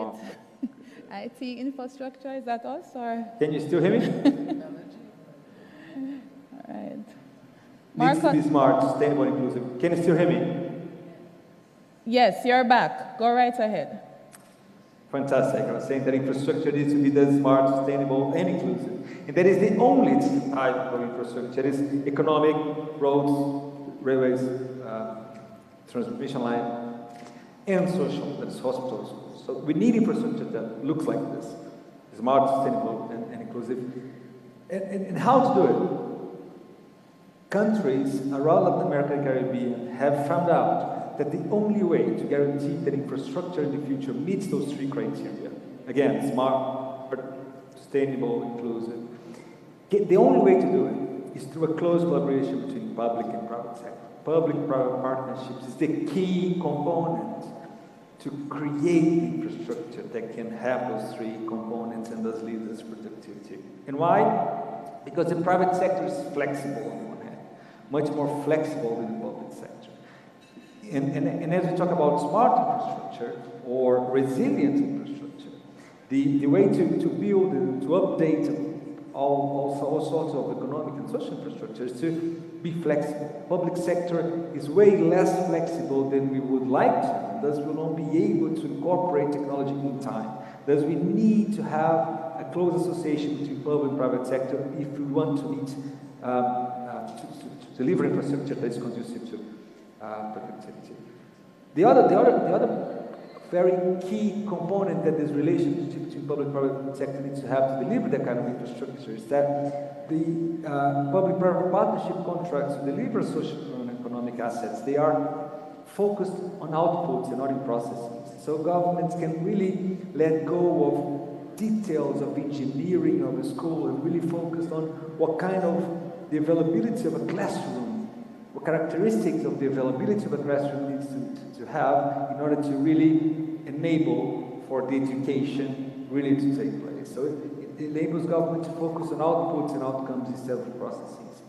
And third, but at least, the relationship between public and private sector can help us to attract private sector investment and thus enable Jamaica to attract investment that is really focused on innovation, thematic finance, green finance, blue finance, and other types of finance which is available worldwide to direct them into delivering better outcome in infrastructure. And thus, in our perception, this relationship between public and private sector is the fundamental component to guarantee that the infrastructure is smart, sustainable, and inclusive. So the key question to me is, if I manage to convince you that this interaction between public and private sector is the fundamental institutional design to create the conditions in which productivity can arise, the question is how? How can Jamaica and other countries in the Caribbean can be ready to enable those relationships between the private and public sector, which are required to deliver that sort of infrastructure.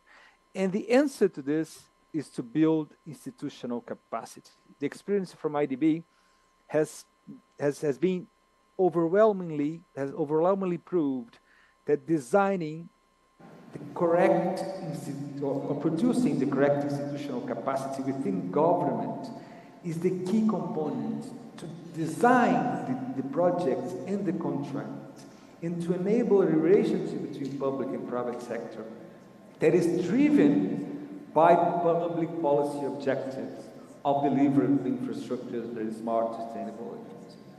So building capacity is the essential component. And this is one of the things IDB, this is one of the central components of the newly approved institutional strategy of IDB, which is to support countries throughout Latin America and the Caribbean, but Jamaica including, to build this capacity. Because if this capacity is in place, the capacity of what? Of designing deals that deliver results for the people in Jamaica, deals with the private sector, that not only meets private sector criteria of commercial feasibility, but also meets the criteria to add value to the public sector.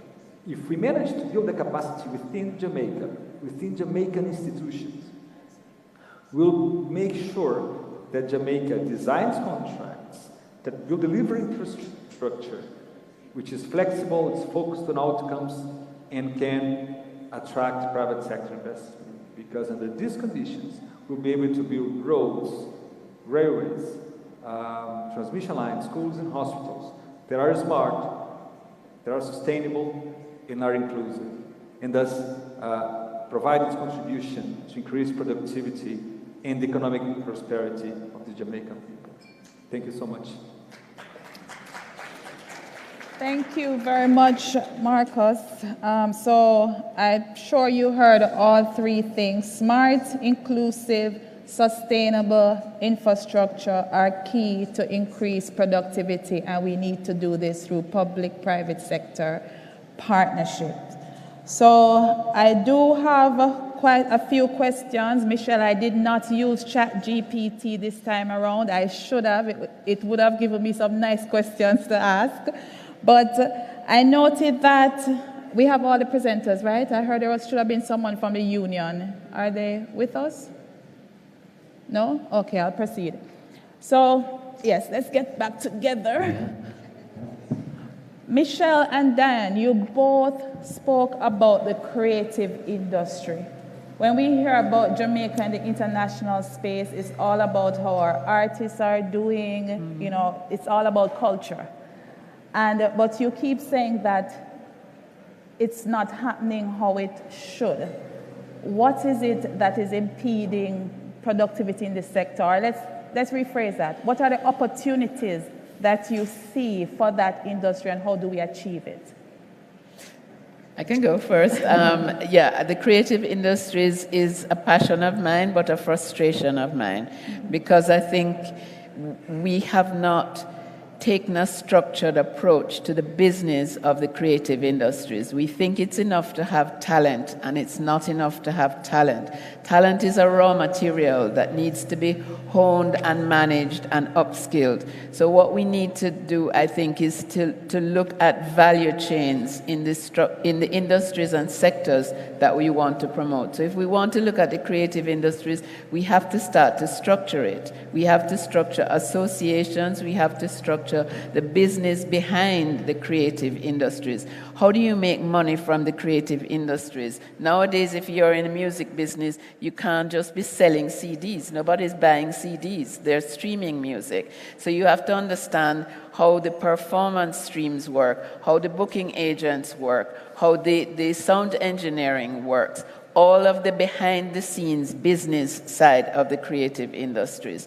And if you want to develop, I go back to my theme of sector skills councils, you need a structure, and that collaboration that Michelle so brilliantly brought out, I think, is critical, because if we don't collaborate and we don't work together, we can't go anywhere. Reggae is a concept. Reggae is a music. We need to own that. We need to own the intellectual property, and we need to understand how to leverage and market and commercialize that intellectual property. So it's really about structuring the industries that we're talking about and building the ecosystems that can promote those industries. Okay, Michelle? Okay, so very interesting, because while we were working with SMEs and the creative industries, and we thought that micro businesses were not understanding business enough, the creative sector was dismal. So we tried to understand how to develop a model for them. And this is a model that the foundation is developing. So we have 5 different business models that we've developed. I'll spare you the time not to go through them, but I want to tell you about the 5th one, which is something that we are launching this year, and we're looking at a way that the private sector can support the creative sector by providing funding for the technical skills that they don't own. We don't see creative sectors as being business people, and we don't want to change their mindset. I don't know if it's left brain or right brain, but whatever it is, we don't want to change them. We're very talented, but they need the technical support, the legal, the accounting, the marketing. So what we want to do is to develop companies that will deliver these services at a discounted cost. So we will be working and marketing to the private sectors, maybe many of you sitting here today, before the end of the year, a program where private sector provides these services for the creative sector so that they can also succeed in business. And that, we feel, is what needs to happen. I meet creatives who have some business talents, but I meet more creatives who just don't get it. And we don't want to try to get them to get it. That's a whole different kettle of fish. But we need to be able to make sure that they have those business skills. So many of them partner with people who have business skills, and that's the best combination. You're a creative, partner with someone who have the business skills. but we definitely need to get them to have it. So we're going out to private sector this year to get the support and the contribution in a funded way where they can have significant discounts to get those technical skills for their business. And I'll just add to that this is one of the things that Kingston Creative is trying to do, to provide all of those skills that Michelle is talking about, you know, business skills, accounting. Do you understand if you're making any money? You know, do you understand what a bottom line is? Do you understand your costs, your expenses, etc.? So Kingston Creative tries to give them that ecosystem support that I'm talking about, which they refer to as accelerators and incubators. So that's where I think we need to go. Are there any creatives in the house? Mr. Azan, stick to the bed. Anybody? Creatives? You can stand for me? Just stand up. Just a couple. Oh, I have shy creatives in the house. All right, what industry are you in? Okay.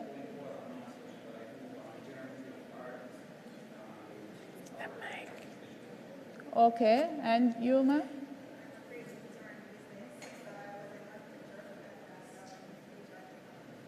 HR technology. Okay. Oh, so give her the mic for me, please. We can hardly hear. Visual. At school. Visual arts at school. So you intend to come out and be, or you already have something going creative for you?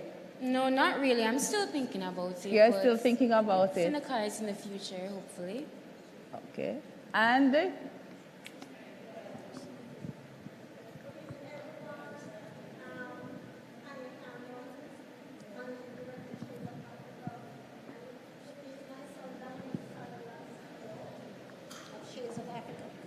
So you're in the fashion? I'm in the fashion, Shades of Africa. We're in the fashion industry. Okay, fantastic. So I asked you all to stand up because I want to know if you have a question. Do you have a question for our panelists on the creative element? One more. First question? Oh, you're in the creative as well? Yes, we both do visual arts, but I've started selling bookmarks and canvas paintings so far. Okay, wonderful. Have you trademarked your projects? Yeah. Trademarked? Yeah. No. All right, so Okay. it comes back to the education and everything that we need to do as a business to protect our intellectual property and our creative ideas so that we earn from them, and if anybody thief them, you just carry it, go to court, and you become a billionaire. All right. Any questions on the creative industry? Because we're going to switch a little because Marcus went into, Marcus went into infrastructure. And I don't know how many of you remember when you're COVID and all of us had to work from home. And we're on our computers and every minute you just see the circle or somebody say, Amigo, turn off your video and then maybe we can hear you because there's not enough bandwidth, right? So we knew that the IT players in the digital space, Reese, needed to step up the game, right? And then now, just looking at our roads with traffic and getting to and from work and doing pickup with kids and all of these things, how is it that our infrastructure is affecting our productivity? So Marcus, I hope you're still with us because I wanted to know, looking in the Jamaica landscape, have you seen any successful public-private sector partnerships in this area or any other housing, etc., that you think we should be replicating? Is Marcus still with us? Yes, I'm still here. Can you hear me? Is that still right? here. Can you hear me? Yes. Can you hear me? Yes, hearing you. Fantastic. Thank you, Amiga. I was about to ask that lady who just mentioned if she was selling the bookmarks physically or online.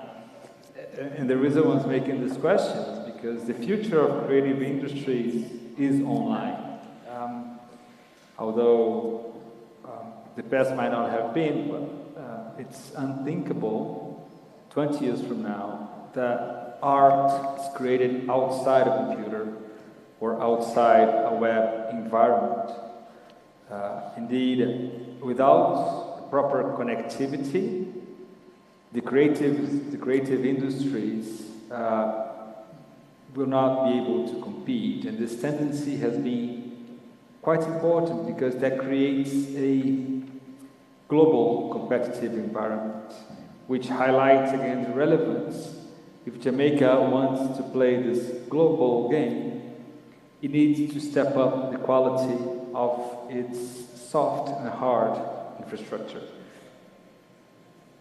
So the good news, though, is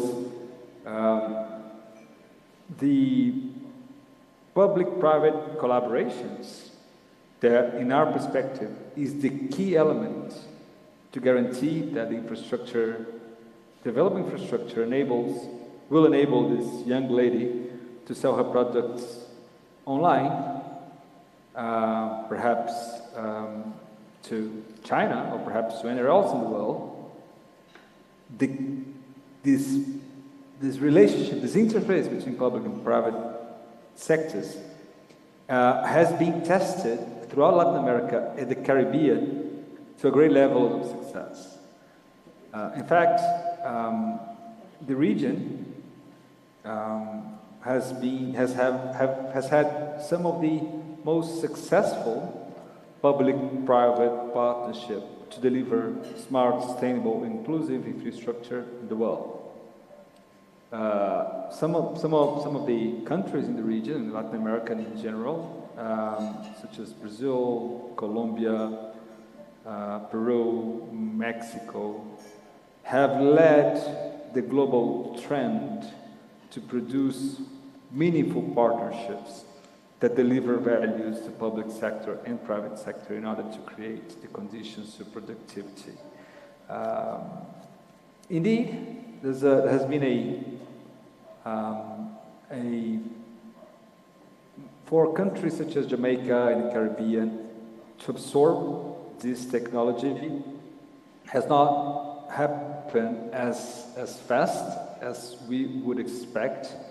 But in Jamaica, if I can give you a particular example, we are on the brink of the implementation of a new institutional design that is focused particularly in providing smart, sustainable, and inclusive technology that will enable the increase in productivity we expect, which is we've created what we call a project preparation facility in partnership with the Ministry of Finance and the DBJ, the Development Bank of Jamaica, to design.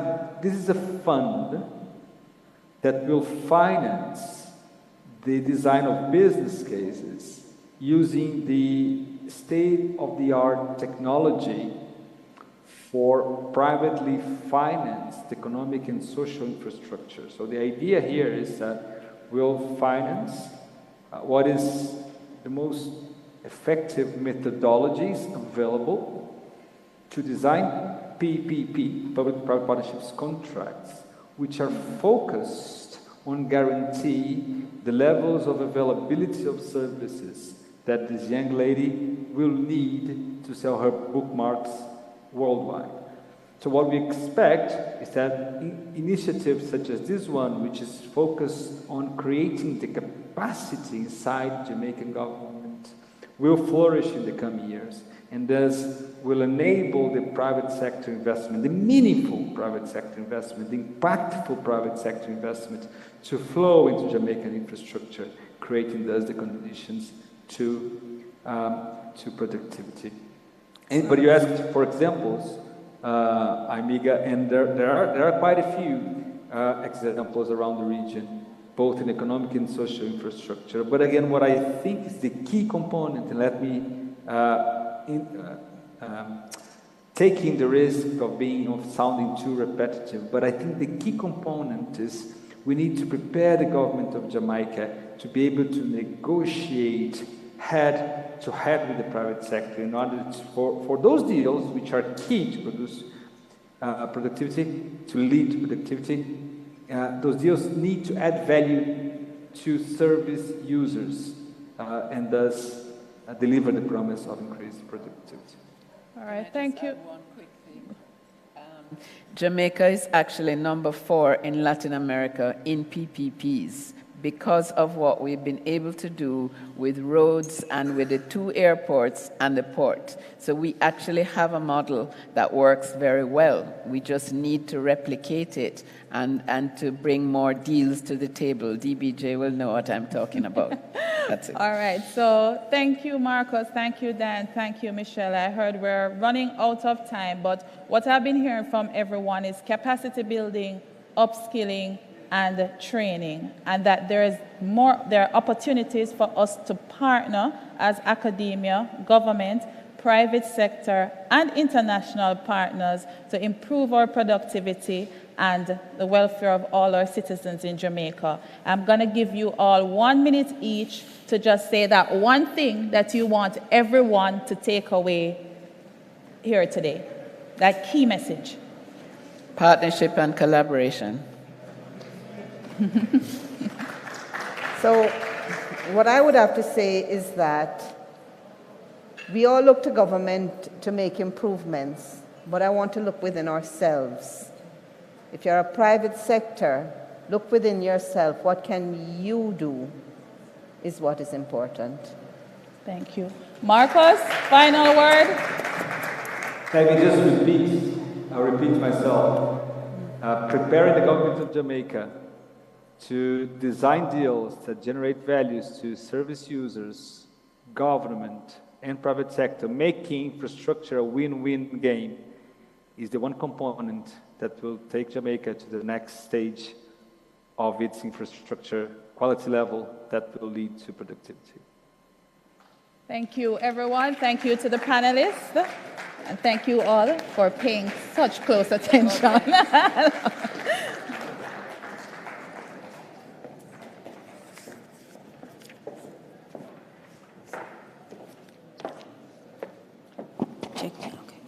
Thank you so much. One more time for our panelists, ladies and gentlemen. Our productivity ambassadors, Amiga Breeze McNabb, Mrs. Michelle Chong, Mrs. Diane Edwards, and joining us online, Marcos Siqueira, talking about sustainable infrastructure, very necessary for productivity. Of course, we need to collaborate, both the public and the private sector. And we need to build ecosystems, understand performance stream. It's all about capacity building as well, upskilling and training. Thank you so much to our panelists. Alrighty, we have come to our final presentation this afternoon, our final panel discussion as well, and we'll be talking about upskill workers fast. So joining us, ladies and gentlemen, let's all put our hands together and welcome our moderator, Gillian Corodos, Divisional Director at the Ministry of Labor and Social Security, and our panelists, Yoni Epstein, Wayne Chen, and Maria Pilar Castrostin. Please make them all feel welcome as they head to the stage.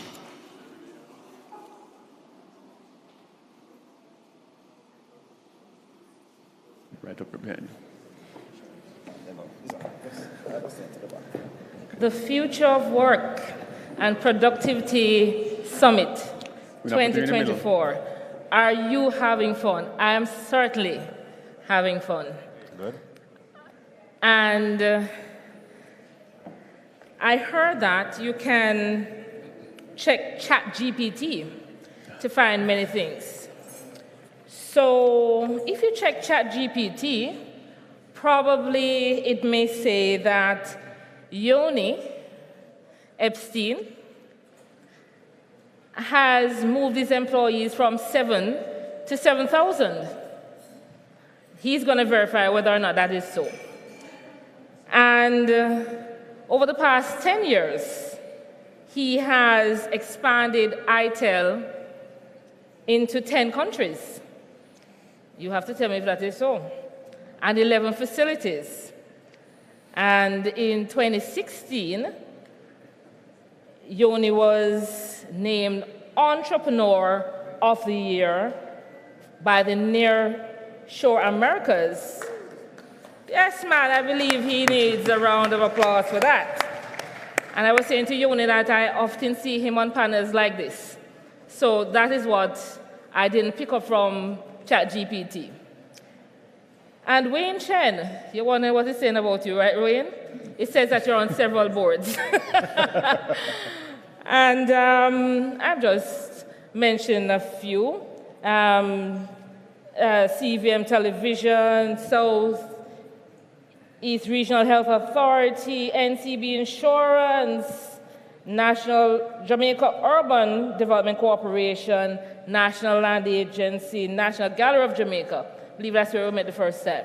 Yeah, long time ago. And currently, it says you are president of Jamaica Employees Federation, and he also is known as the Caribbean Employers Confederation also. So we want to put our hands together for the panelists. And today, we will be looking at what many persons have been mentioning today about the skills gap and what we need to do. Now, before I go into the panel discussion, I want to pause to acknowledge Honorable Colonel Charles Jr., Minister of Labor and Social Security, Senator Aubin Hill, Minister of Industry, Investment and Commerce, Mr. Omar Azan, Chairman of the Jamaica Productivity Center's Board, Permanent Secretary, Mrs. Colette Roberts-Risden, Mrs. Tamar Nelson, that has been very busy, Chief Technical Director of the Jamaica Productivity Center, our international development partners, representatives of the Jamaica Employees Federation, Jamaica Confederation of Trade Unions, esteemed guests in person and online. Good afternoon. Welcome. We're going to be getting into it. Upskill workers fast. When we say upskill workers fast, what skills are required generally? And what are some of those industry-specific skills? And when we say fast, what do we mean by fast? So, before presentations, I just want to refer to something that we heard earlier from ILO's John Bleak. And I found it very interesting, and I wrote it down. And he said, productivity cannot grow beyond education and skill levels of the labor force. I'm probably saying it a little bit different, but that's the essence of what he was saying. And he's speaking of both management and workers.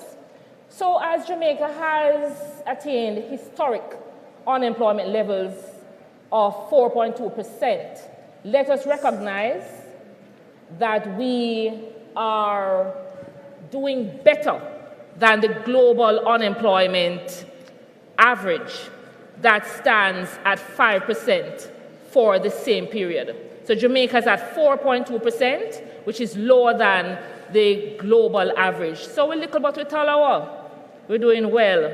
And we have done well in different spheres. We are seen as the sprint capital of the world. We run faster than the rest. We're also seen as the reggae capital of the world. Now, what I want to find out is what will it take for us to be the productivity capital of the world? And I think we are en route to being extremely good at productivity in all our industries. And you have many listeners online, micro, small, large enterprises. They are looking to what are these solutions. So I'm going to start, and I know the gentlemen are wondering, oh, who am I going to start with? I'm going to start with you, Yoni. I figured as much when I saw my presentation. Thank you very much. Good afternoon, ladies and gentlemen, and thank you for having me here this afternoon. It's up here. Before I start, I just wanted to, because we're talking about upskilling and productivity, productivity to me in my business is something that really and truly dedication and determination is going to drive productivity in our world. And a little bit about my day. I actually, just before coming here, landed from Guyana. We have an office in Guyana. And I woke up at 2 o'clock this morning. For anybody that has gone to Guyana, the Chedijagan Airport is an hour from Georgetown. So got to the airport at 3:30, got on a 5 o'clock flight to Trinidad, came off that plane, went on another plane to Barbados, sat on that plane, then to Antigua, and then to Kingston, and then now I'm here with you. And so I could have very easily, when I got the invitation, have said, I'm traveling, can't make it, but that's my level of productivity because I feel that I have a duty to our industry, a duty to our company, and a duty to our nation. And I feel that, as we move into what everyone is dubbing as the future of work, while technology is evolving and evolving very quickly, the human aspect of things is still very, very much important, right? People are wondering, with the advent of AI, what is going to happen to jobs, not only in the BPO industry, but in all sectors across business. But, when I look at productivity in our business and I look at where, our unemployment rate is at 4%, as, you're acknowledging a while ago, Madam Master of Ceremonies, I believe that while our unemployment is low, it is also driving some very bad behaviors from the human element and human side of things. And in our case, every business has their triggers and markers, but in our case, we are having much higher shrinkage than necessary to run the business, which means I need more people to do the job because people are less reliable these days. And that is where, productivity is going to drive the better for Jamaica, for growth for Jamaica, and for our industry. So, while our world revolves around capacity planning, we look at how can we bring the advent of technology into our business to be more efficient, allow for individuals to either handle calls faster, have AI do certain aspects of the job for them so they can move on and do multiple things at the same time. So therefore, you get more efficient, you fix your shrinkage problem, because the longer term issue is this kind of changing the culture that I heard Michelle talking about earlier, is what is the culture that we want for Jamaicans. So along with that, when you look at the advent of technology, while you're getting more efficient, and some people can say, well, that means you don't need as many people, but there's one thing that we're missing in the explanation of the advent of technology, which is things like, AI engineers, because the large language models they learn a certain aspect on their own, but just yesterday when we were in Guyana, we were meeting with a client who is using AI in a part of their non-voice side of work for email to begin with. And while they're teaching the language model to be able to respond grammatically correct, respond and sound like the client, and respond accurately, it's actually a group of individuals behind it teaching that model every time that it is incorrect to be correct. So that's why we keep saying that while there may be aspects of jobs that may go away, but they're also creating other jobs, and that's where the upskilling comes from, and we need to move quickly, particularly in the short term. I'm still young, but that is far for me to read, so I'm going to have to remember from when I was reading it on the plane coming over. So if I can't see it, you can't see it either. So one of the big aspects is software development. Jamaica has a large industry of software developers, but we actually need to look at how can we not only solve for the short term, because of where technology is, you can actually develop things a lot easier today. You don't need to know the traditional code in order to develop something. And that is where the short-term fix is. But I also believe that we need to figure out ways in our educational system to look at from the secondary and even the primary levels, how do we start bringing technology? And I'm not talking about using an app or how to use a computer. I'm actually talking about how to use Amazon Web Services and teach individuals how to start to develop things. And I think that is where we look at the future to keep Jamaica in the game. Obviously, through HEART and other vocational schools, that is where we're going to continue. I've heard the Minister Hill talk about 750,000 people that are not employed at the moment, that need upskilling to become employed, and that's where I can see discussions that we're having coming to fore with the vocational training. But I also sit on the task force set up by Minister Dana Dixon on artificial intelligence, and that is where we can play a great role as a nation as to how do we establish our AI policy. What do we want to focus on? Because while AI can be used for a force of good, there are a lot of people out there using it for the force of bad, and we need to keep that in our minds when we're looking at how we're going to evolve with the technology at hand.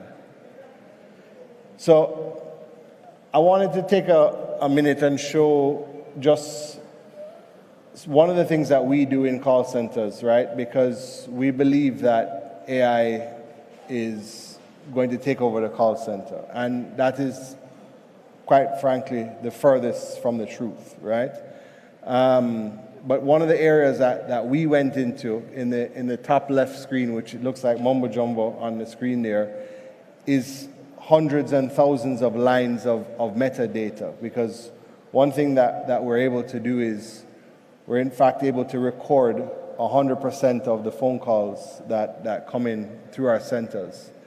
And from that data, we then use our AI to generate dashboards where we can see within seconds, how many calls, what is the customer sentiment, what are they saying about the client or the agent that they're dealing with, are they happy, are they unhappy, what percentage of the calls are actually being dealt with in what they call first call resolution.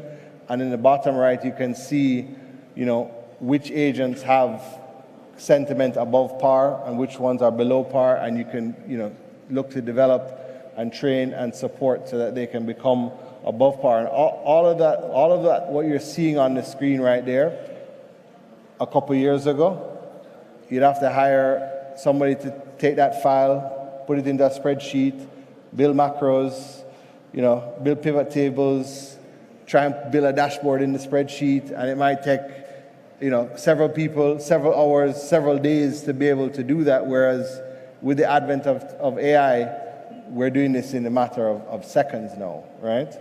And that is where the advancement is making people more efficient in what they're doing.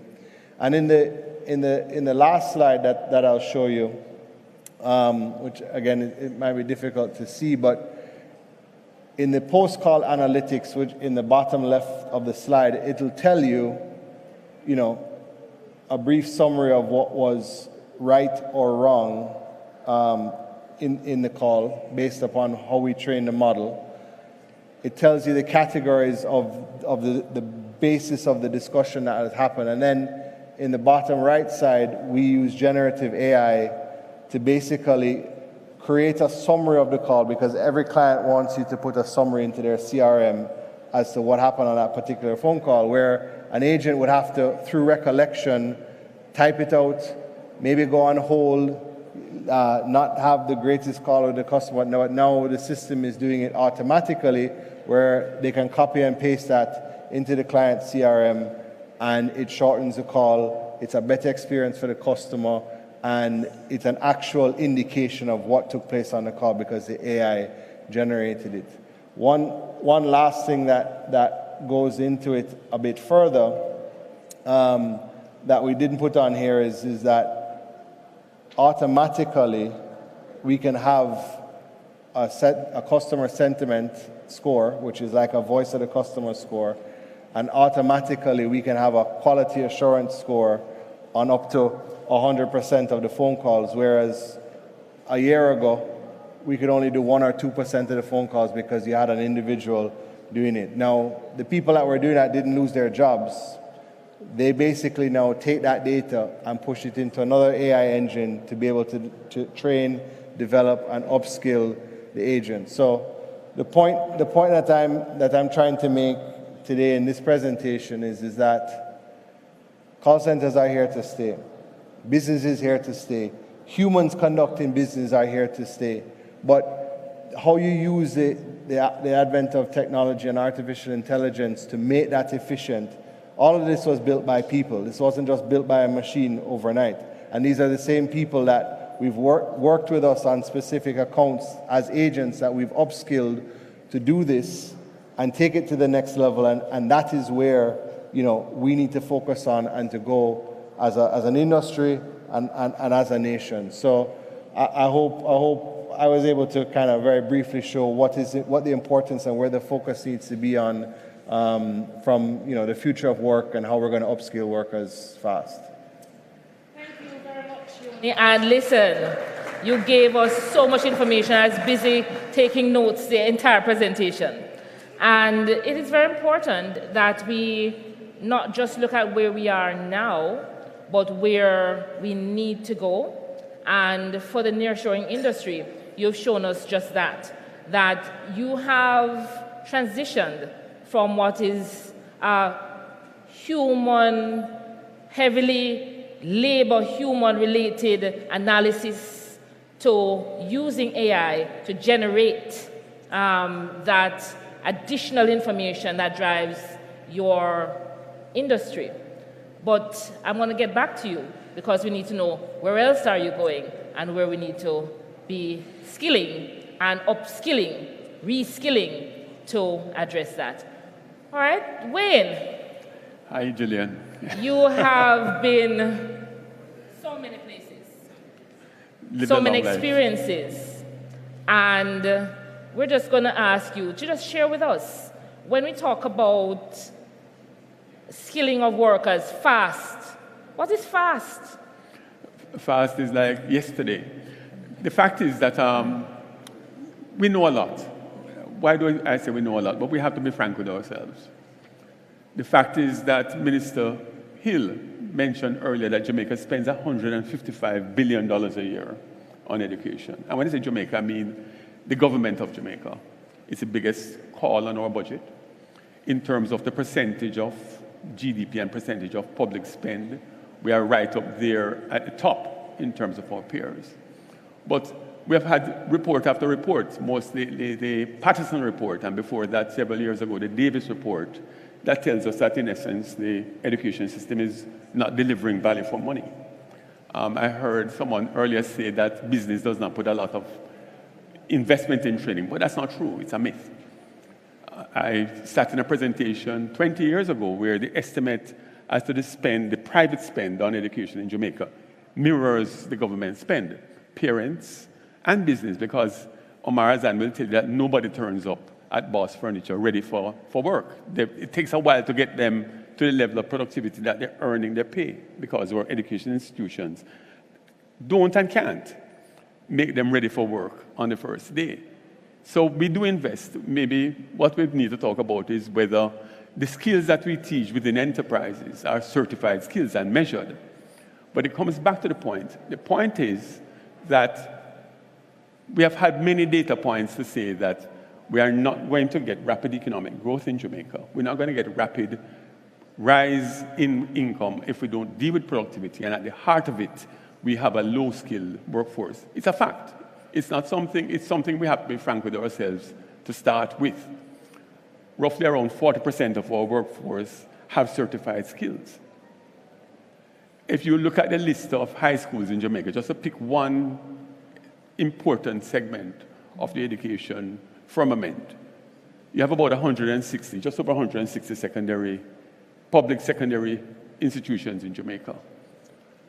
We have set in our secondary system success, in quotation marks, as 5 CSEC passes at any grade to include math and English language.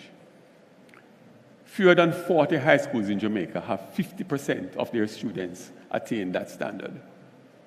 In other words, a quarter of your high schools struggle to have half their students attain that standard. Let me get back again. 40% of your workforce have certified skills, which means 60% have no certified skills. Dr. Wayne Henry last year, in his quarterly PIOJ report, said that the break on rapid economic growth in Jamaica will be the shortage of skills in the workforce. So we don't need more evidence to say that we need to upskill rapidly. The emergence of artificial intelligence just reminds us that there are other existential threats to what we're doing now. So even the skills that we think we have today will rapidly become obsolete if we are not upskilling even as we are skilling. So if Jamaica is to achieve rapid economic growth, never mind competitiveness and some productivity targets that we can live with, we will have to rapidly upskill. So let us just clear the air and say, it's yesterday that we have to get there. How do we get there? There's a famous John Lennon quote that says that life is what really happens while you're busy making other plans. One of the challenges we have is that we have a bunch of boomers like myself really planning for newer generations that may not, what we are talking about may not even be relevant for the world of today, much less the future of work. We are still very sectored in our thinking, still very siloed in our thinking. When the world doesn't work that way, when I look at Michelle Chung and, I probably eat too many honey bun products for my own good health. But you have Jamaican companies that are very productive and are continuing to train staff, to find ways of management, to introduce technology, to make themselves more productive. And they have to tell their stories. But that's I'll soon come back to that. But why I say that we are still siloed in our thinking is because when I listen keenly to the conversations we have, we want to hear, productivity in this sector or that sector. There was a revelation I had. I'm a shopkeeper. I'm a grocer by profession, but I've been involved in many other professions. To give an example, Omar Azan can produce all the mattresses that he wants in the world. But if there's not an ecosystem, a sales ecosystem, whether it is the courts or the singers of the world or some sort of e-commerce site to sell the mattresses, they'll pile up in a warehouse somewhere in Kingston, and it doesn't work. You need a whole ecosystem to work. But I'll tell you a bit of a revelation.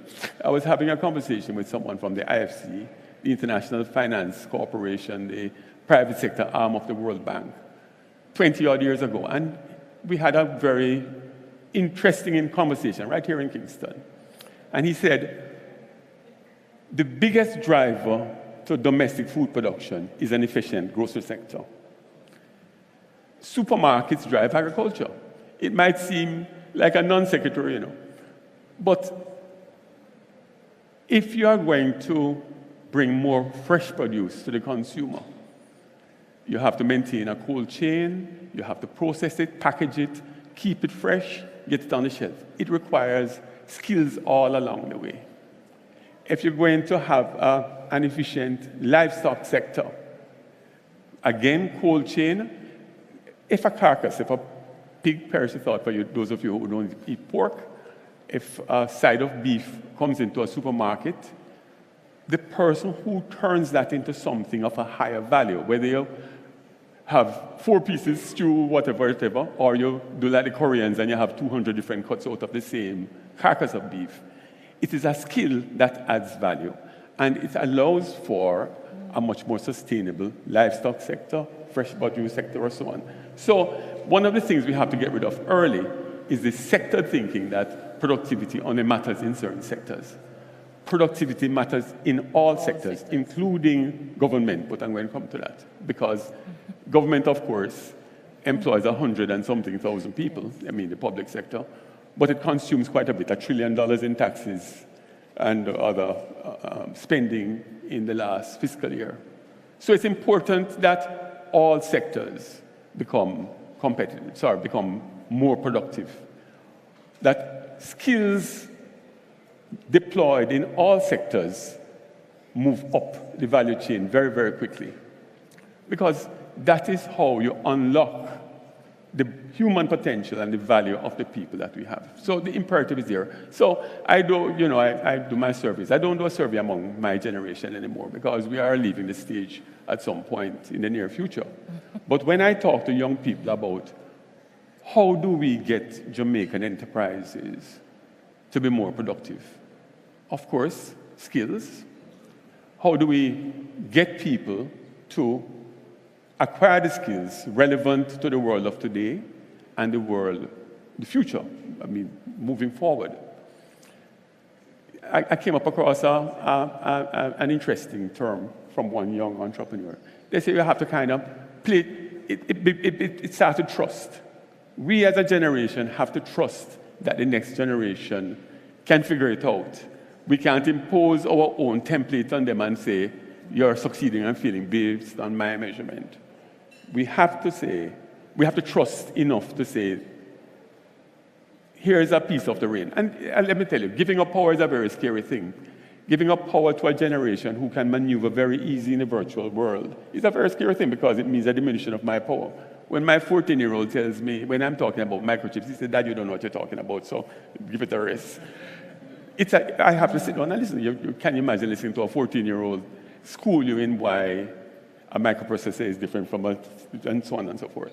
But the fact is that the delivery of skills and the skills that are necessary, it's not just us telling them what we think will be necessary. We have to create an open source way of getting skills by building the infrastructure that allows people to acquire the skills. So we have to have a relook at our institutions of learning. Should the architecture of the classroom be different? Should we be still looking at a whiteboard or a blackboard? Should we be sitting in circles? Since many have already left the formal education and we talk a lot about lifelong learning, what are the, I don't like the word incentives, but what are the support in place for enterprises to pay for enterprise-based training? And not only pay for it, the vast majority of Jamaicans are employed in small and medium enterprises. They don't have HR departments. They don't have people who can develop training programs. But what are the supports now that not only my hard deductions, but some of what I pay in taxes and other measures can now pay for me for that period of upskilling my workers while I transition to something else. Because the fact of the matter is the world is not sitting around and waiting for Jamaica. We have to catch up. And a lot of the training is going to have to take place in the workplaces. So we really have to have that conversation around what are the skills. I don't want to predict. There are some obvious ones. The World Economic Forum, you can go to the website. Every year they do a global survey. You're going to see wonderful things like critical thinking, being able to work with diverse groups. You're going to see things about manipulating information in the digital space, utilizing artificial intelligence. Every time you have a new technological breakthrough, of course, it's going to destroy jobs, but it also creates opportunities. One of the things we hear around the world now is a just transition. What is a just transition? As we move towards a new economic structure with renewable energy, more consciousness around the environment, and so on, what are the jobs that are going to be needed there? Are we even having this conversation in our educational institutions? No. Are we having this conversation in our workplaces now? Even though we have very ambitious targets in Jamaica that we are working towards, 50% of electricity generated by renewables by 2030, 15% of new vehicles sold in this country as EVs by 2030. And that is just around the energy side. If we are going to transform agriculture, to speak of one of one traditional sector that needs more technology. We talk about, and we see the samples in here, you see the vertical farming and the beautiful silos and the greenhouses. How are we training the workforce that can work in these technology-intensive areas of food production and agriculture to keep them competitive? Because it does not mean anymore somebody going out to the field with a cutlass and a hoe.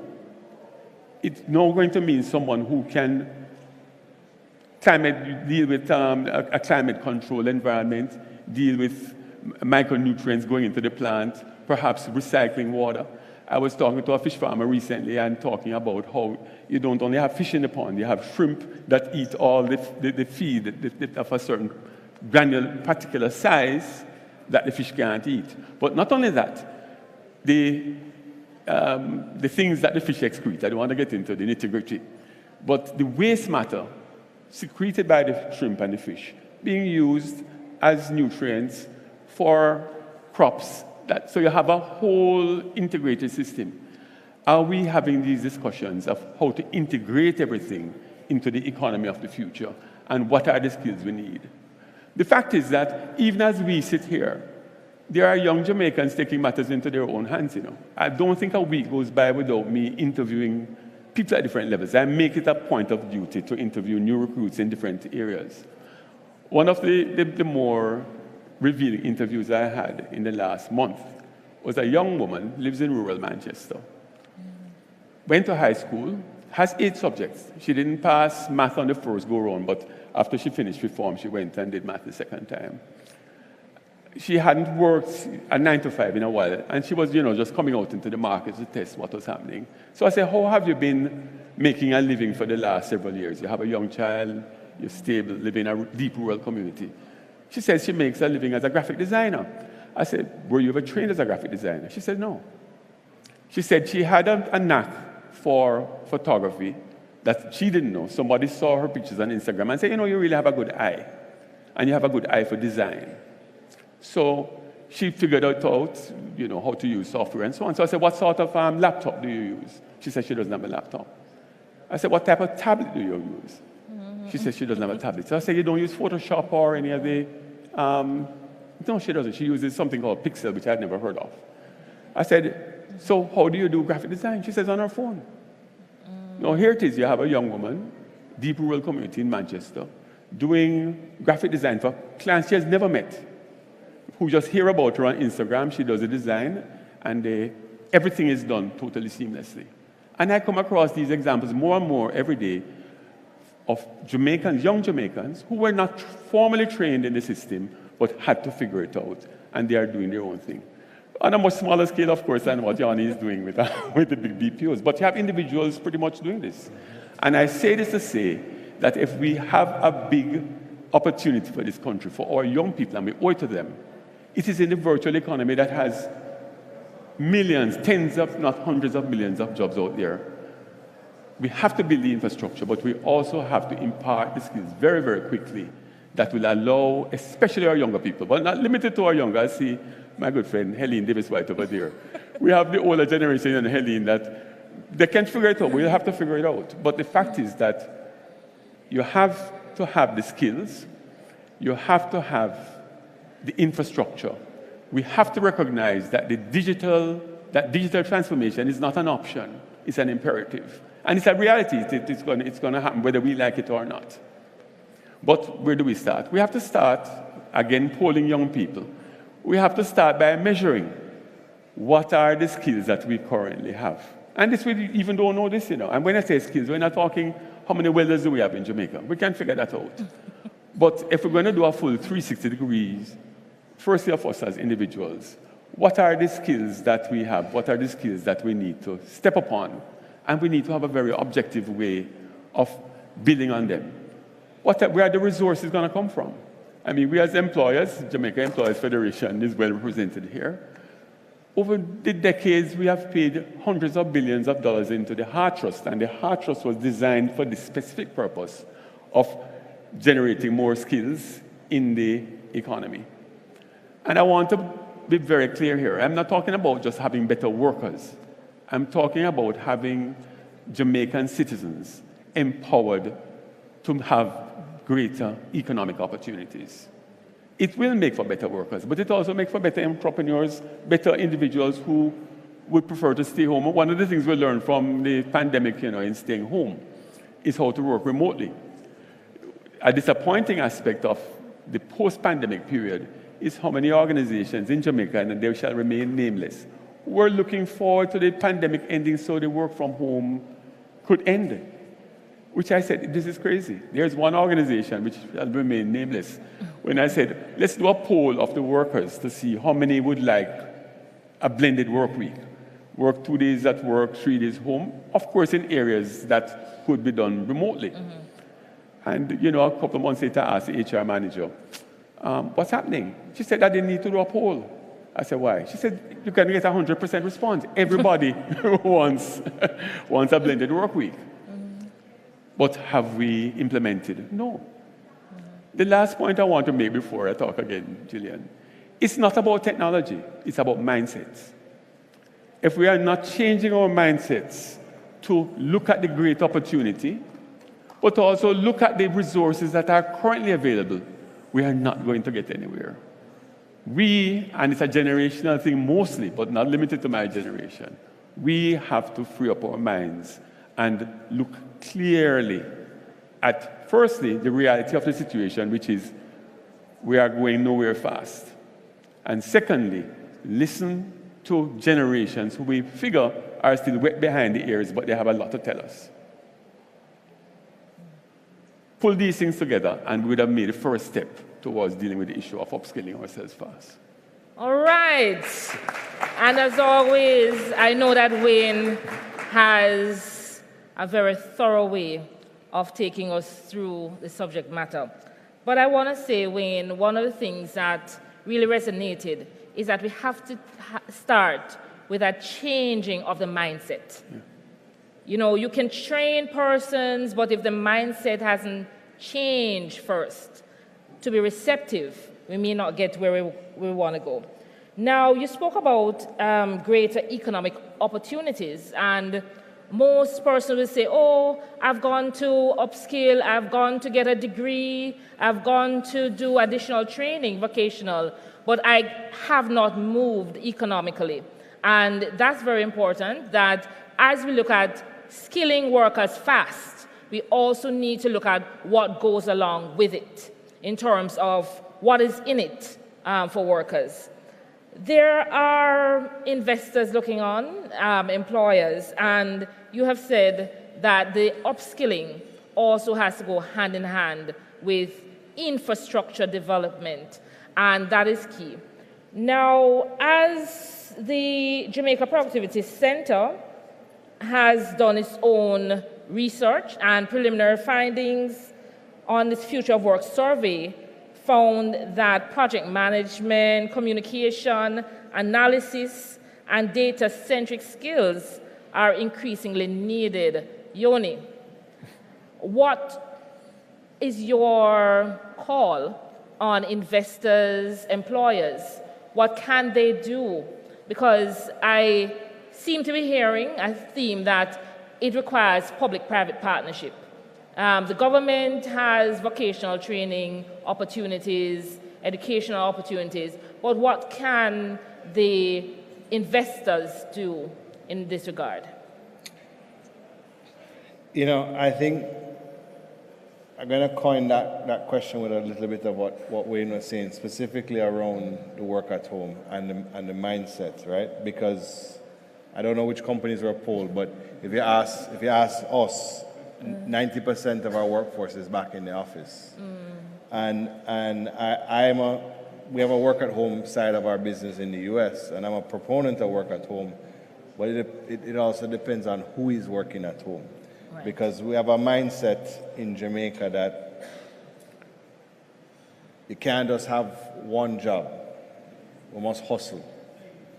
But when you start to hustle and use the asset of the company to hustle, then you have to pivot and change your ways. And I think, particularly in our space, a lot of that has been happening. But to focus on, some of the other areas, I mean, I really stick to the point of there's short-term needs and there's long-term needs. Wayne says 150 billion on education. I mean, Jamaica should, with that type of investment that the government is making on an annual basis, we should be much further ahead, no doubt, of the game. And I think it's looking at ways and potentially bringing in consultants like we've brought in for other producing industries. So when we were in the early stages, we had analysts, we had consultants, we had people bringing business opportunities to us. Diane, who was the president of JAMPRO, was there when the industry was growing. So she was driving a lot of that in her capacity. Maybe it's something we need to look at it from an educational perspective, is not look at education as just, we need to send the kids to school, we need to train our teachers, and our teachers need to follow a curriculum. How do we need to evolve our curriculum to develop our learners to be learners for the future? And I think that is how we're going to solve some of the issues and the shortcomings that you're finding in that question you asked. Yeah, thank you. And when we look, Wayne, at many of the local industries, we're hiring. But then there are several partly young persons, I say partly, because it's not strictly young persons, we have middle-aged persons, also seeking employment. Recently, we had a partnership with the ministry and an employer looking for 400 workers, but we had close to 1,700 persons lining up on that day in that job interview. And we ended up not doing just 1 day interview, but 3 days. Now, what is happening? What is the reason that persons may want employment, but are not finding that employment? As a ministry, we have found that there is need for job readiness training. Those softer skills are also lacking, and we have tried to address that challenge. But what is that? Is it an attitude or an aptitude? Or is it a combination of both? It's a combination of both. I don't think it's a secret among employers that we hire for attitude. The fact is that if someone has a positive attitude, even without some of the basic skills, they will learn quickly and we can train them quickly. So attitude is important, and attitude is a combination of soft skills, as you know. But it comes back again to a baseline. We have to have a baseline as individuals, as organizations, as a country. And when I speak of skills, it's not just around the ability to weld well or to weld inside a big iron pipe. It's also, how do I get up? How do I manage time for the day? My conception of myself, the positivity. So I'm not going to get into the nitty-gritty here because we pretty much know the studies are all there. Anyone that's interested can read the Patterson report or the Davis report or any of the numerous reports that we're very good at producing here in Jamaica. The issue is we also have very successful enterprises, not least in the BPO sector because you are globally competitive. But how many people know your story? How many people know what you go through on a daily basis? And this is the sort of example that we have right here in this country, Jamaicans doing it. How do we translate this into the public sector? And I'm not singling out the public sector for any special treatment, but the fact of the matter is, if we have a sector that employs 100,000+ people, consumes $1 trillion a year in resources, we have to interface as a private sector with the public sector. An efficient public sector enables a more efficient private sector, and on and on. If you go to the tax office in Mandeville, the line, it doesn't get any shorter. What they have done now, the innovation is to put a few tents out there so that when the rain falls, you're not getting wet, and when the sun is shining, you don't get burnt up. But we have known this now for decades, but do we fix it? Do we move more of these things online? Even though we have even though we have the examples in front of us. Back in 2008 or 2009, a simple tweak, like unifying the payroll taxes so you just do one deduction. There was in that quarter, there was a $300 million surplus against the projection just by making it easier to pay payroll deductions. You're old enough for my, you remember that? So we have had the examples along the way. I tease people and say, many of us believe that digital transformation is converting paper forms into PDF and putting them up online so we can download and do the same thing. It has to be a process change. Yeah. And it's not something that we're just going to talk about and talk about. There are innovations that take place. I mean, I'm here today. Typically, I would be, this is a, third Thursday of the month. I'll typically be at a Southern Regional Health Authority board meeting, and I can say this here publicly.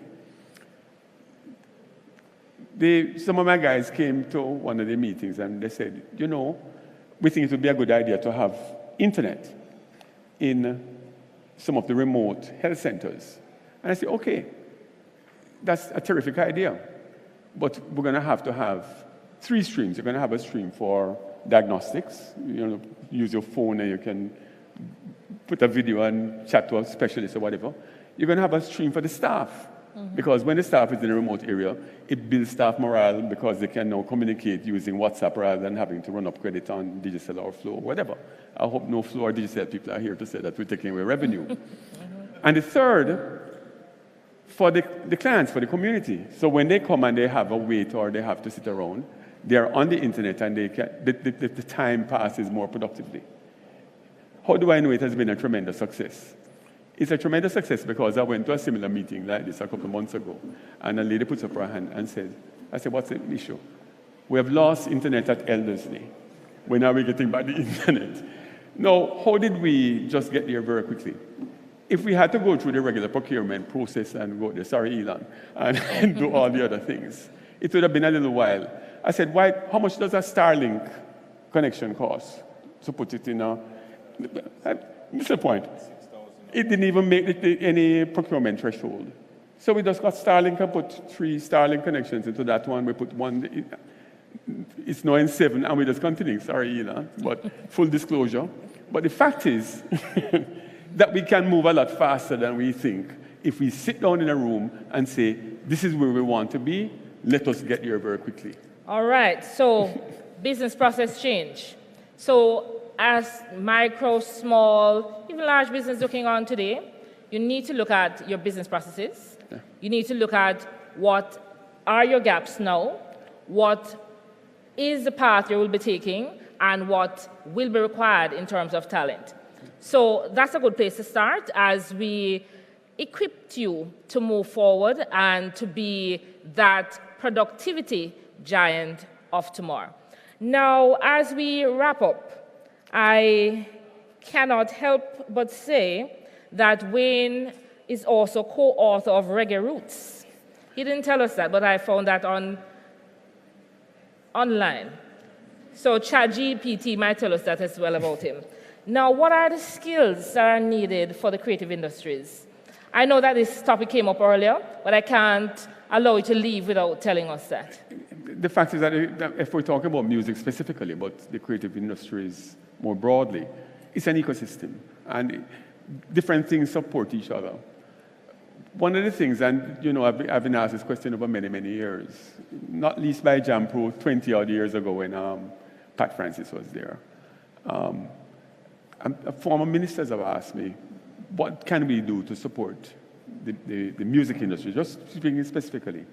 I said, remove all the duties on all recording, at the time, right down to the cassette players, because you collect very little duty, but what you have done is you have put an impediment in the way of a Jamaican kid who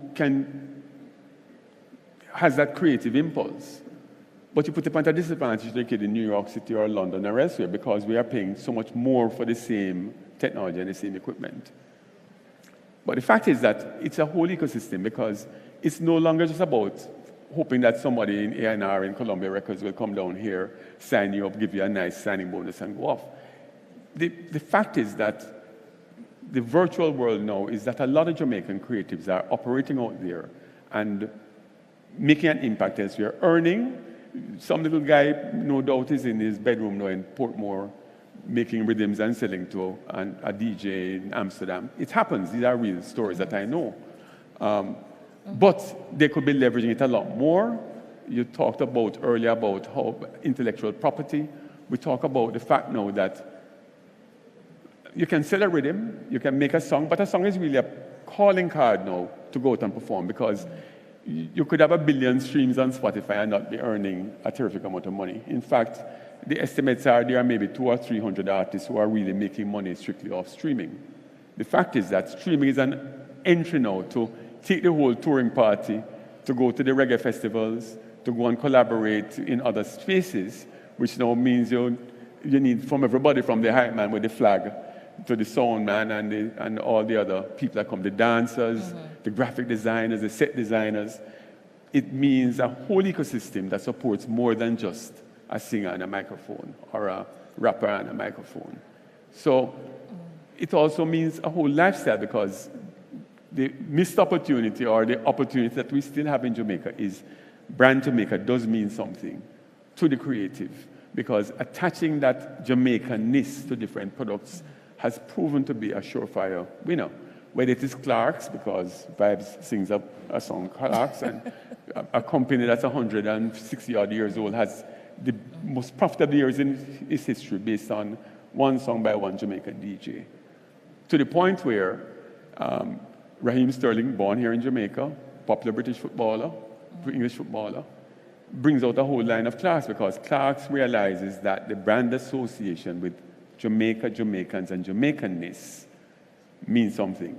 Whether the Reggae Boys t-shirt being the second hottest t-shirt for Adidas globally means something. And the fact that Jamaican designer was the one who did the last Adidas, not this latest one, but the one before. So it feeds into many other creatives. It's not, music is only the entry, but it feeds into many other things. Well, I told that Wayne knows a lot about the creative industries, and we want to thank you for those tips, Wayne.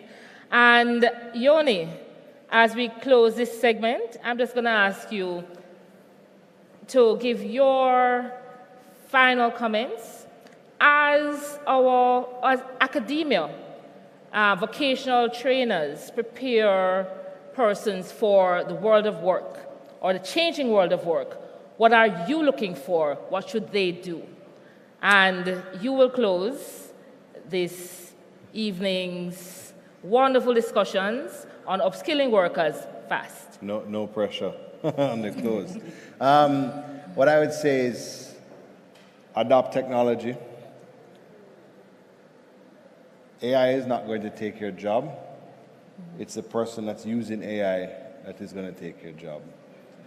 So focus on what is happening currently, because it's moving fast, and plan your future based off of that. And as a nation, we need to recognize that and focus on our educational system and plan based off of that, so that we can plan for the future and prepare people for the working world of the future. Thank you very much. And this was our segment on upskilling workers fast. Thank you so much for joining us online and in person. And we hope that you found this to be a wonderful session. Thank you.